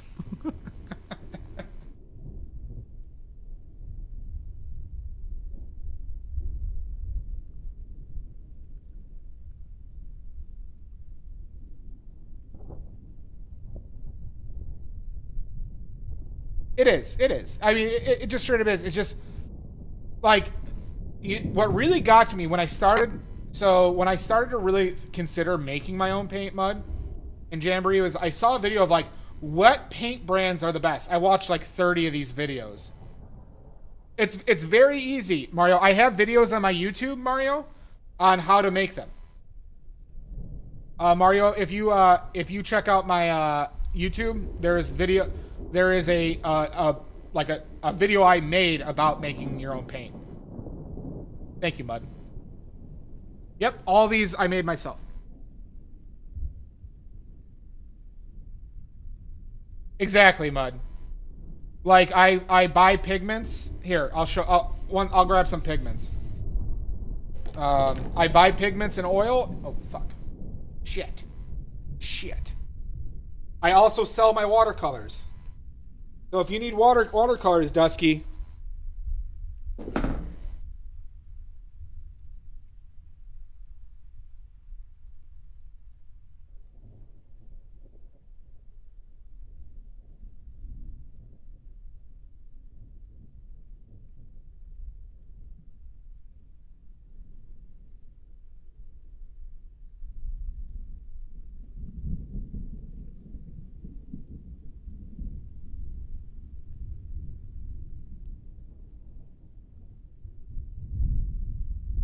Soon, Shasta. We gotta make that phthalo blue. So, hi, Outernet.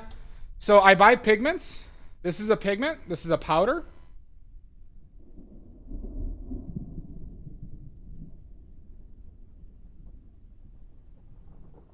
Yeah, well, this is partly why I hate Winsor and Newton so much. I buy pigments, and then I mix it with oil. I mull it with my butt plug. And I put it in tubes. See, this is, like, I put them in, this is a tube I bought. This is a pigment paint I made. I got tons of them. I've done, like, 15 paint making streams as well. I do them on stream.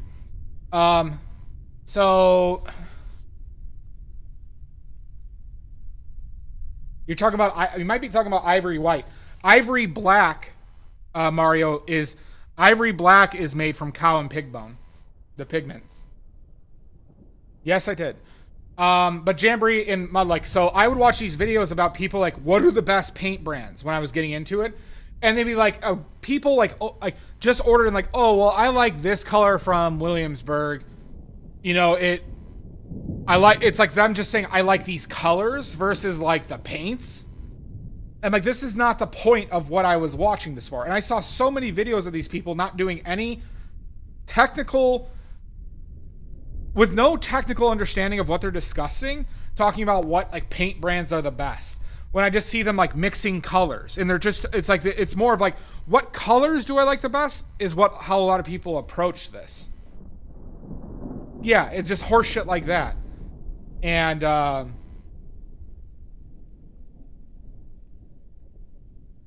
interesting, Dusky. So yeah, it just really, like, you know, coming from my technical background, you know, I was in engineering jamboree, and it's just like, it got to the point where it's like I felt irresponsible to use this stuff so much without understanding what's in it. And then I learned that about additives. I learned about pigments. I learned how to make it. I learned why are certain colors stronger from other brands than others? Oh, it's because they use fillers. What are the fillers? What do they do? Why couldn't they be good? Why couldn't they be bad? Right? And what did I miss from Out of Net? Oh, geez. Be careful, Out of Net. So it just kind of drove me to a point where it's like, oh, okay, the whole industry is literally a scam, largely a scam. There are less than 5 companies that I'm aware of that I'm fine supporting and would have comfort in buying their paints. Yeah, it's all marketing. Because then you see, like, I get these commercials for Gapka paints on Instagram, right? And they talk about, we use the finest pigments, and they're making fluorescent pigments, fluorescent paints. And then I read up on fluorescent pigments, and they fade within 1.5 to 2 years. In the best case. They're not, like, these companies aren't making pigments. They're all buying pigments from the same companies and making paint with them and selling you varying prices. And they're just all trying to give you as little pigment, right? Drive down their costs as much and still charge you $40 a tube. Good. Yep, exactly, Jamboree. My favorite things. So yeah, it just it's very, like, I look at the whole industry as extremely unethical, and you know, companies I don't want to support. Now, if you want to know if you're buying paint from a company, there are I can tell you the ones I would recommend. The only issue is they are expensive, but they are justifiably expensive.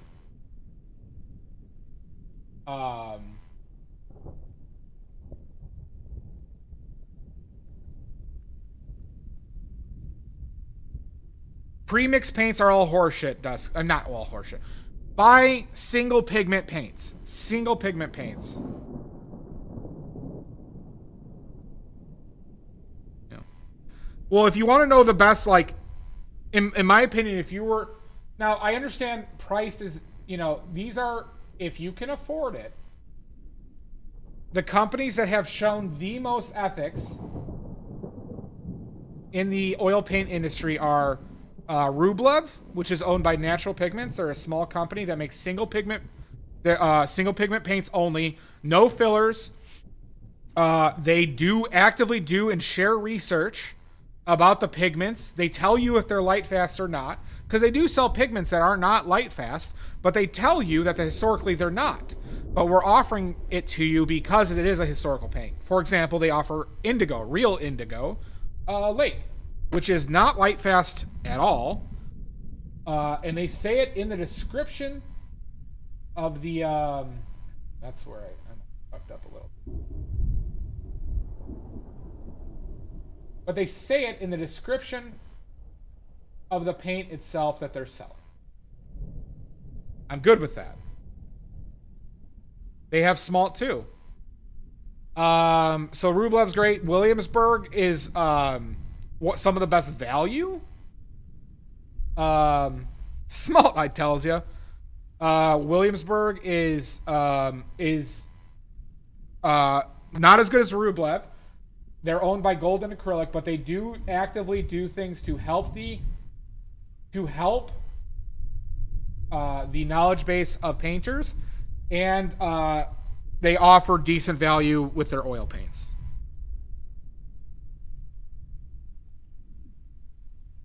It's all right, Dusky, and that, you know, that's, I'm not telling you to do that, but it's more of just like a function of, you know, if this is something that you care about and this is something you plan on doing in the future, it might be worth it to, you know, give yourself a little bit of information on companies that you want to support, that are actively giving you value or provide additional value over essentially like companies that do not have your best interests in mind whatsoever. Mamiri Puro is another company I would recommend. Mamiri Puro is another company that I would recommend. I have had very good experiences with the 2 paints I've gotten with them, and with some of the research I have done on them. Yeah, no, I didn't. Yeah, exactly.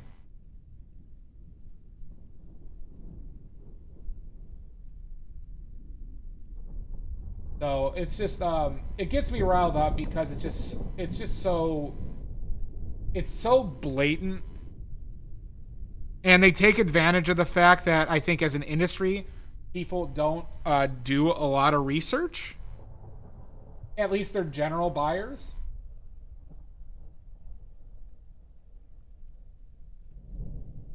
And I think they do everything in their power to propagate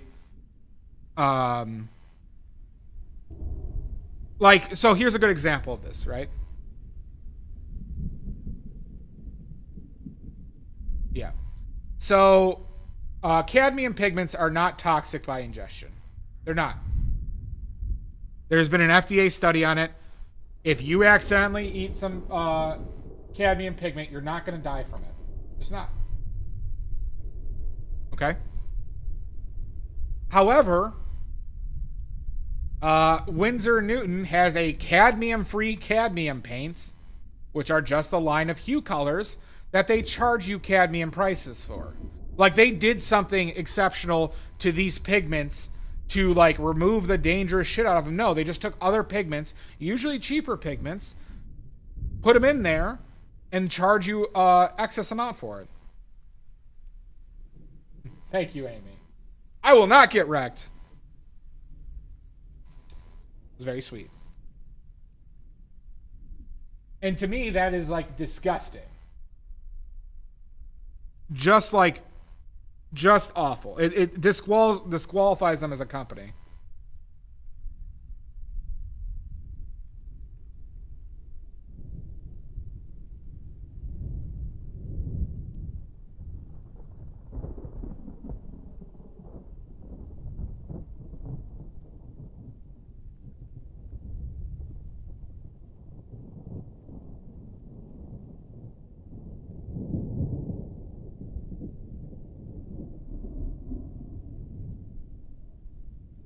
It is predatory. Exactly. Well, that's why I'm doing the research I am. Like, I started, right? Because I want to see how many blues they have that are just made using phthalo blue. They're probably going to have 7 to 8 different blues that they sell that are just made with phthalo blue and varying pigments like titanium white, things like that, right? Like there's gonna be a lot, and to me that's horse shit, right? Just sell phthalo blue. Like,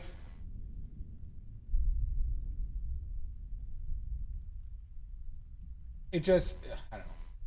Sorry, this is my rant. This is my weekly rant. This is my court mandated weekly rant against Winsor & Newton. Court mandated.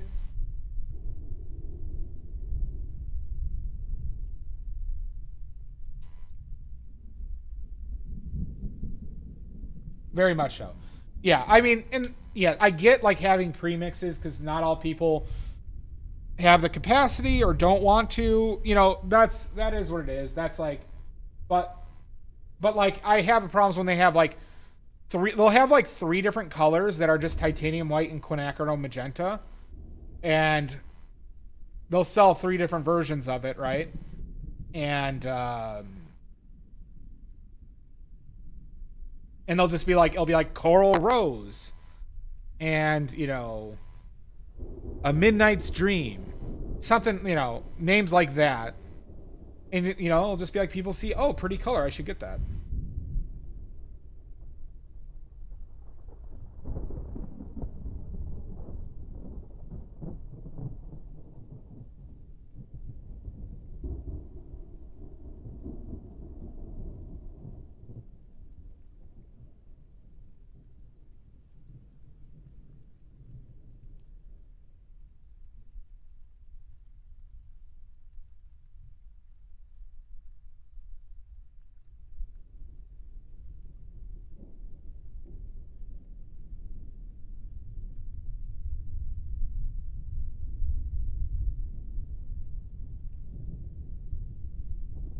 Cerise blush. That's an actual name, right? Awesome.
Oh yeah, it sounds like exactly like stuff I've seen, Shasta.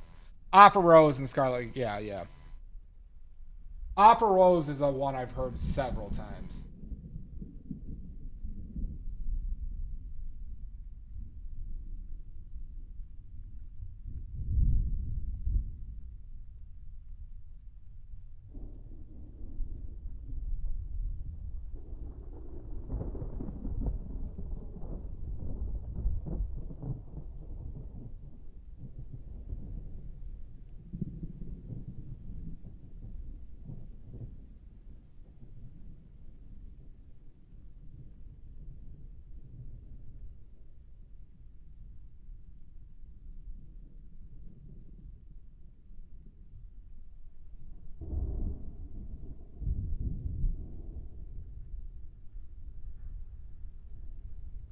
So yeah.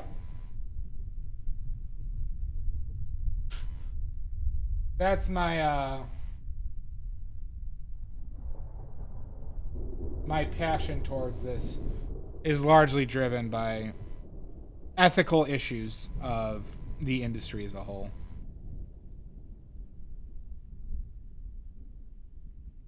What caused me to be the paint maniac I am today.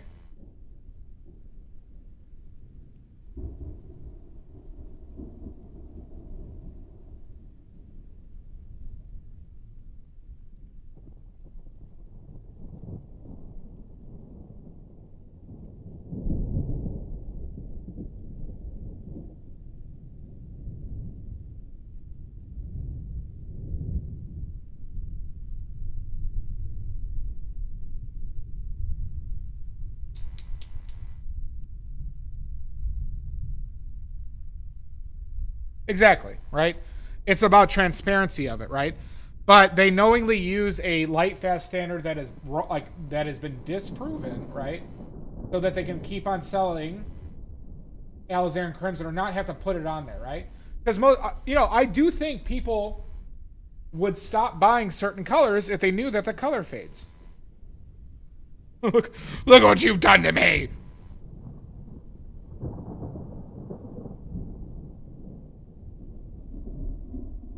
Yeah, exactly.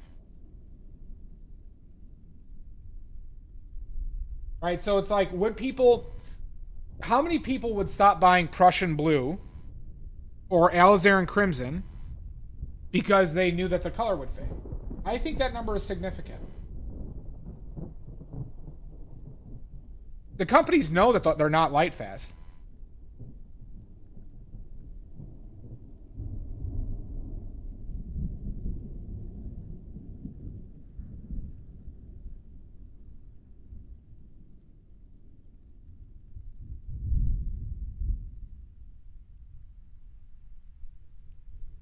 I agree. That's the thing, Shasta. Well, yeah, and I also think if you sell paint or materials, when I sell my paint, everybody, you're gonna know when I make student grade versions, you're gonna know what fillers I used and how much filler I used. Yep, exactly, Jamboree. I'm probably gonna put them on the labels, by the way.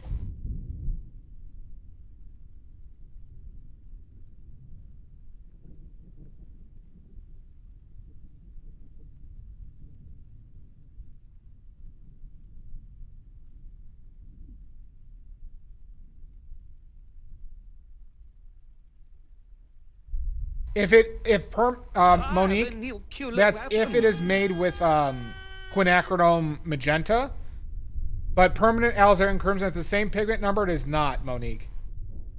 Welcome in, Chewy. Welcome in. How you doing, bud? Thanks for the raid. Welcome in. Give us your sweet, delicious, creamy links. You're welcome, Monique.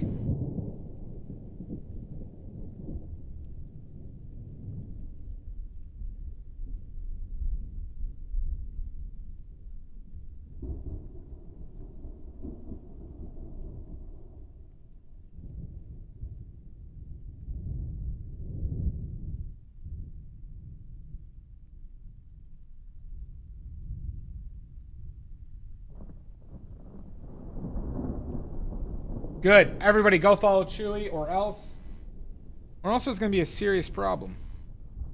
And I'm going to send my goon Chewy after you. Everyone go follow Chewy or else. No worries.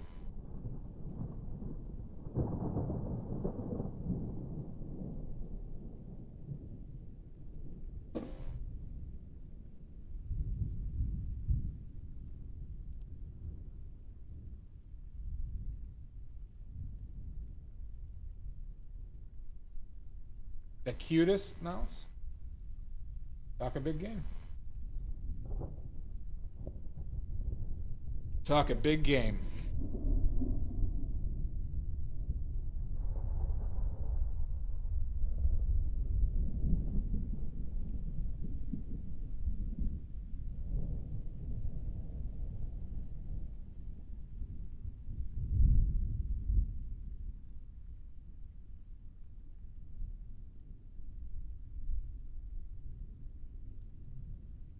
Yeah, I mean, so like, for example, if you don't know, you have less, right? Some people truly don't know. However, I think if you are a professional artist or you are selling work that you've done, it is ethical to know or to learn or to be actively trying to learn about it, right?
Shooby-doo-bop.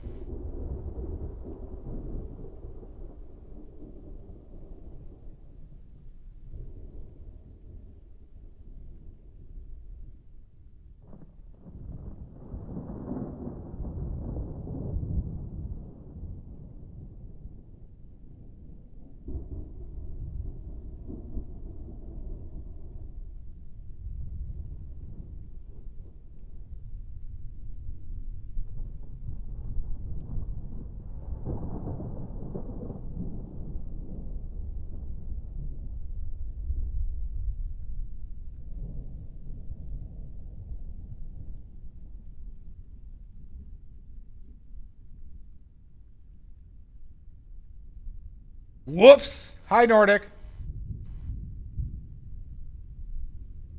Baglet? Who's this Baglet, Nordic? Hi, Nordic. Whoops.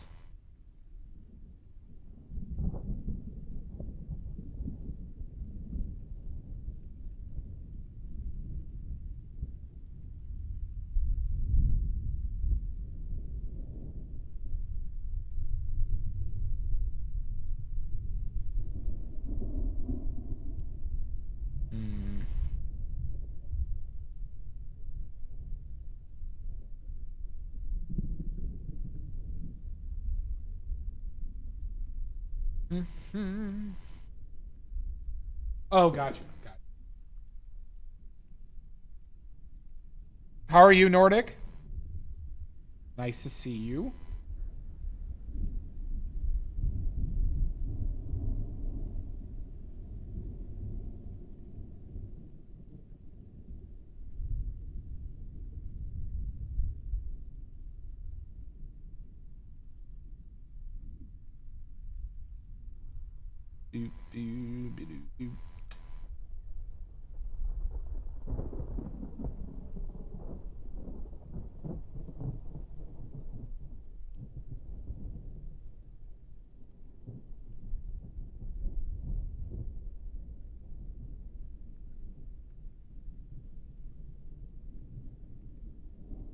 Why don't you slide?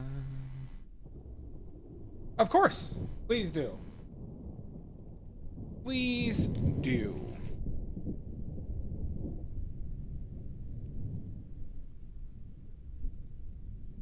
There you go. Everyone go follow Chewy's Blue Sky.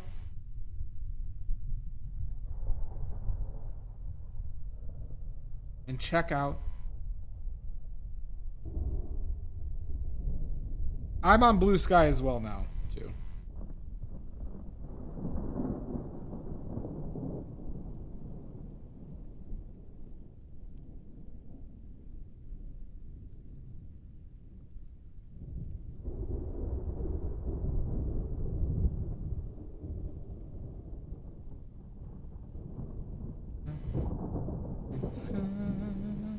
Let's take a quick look. Let's see if I can... Let's see. You did say the cutest. I'm going to hold this to the cute standards. Oh, that is very cute. Okay. That's well done. That is very cute. All right, you win. You win this round, Chewy. You win this round. Thank you so much for the raid.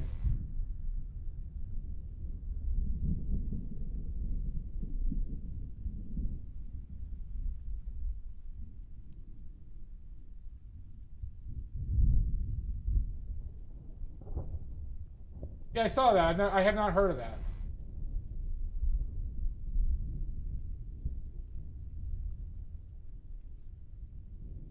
Well,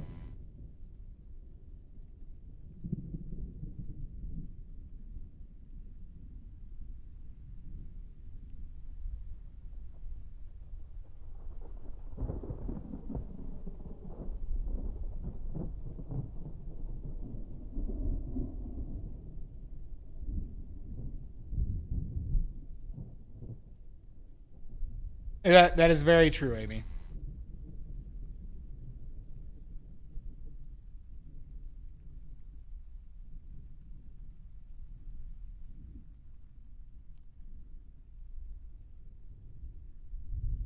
is that color?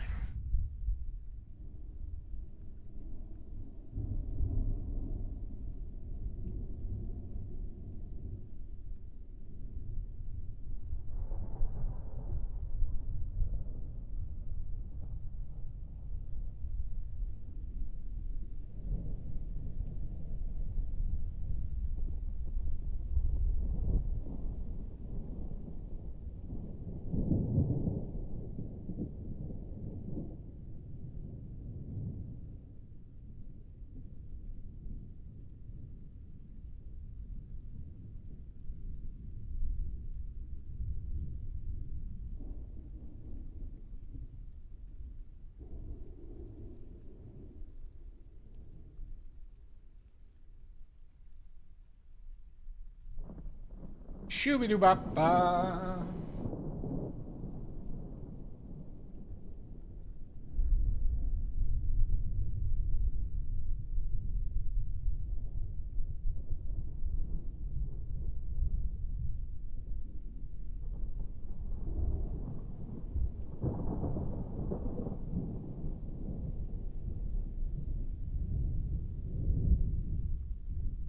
That might have been a little bit more towards the end.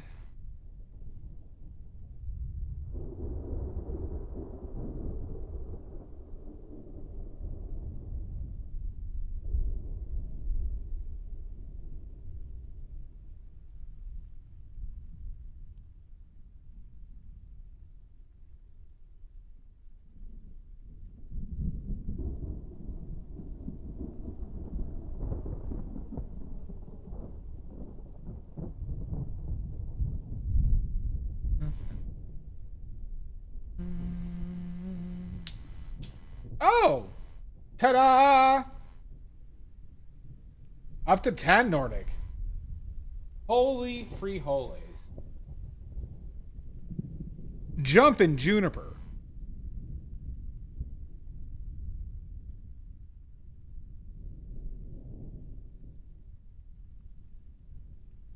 Jumpin' Juniper.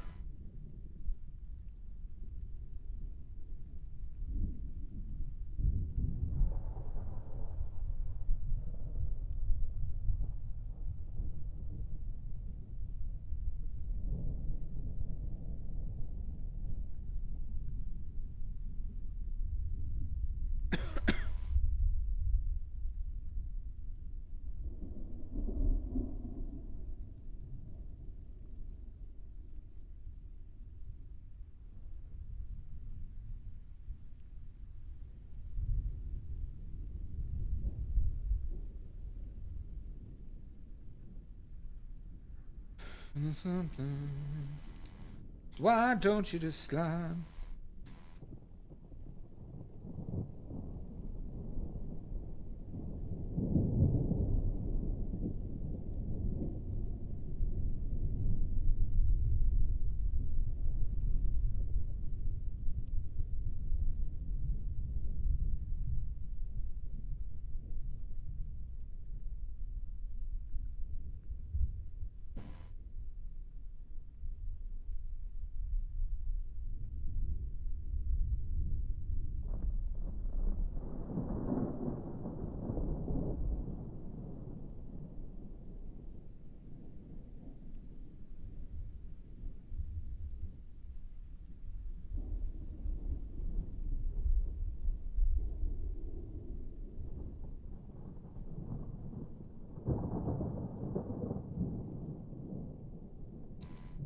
It's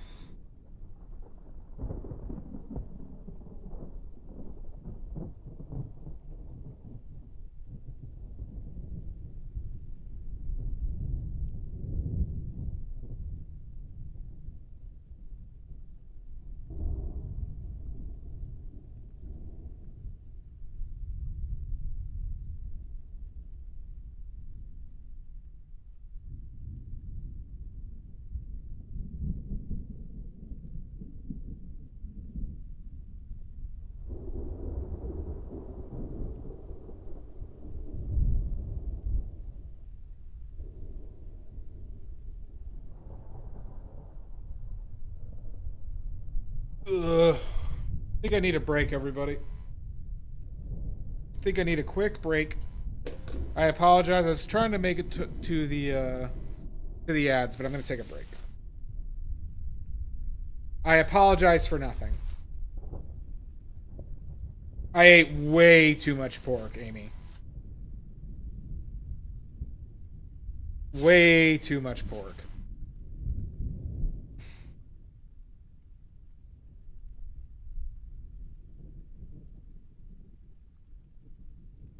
I don't... Is there a command for, like, doing 3 minutes of ads, Mud?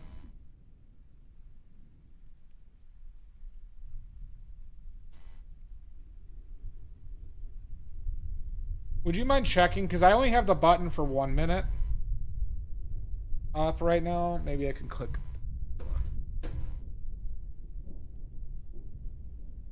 You too, Monique? You ate too much pork? Yeah.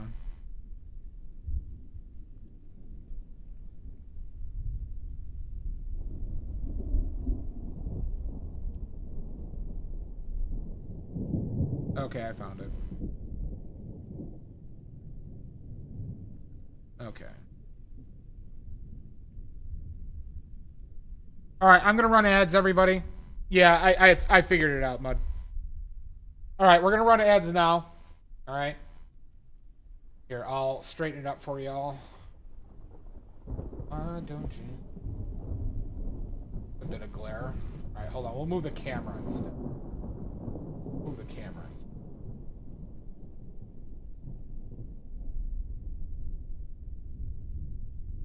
Currently where we're at.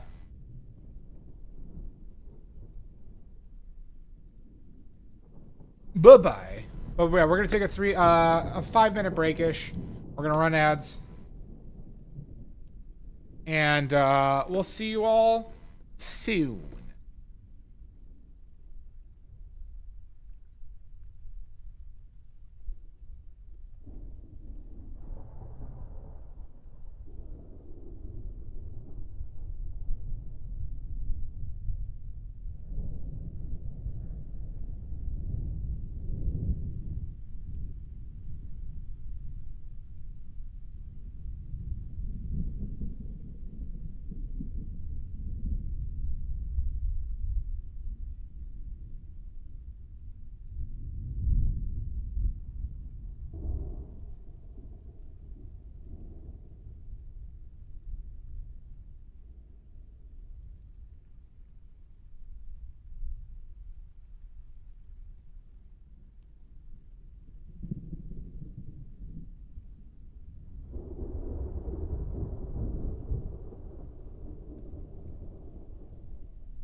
All right, we're back.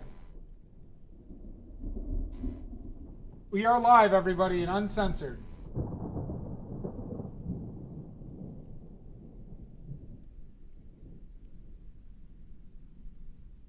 We are live and uncensored. Oh my god. Tomorrow we're painting a portrait, everybody. How unfortunate. I know, Mud. We are doing a portrait tomorrow, everybody.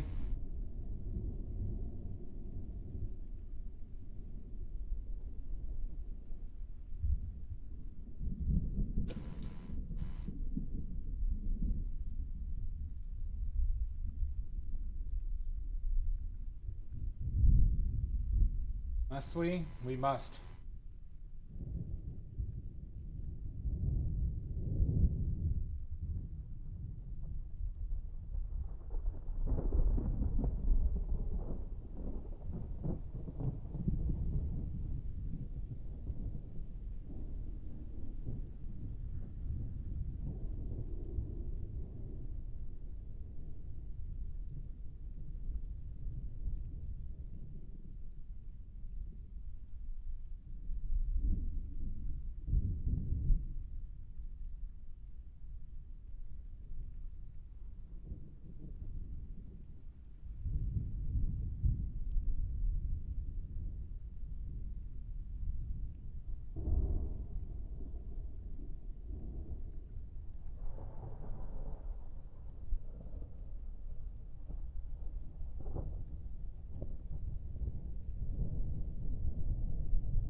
Too bad. Too bad, Amy Jo. Fuck them kids. The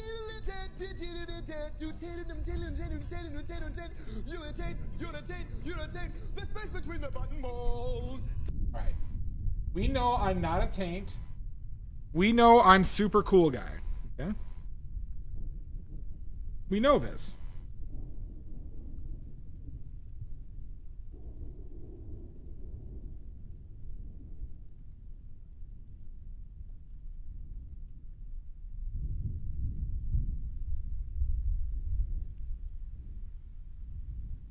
You know this, Amy. I'm Mr. Super Cool Guy. So, thank you. Thank you, Mud. You get it. The coldest. Absolutely the coldest, Amy Jo. You won't find a colder Perennium than mine.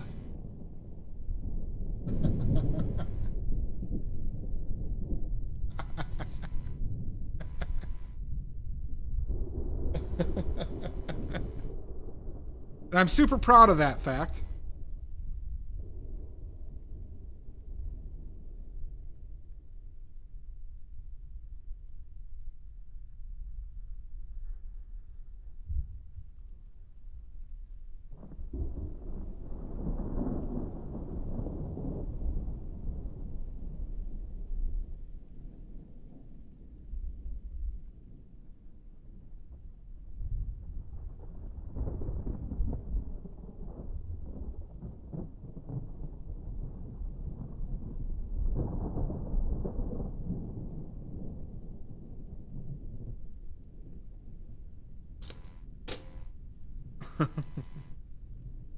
Well, good, Amy.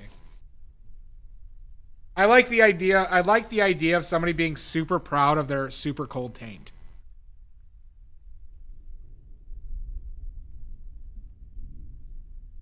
It's refreshing. Well, mine's at a breezy 38 degrees Fahrenheit.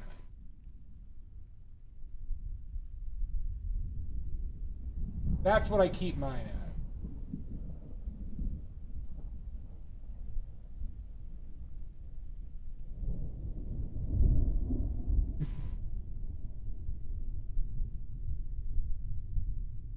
Breezy.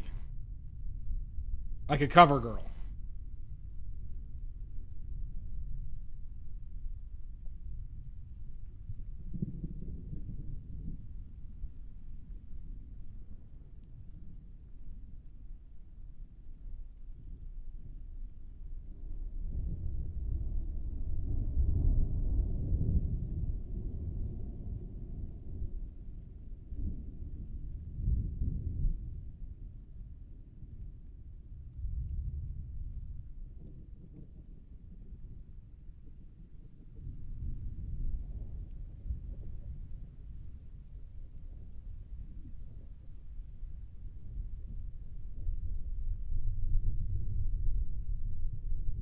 Ooh, that was too much.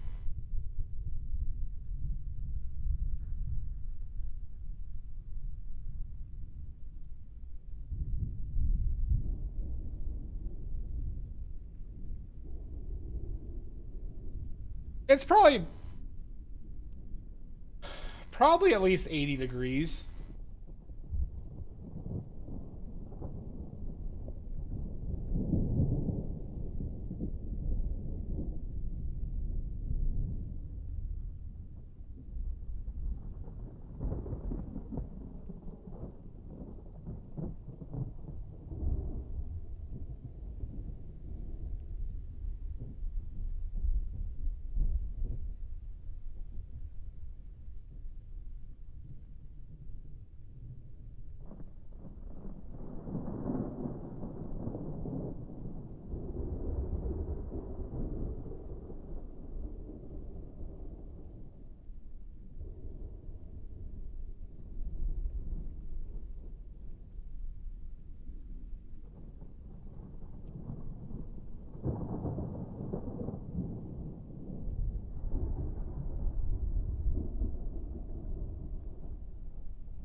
We don't know.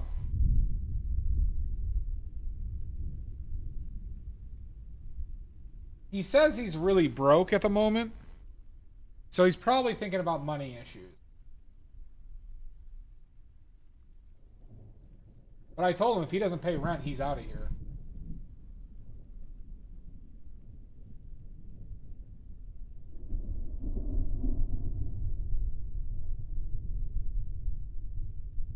Probably both, Pickles.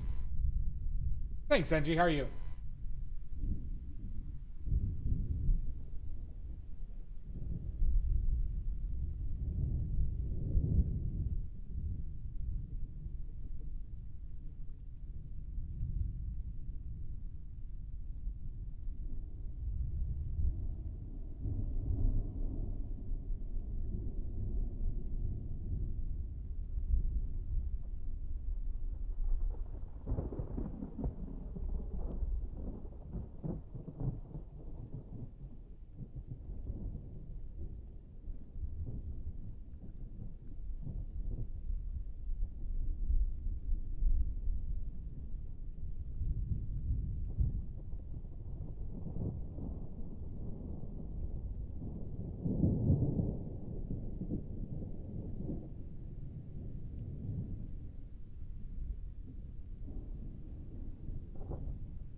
Welcome in, Angie. Nice to see you.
Who will say yours?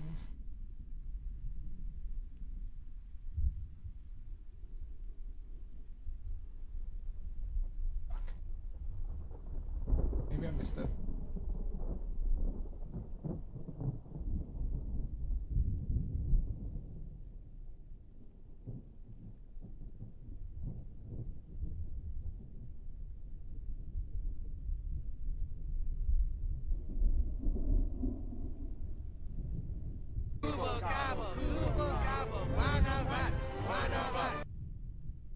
Crybaby Cryptid, thank you for the follow. Thank you, Dusky.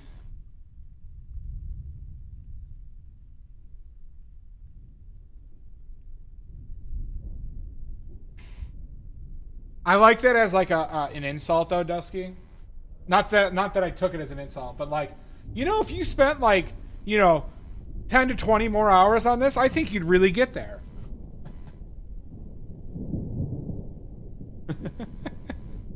Thank you, Amizu. Very much so, Rubel. Very much so.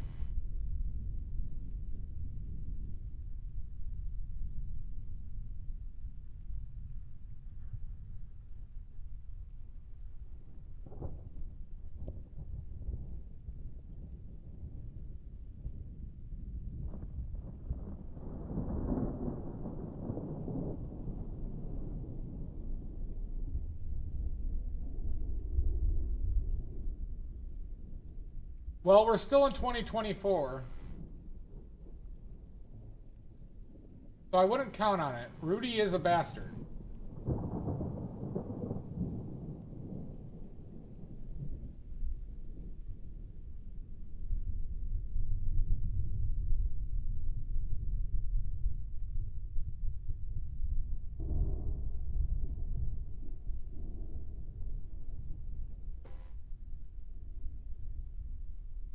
No, I know. Dusky, I didn't mean to imply that you were insulting me. You just reminded me of a funny insult. I thought what could be a funny insult.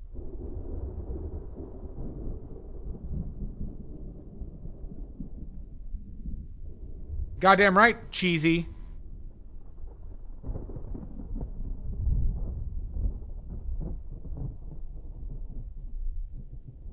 I have the stamina of a panda. You can't stop me from painting.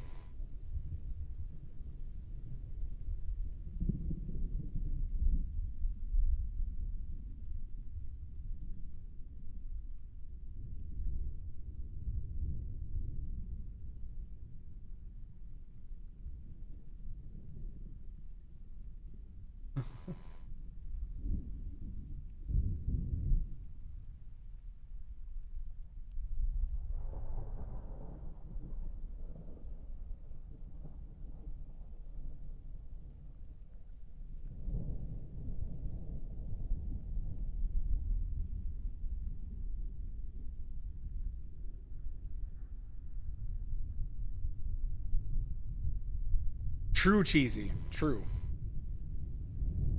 Your nephew was an interesting one.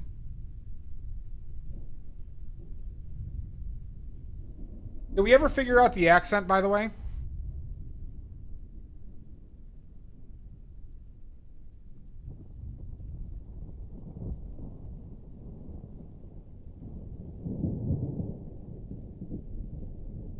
No. Oh, really? He is not. I'm totally down. Sashi, would you be down to play Sashi and Cheese? Would you be down to play Phasmo with Wheeler? Oh, did you, Sashi?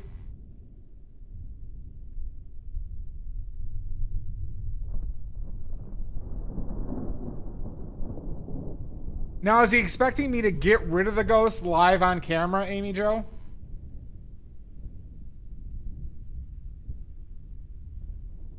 Amy Jo, is he expecting me to exercise the ghost live and uncensored on the camera?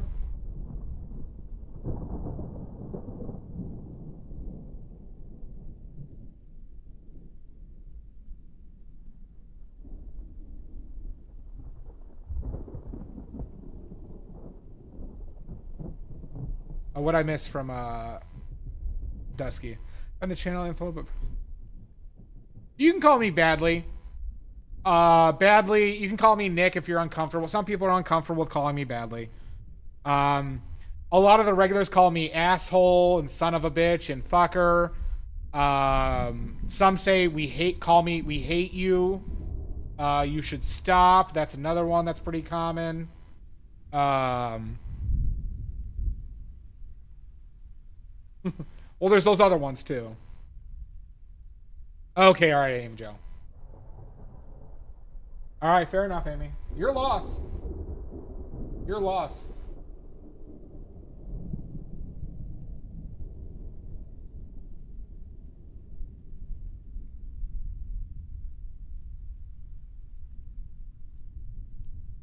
Joe Mama. Mr. Everyone. Dickbag, Dum Dum, Sir Pings a lot. That too. Eeyore of Illinois. That, yep. Mr. Honk Shoe. Yep.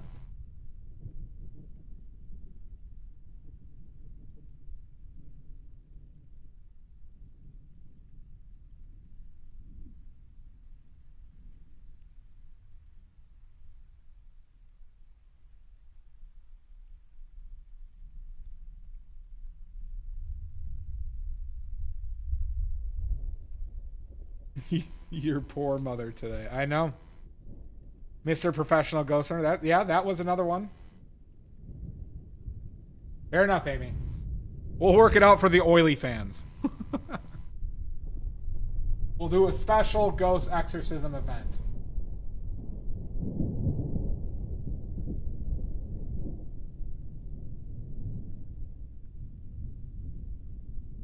Well, one thing I want to do is next time Garg is in town is actually go somewhere and ghost hunt and stream it.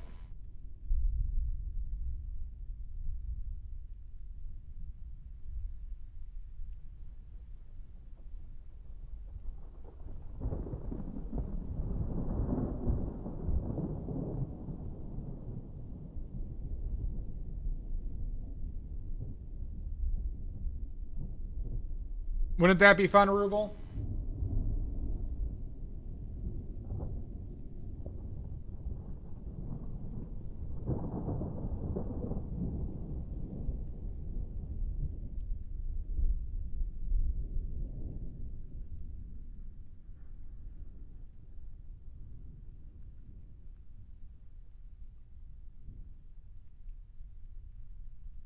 Do it. Now, the thing is, I don't know how reliable the stream would be. So there might have to be, point being is that wouldn't be for a long time.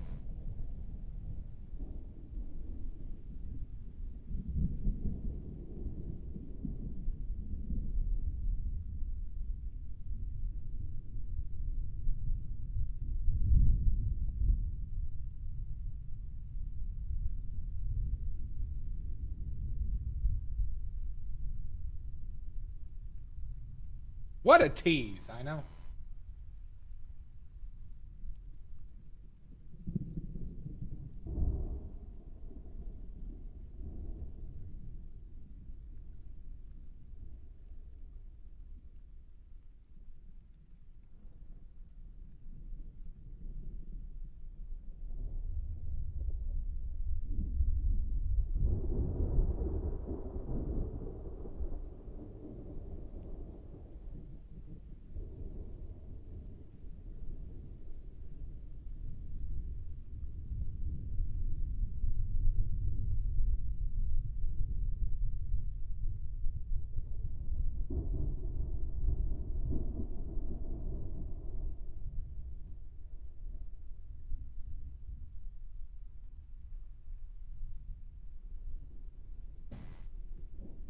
You will save your soul. Or is it who will?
Oh yeah, yeah, I know what you're talking about.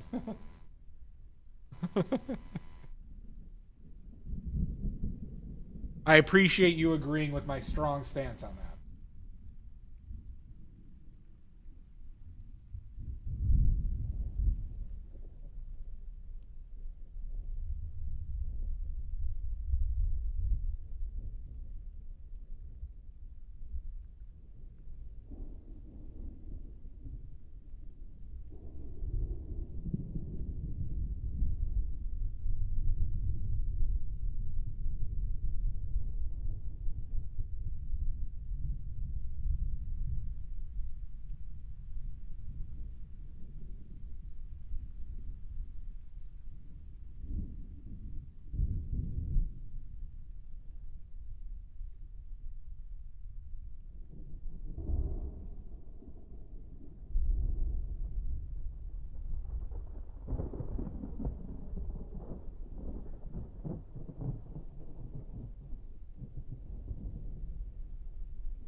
Thank you, Monique.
Bit of a thick boy mark.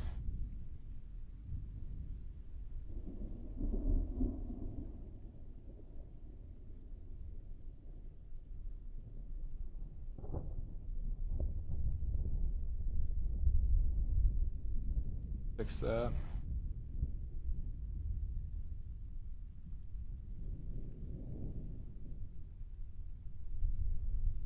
That mark definitely ate too much pork.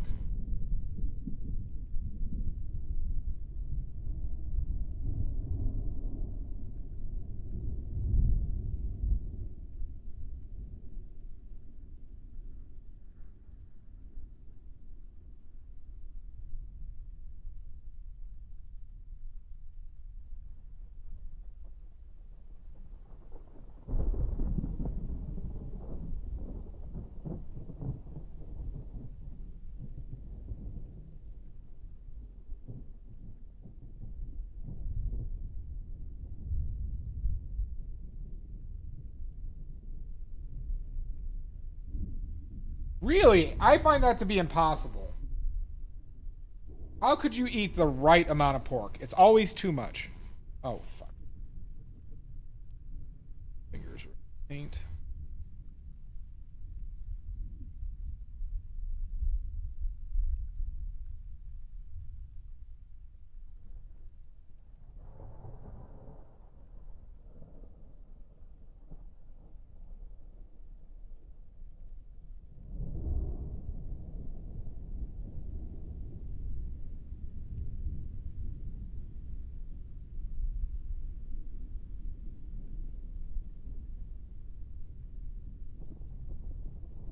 That's the thing. How could you even know? How could you even know what the right amount of pork is? Should have used for this.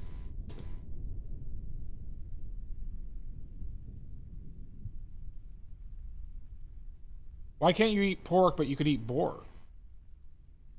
Aren't they like the same thing?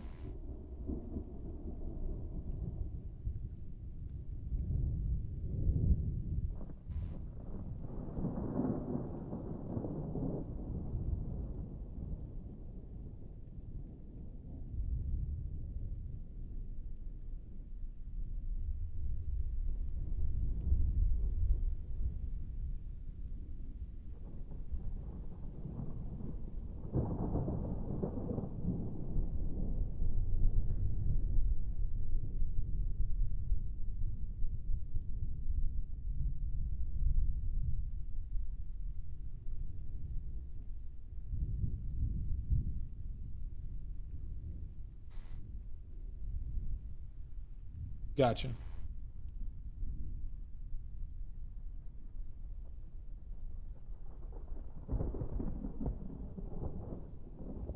Settle down, bud. Settle down.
You bet.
How that gets so bright? Maybe because everything next to it is super dark.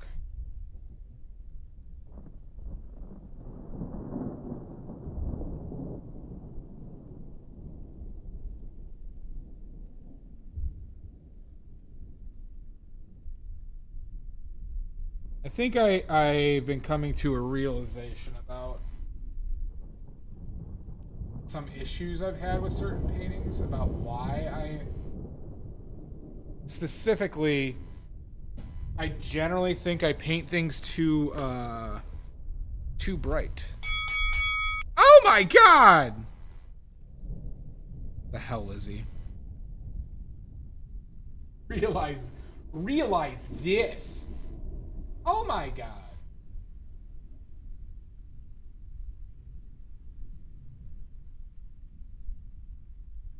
It was a habit too of when I was like starting out as well.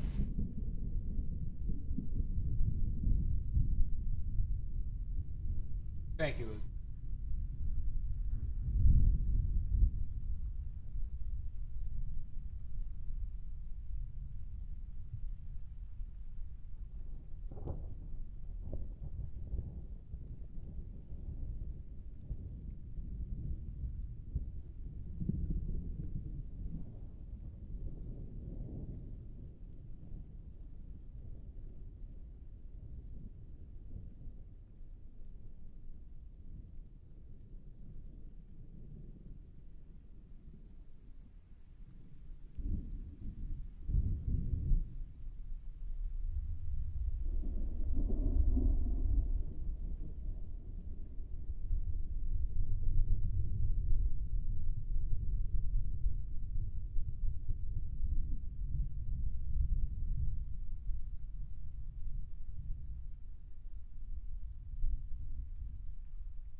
These all hairs? I wonder if these are brush hairs.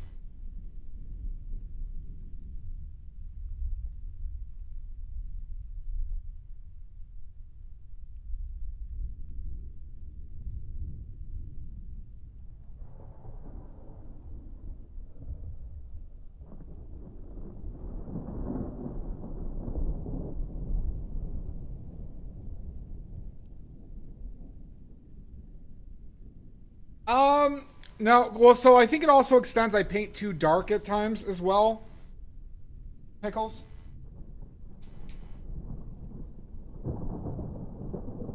I think it's because of my lighting, partly too.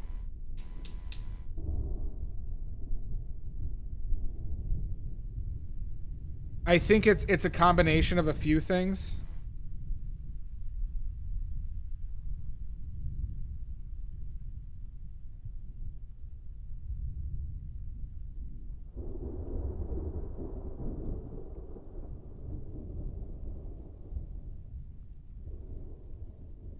That's one thing I need to really figure out is get a better lighting setup than what I currently do.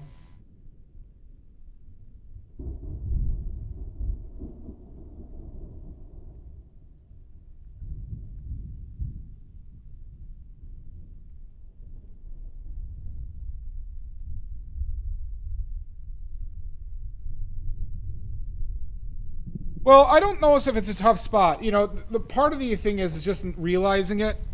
So on this one, so why I say this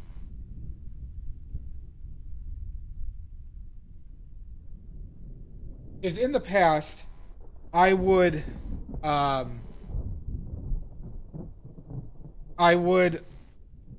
these brights would be a lot brighter than this, but I've intentionally kind of subdued some of them to ensure that I have the variability I needed of contrast to make this look how I want.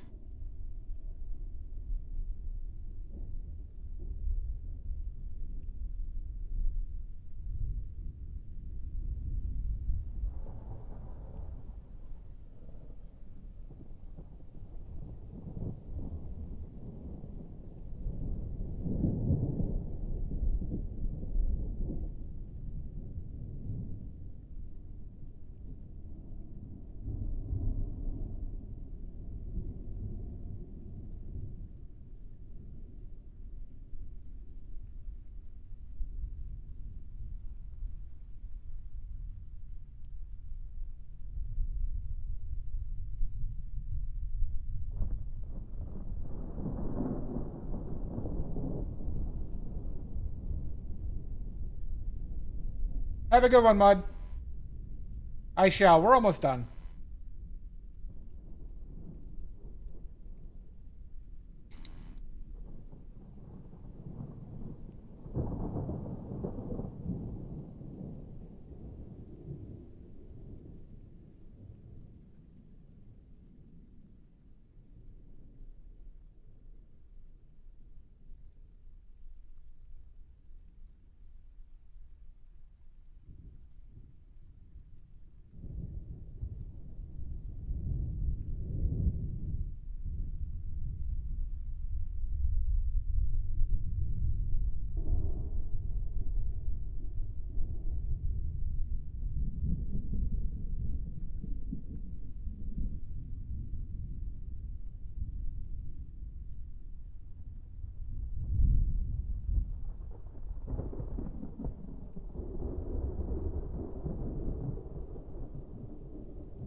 Nee, Mud.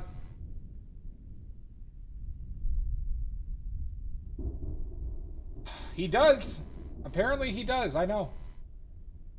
It's shocking, Omizu. It's shocking.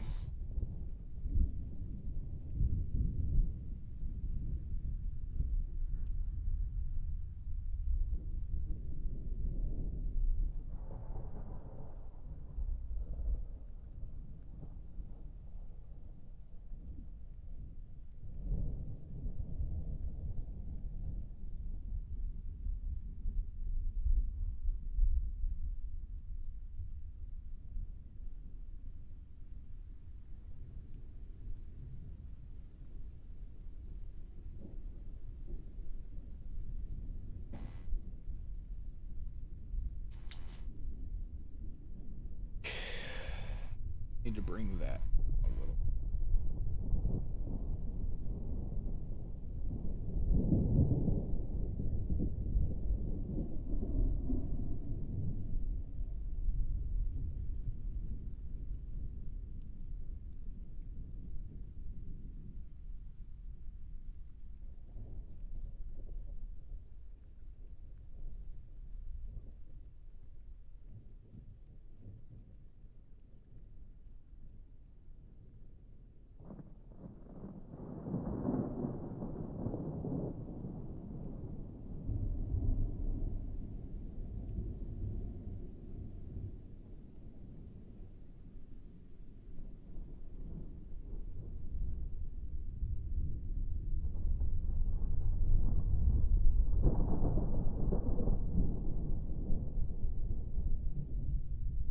No, it's definitely not Randy though. Omizu. Randy left about a month ago when Rudy came back.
Fuck. Why'd I flourish? They might have pulled the old switcheroo. They might have, Amizu. Oh my god!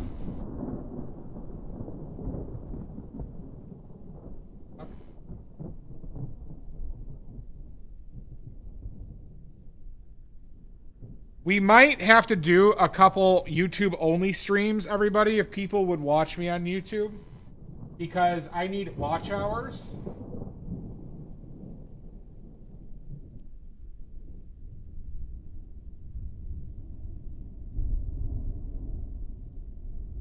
Not a permanent thing, but just something to help me get monetized.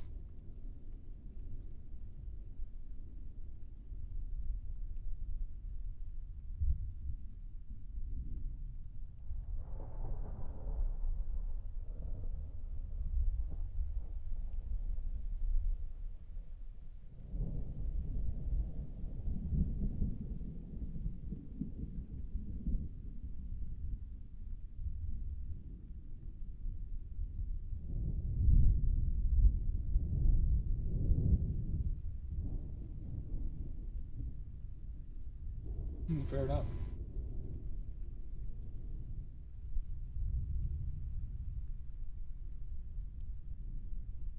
But I don't know if I'll negotiate with stream terrorists. I don't know if I'd negotiate with notorious stream terrorists.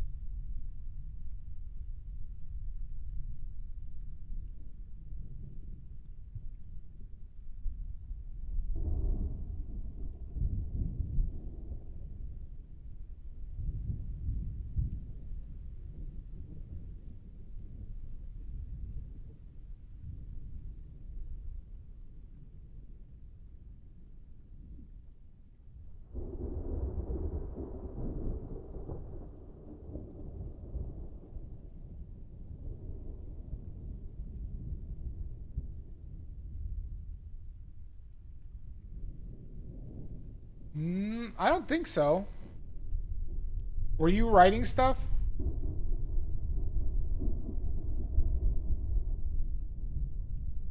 Well, you're seeing Lizzie's on YouTube. Lizzie's on YouTube, Amy.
very much so. Zirsten informieren. Hi, Enox. Enox. Welcome in. Thank you. Zirs. Yeah, if anybody has a tab that they can open to YouTube, I need watch hours, and I would really greatly appreciate it.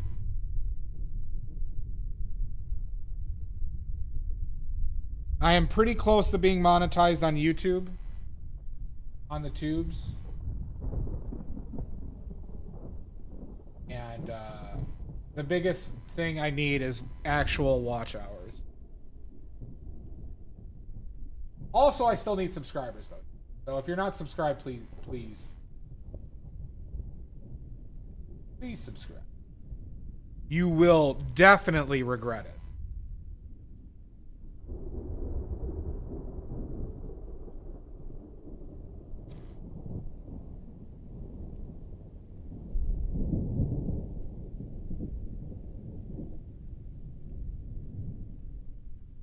I need about 800 more. No, less than 800. I get about like 40 a stream on average. But yeah, it takes a bit.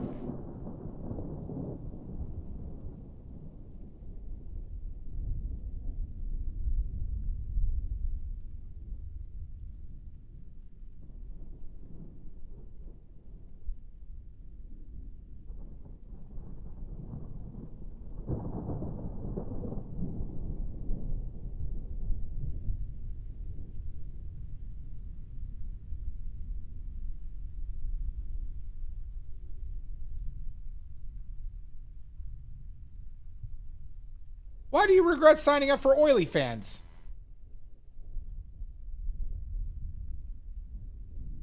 Has it ruined everything else for you?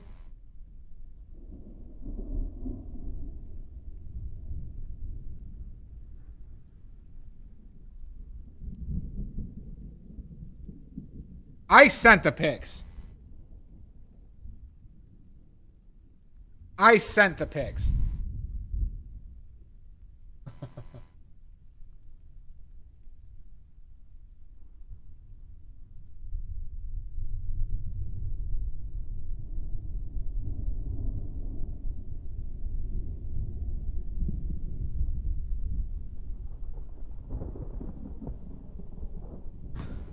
The Tate cam's there. The poop cam is there too.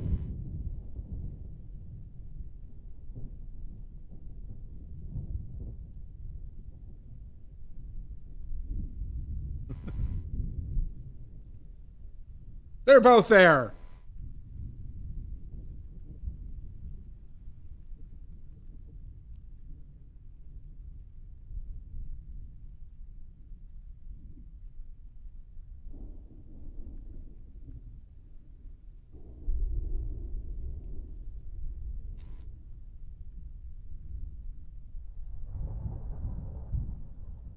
Are you navigating the site correct?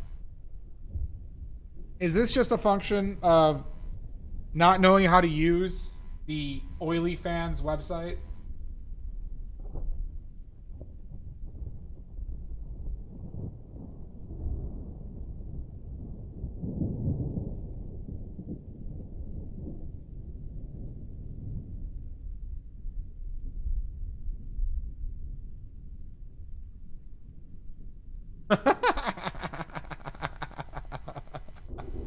I am at least with searching for smut.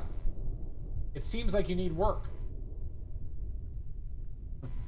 Do I have to create an Oily Fans how to?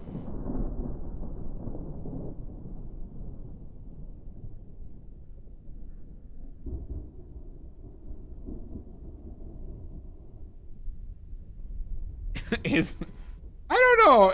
Is it Ilmizu? Maybe I've jumped the shark already.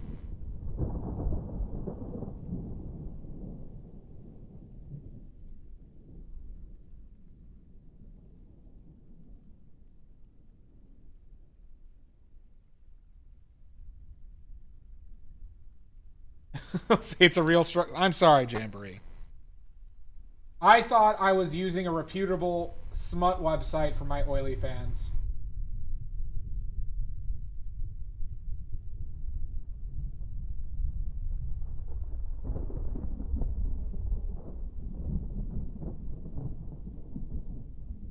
All I'm saying is the Japanese businessmen have none of these problems.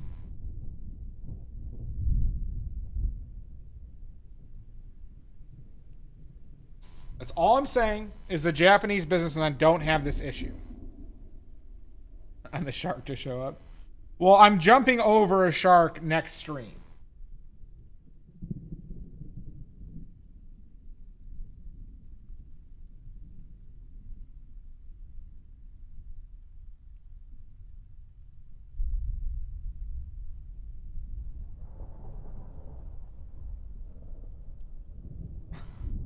Good, Omizu. You get it. All I'm saying is the Japanese businessmen can find everything.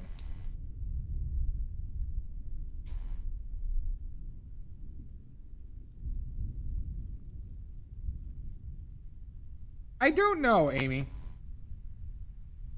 Is that something you would want? I wouldn't think you were a Happy Days person.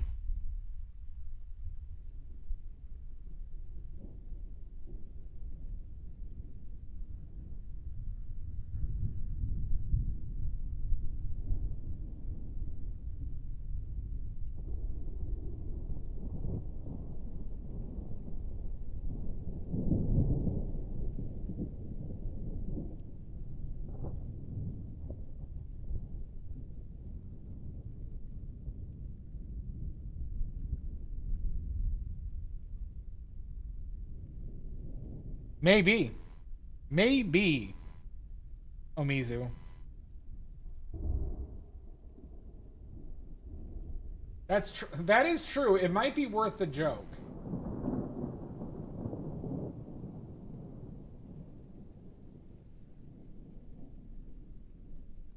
Dimensionally, we're off here. I'm not.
Alternate account?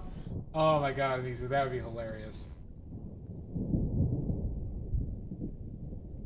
Well, they buy all my used gloves. They buy all my used gloves.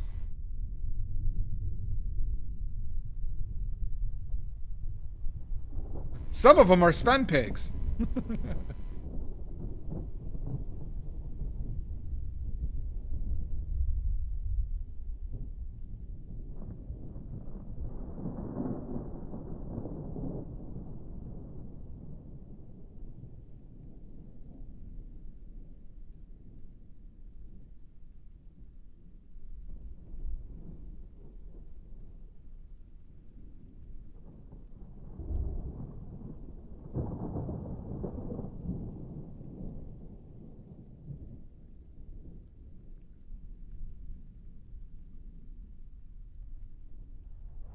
True, Elizabeth. Hey, you just got to be first on the auction. No, it's not favoritism, it's an auction. You get outbid. Oh, that's been you, Amizu? You've been getting them? Okay.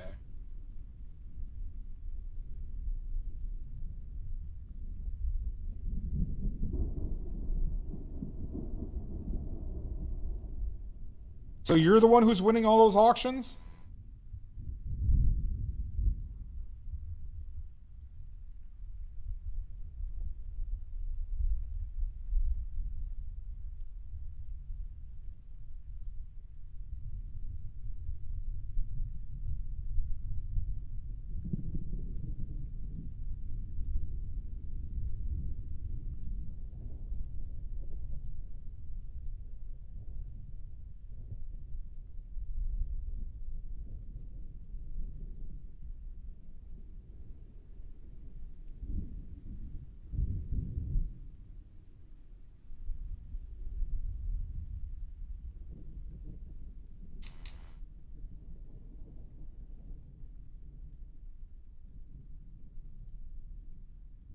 What's mates rates?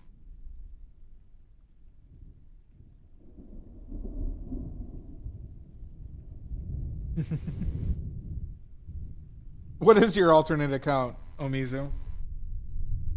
Or is that a secret?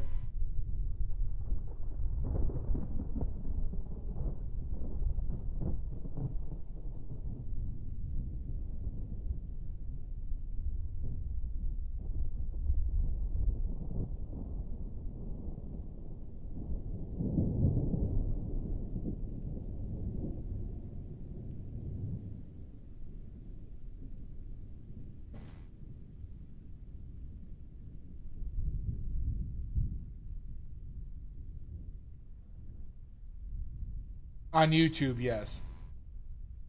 Oh.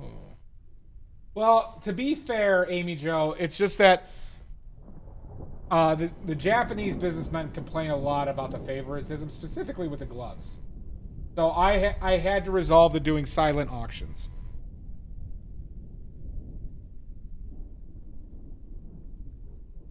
Don't ask Rand, he's mean rooting.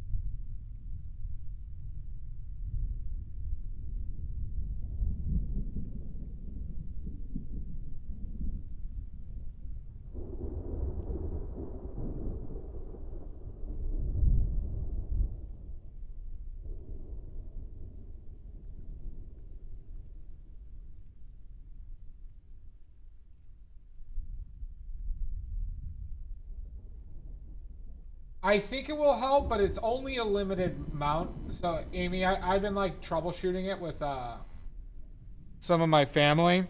So if you like watch a bunch of my videos or you do multiple, it will give me less credit for them, but there will be some.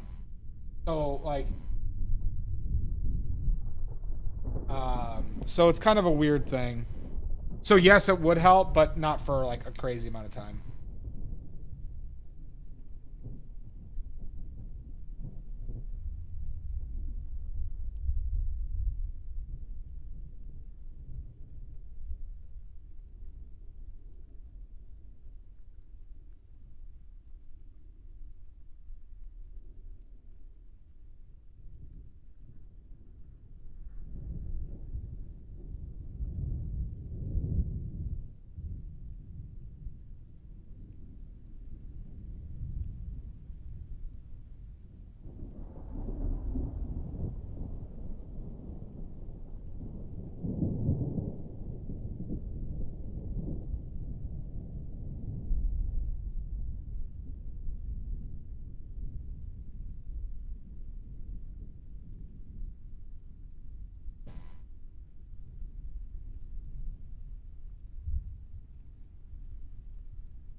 Okay.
Yeah.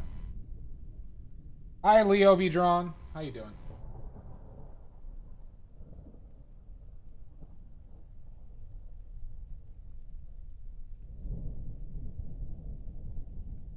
A wild Leo.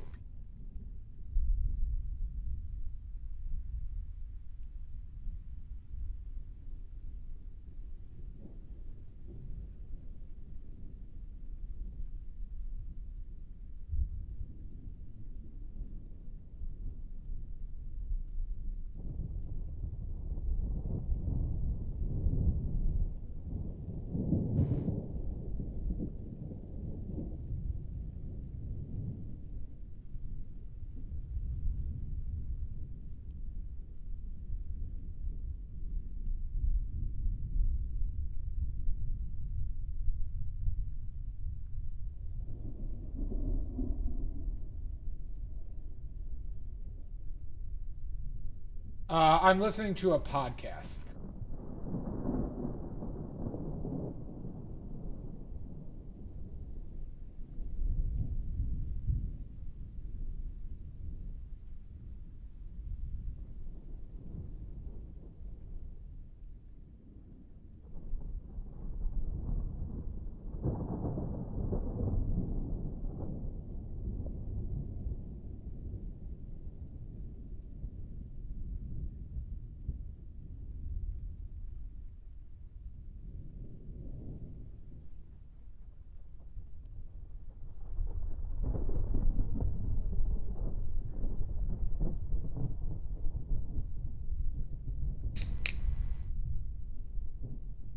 You absolutely did arts and crafts.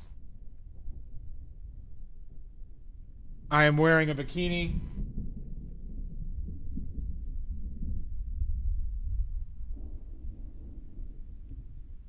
And I'm currently dropping a lot of quarters on the ground. Just to pick them up over and over again.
You did miss that, arts and crafts.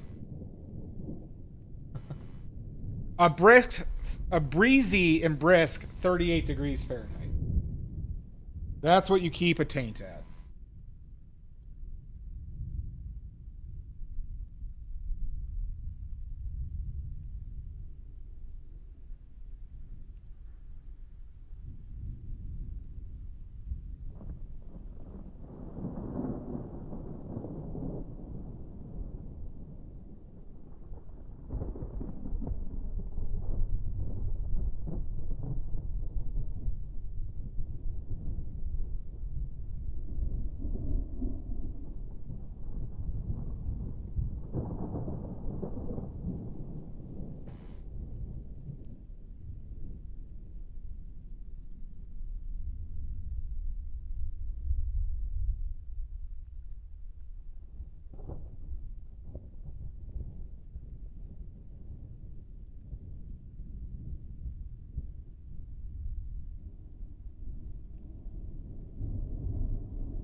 All the goods, arts and crafts.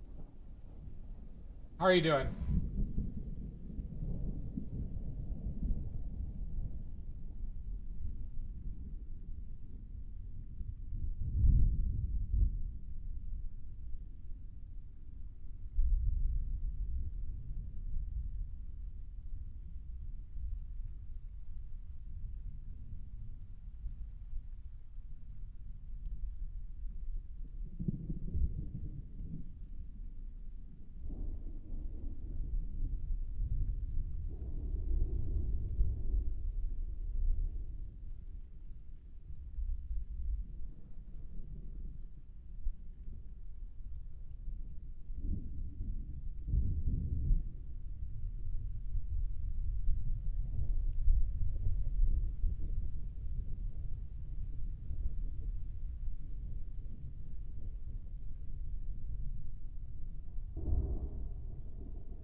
Okay.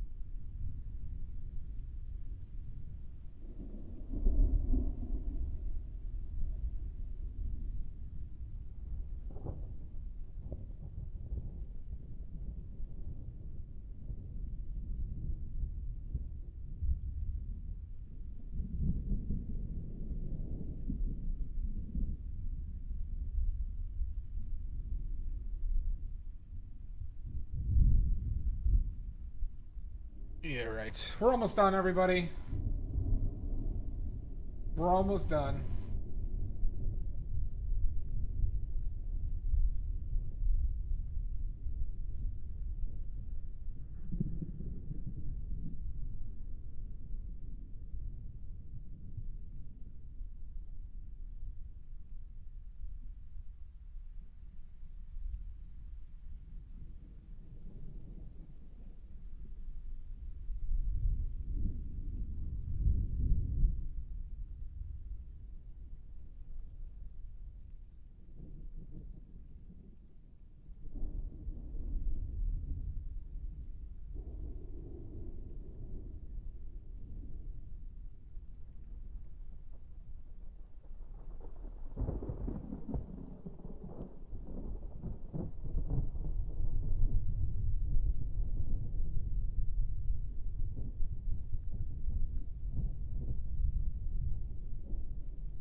The space between the buttonholes.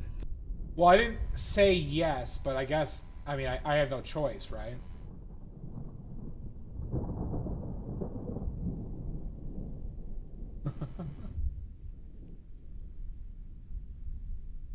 The coolest taint.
Ba-da-ba-ba-ba-da.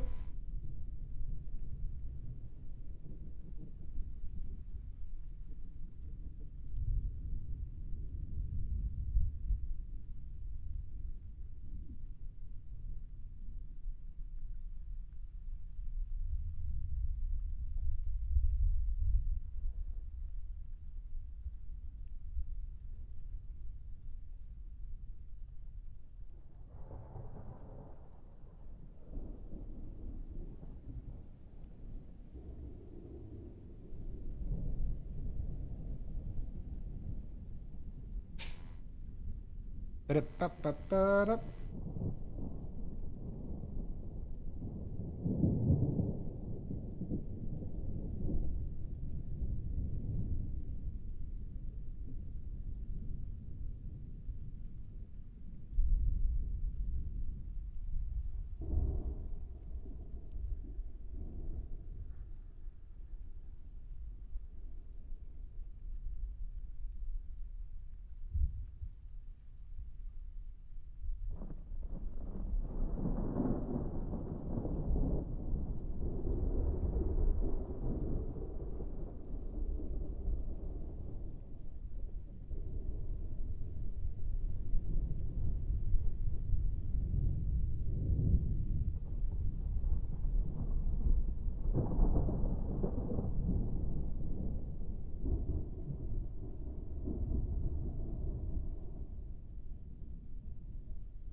Ba-da-ba-ba-ba-da.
Ba-da-ba-ba-da.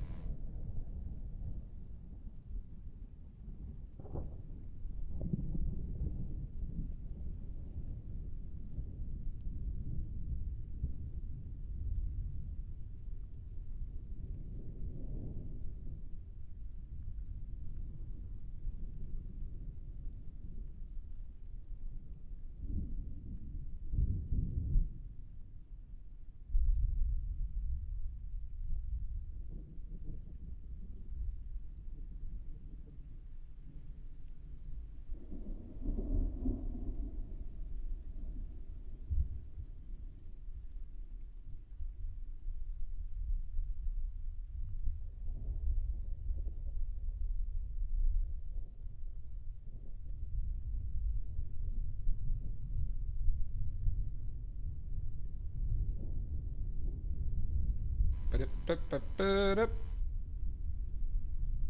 Shoo-be-doo-ba-ba-ba.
All right.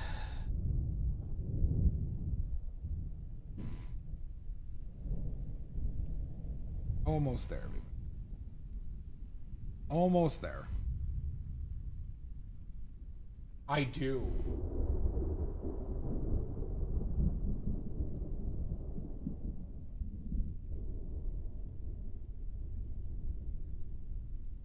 I absolutely do. Do you remember?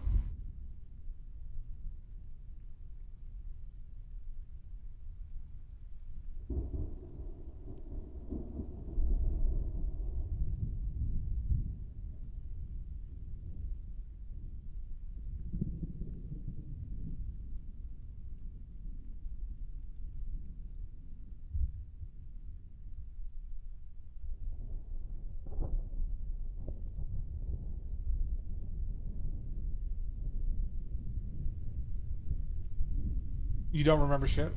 Yeah, you do. Don't you lie to me. Amy, you're like 5th or 6th in the Oily Point leaderboard.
Are we done?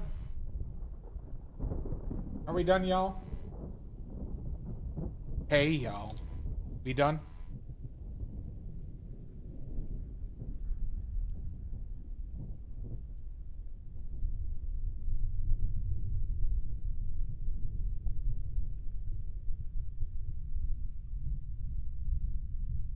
Are we live?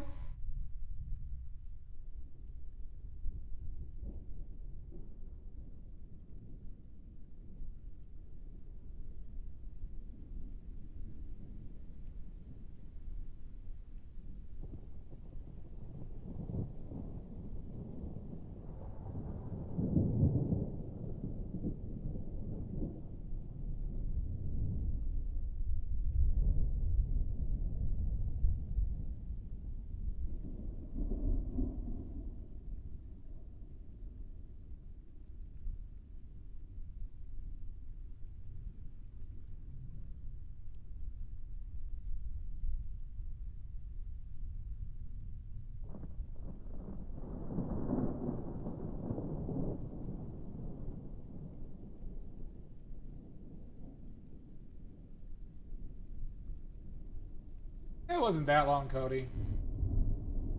Child's Play. Child's Play length.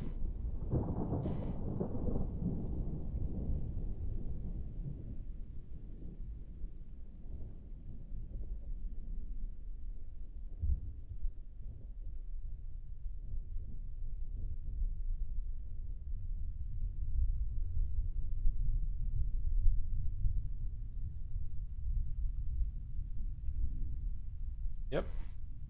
How long have I been going? What time is it? Oh god, we're only like we're like 6.5 hours. This is nuts. Flew by.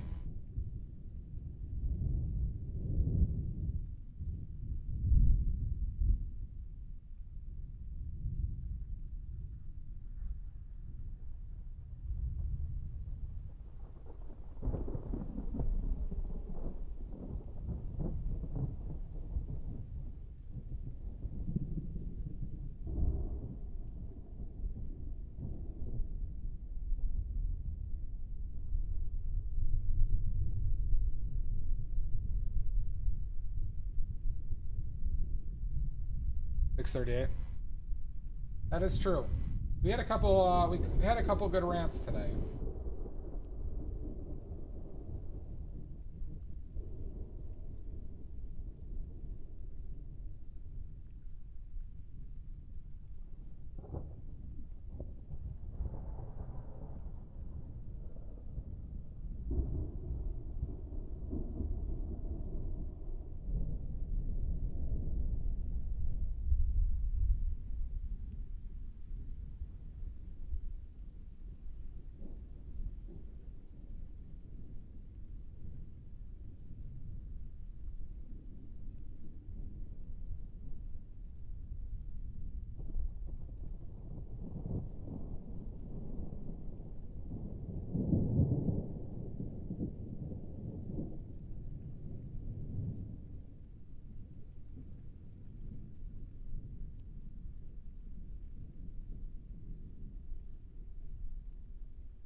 Okay, let's call it. Fuck it, we're done. Well, I knew less at the time, Amy Jo. I think it was just more random stuff. I knew less. We had less people, so I think it was just more, you know, personal talk than anything. All right, let's clean up. Let's clean up everything.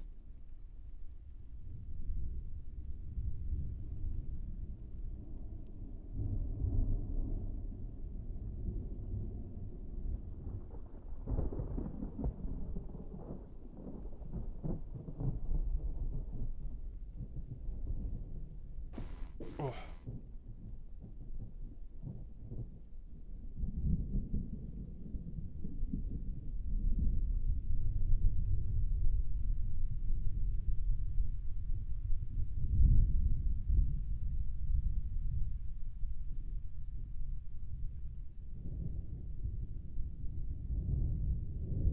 Good.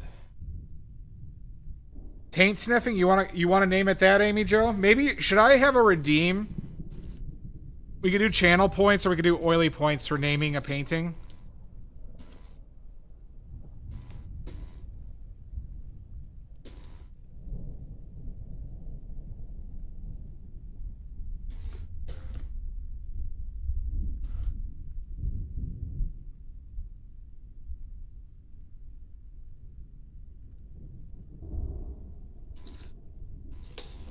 I think we were just talking about random things, Amy Jo. It's where we became friends.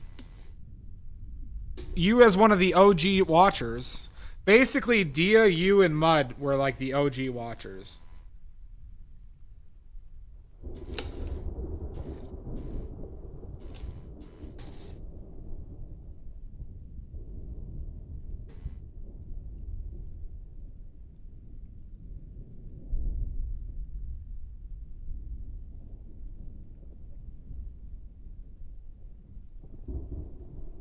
Yeah, we talked about that. Yeah, when I found out you were you lived in Wales, because we were talking about the towns I went to in Wales, and I couldn't remember their names.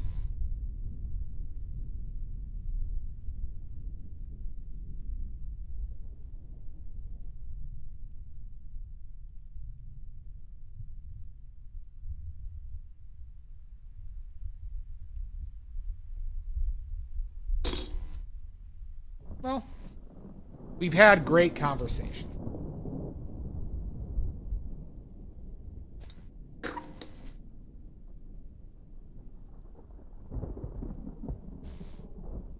clean this up. And then we'll give you the non-paywalled de-wiping. I have a lot of sponsors that want me to put this on Oily Fans, but I am determined to keep this free Oily Fans content on the stream.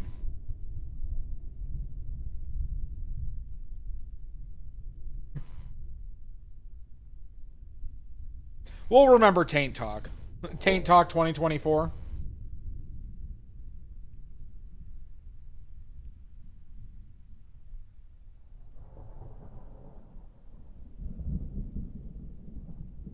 I don't think I got to dehydrate today.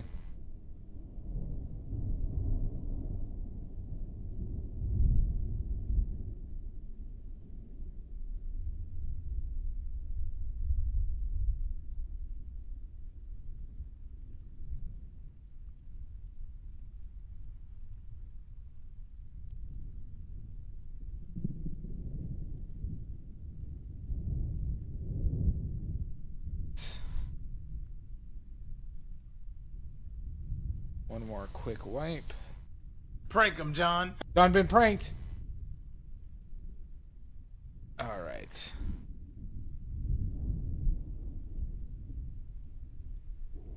Wood. Good. Ooh. All right. Now, for the free Oily Fans content, here we go. Everyone's favorite part of the stream. Time to wipe the D.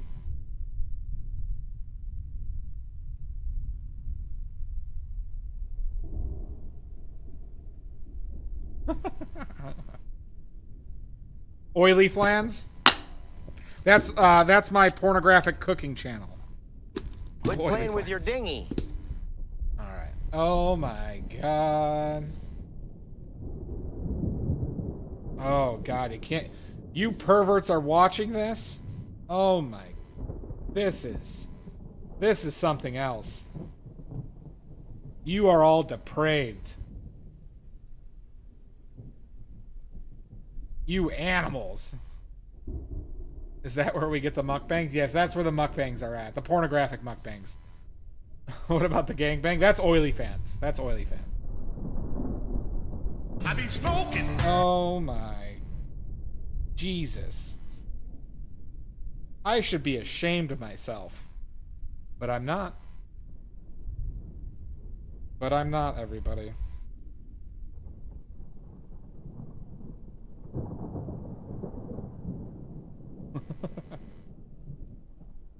It's in the emails. The email's been sent, Amy Jo.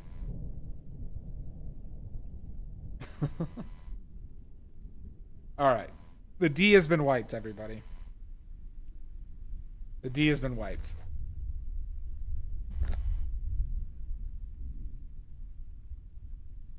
Alright.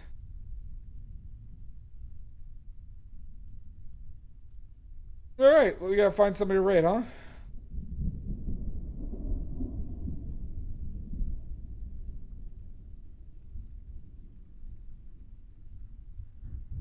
This is okay. This is okay. Oh, god damn it. I can't control the decisions I make. Especially when I'm de-wiping.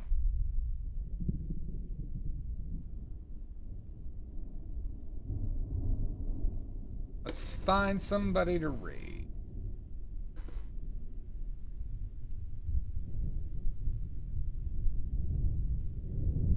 Here for cheese? No, I don't. We could do that. But I don't have a keyboard. Son of a bitch, Lizzie! What the hell?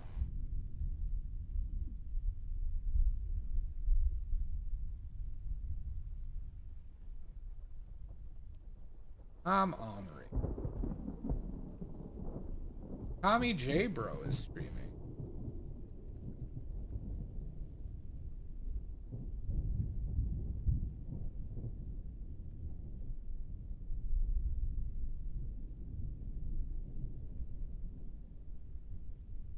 Yeah, can you raid that channel, Pickles?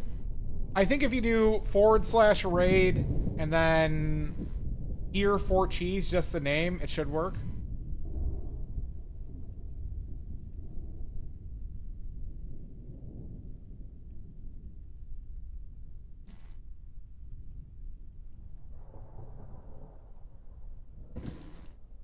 Nini, Lizzie, thank you for stopping by.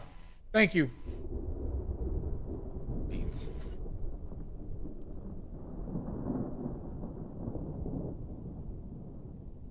You're welcome, Jamboree. Thanks for hanging out.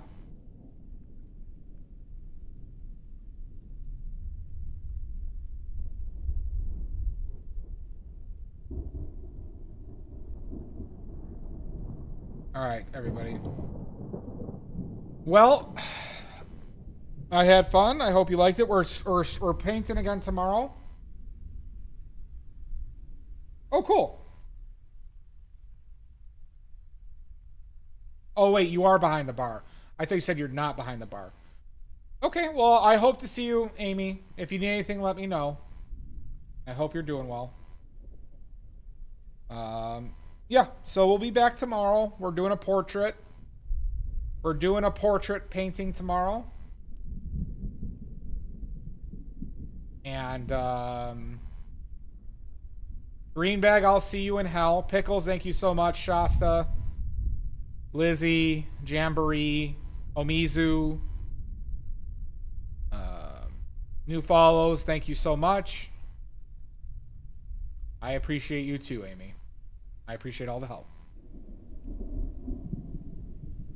All right. Well, this is going to be going any soon. I can't click it, so it's 5, 4, 3, 2, 1. There we go. Bye-bye.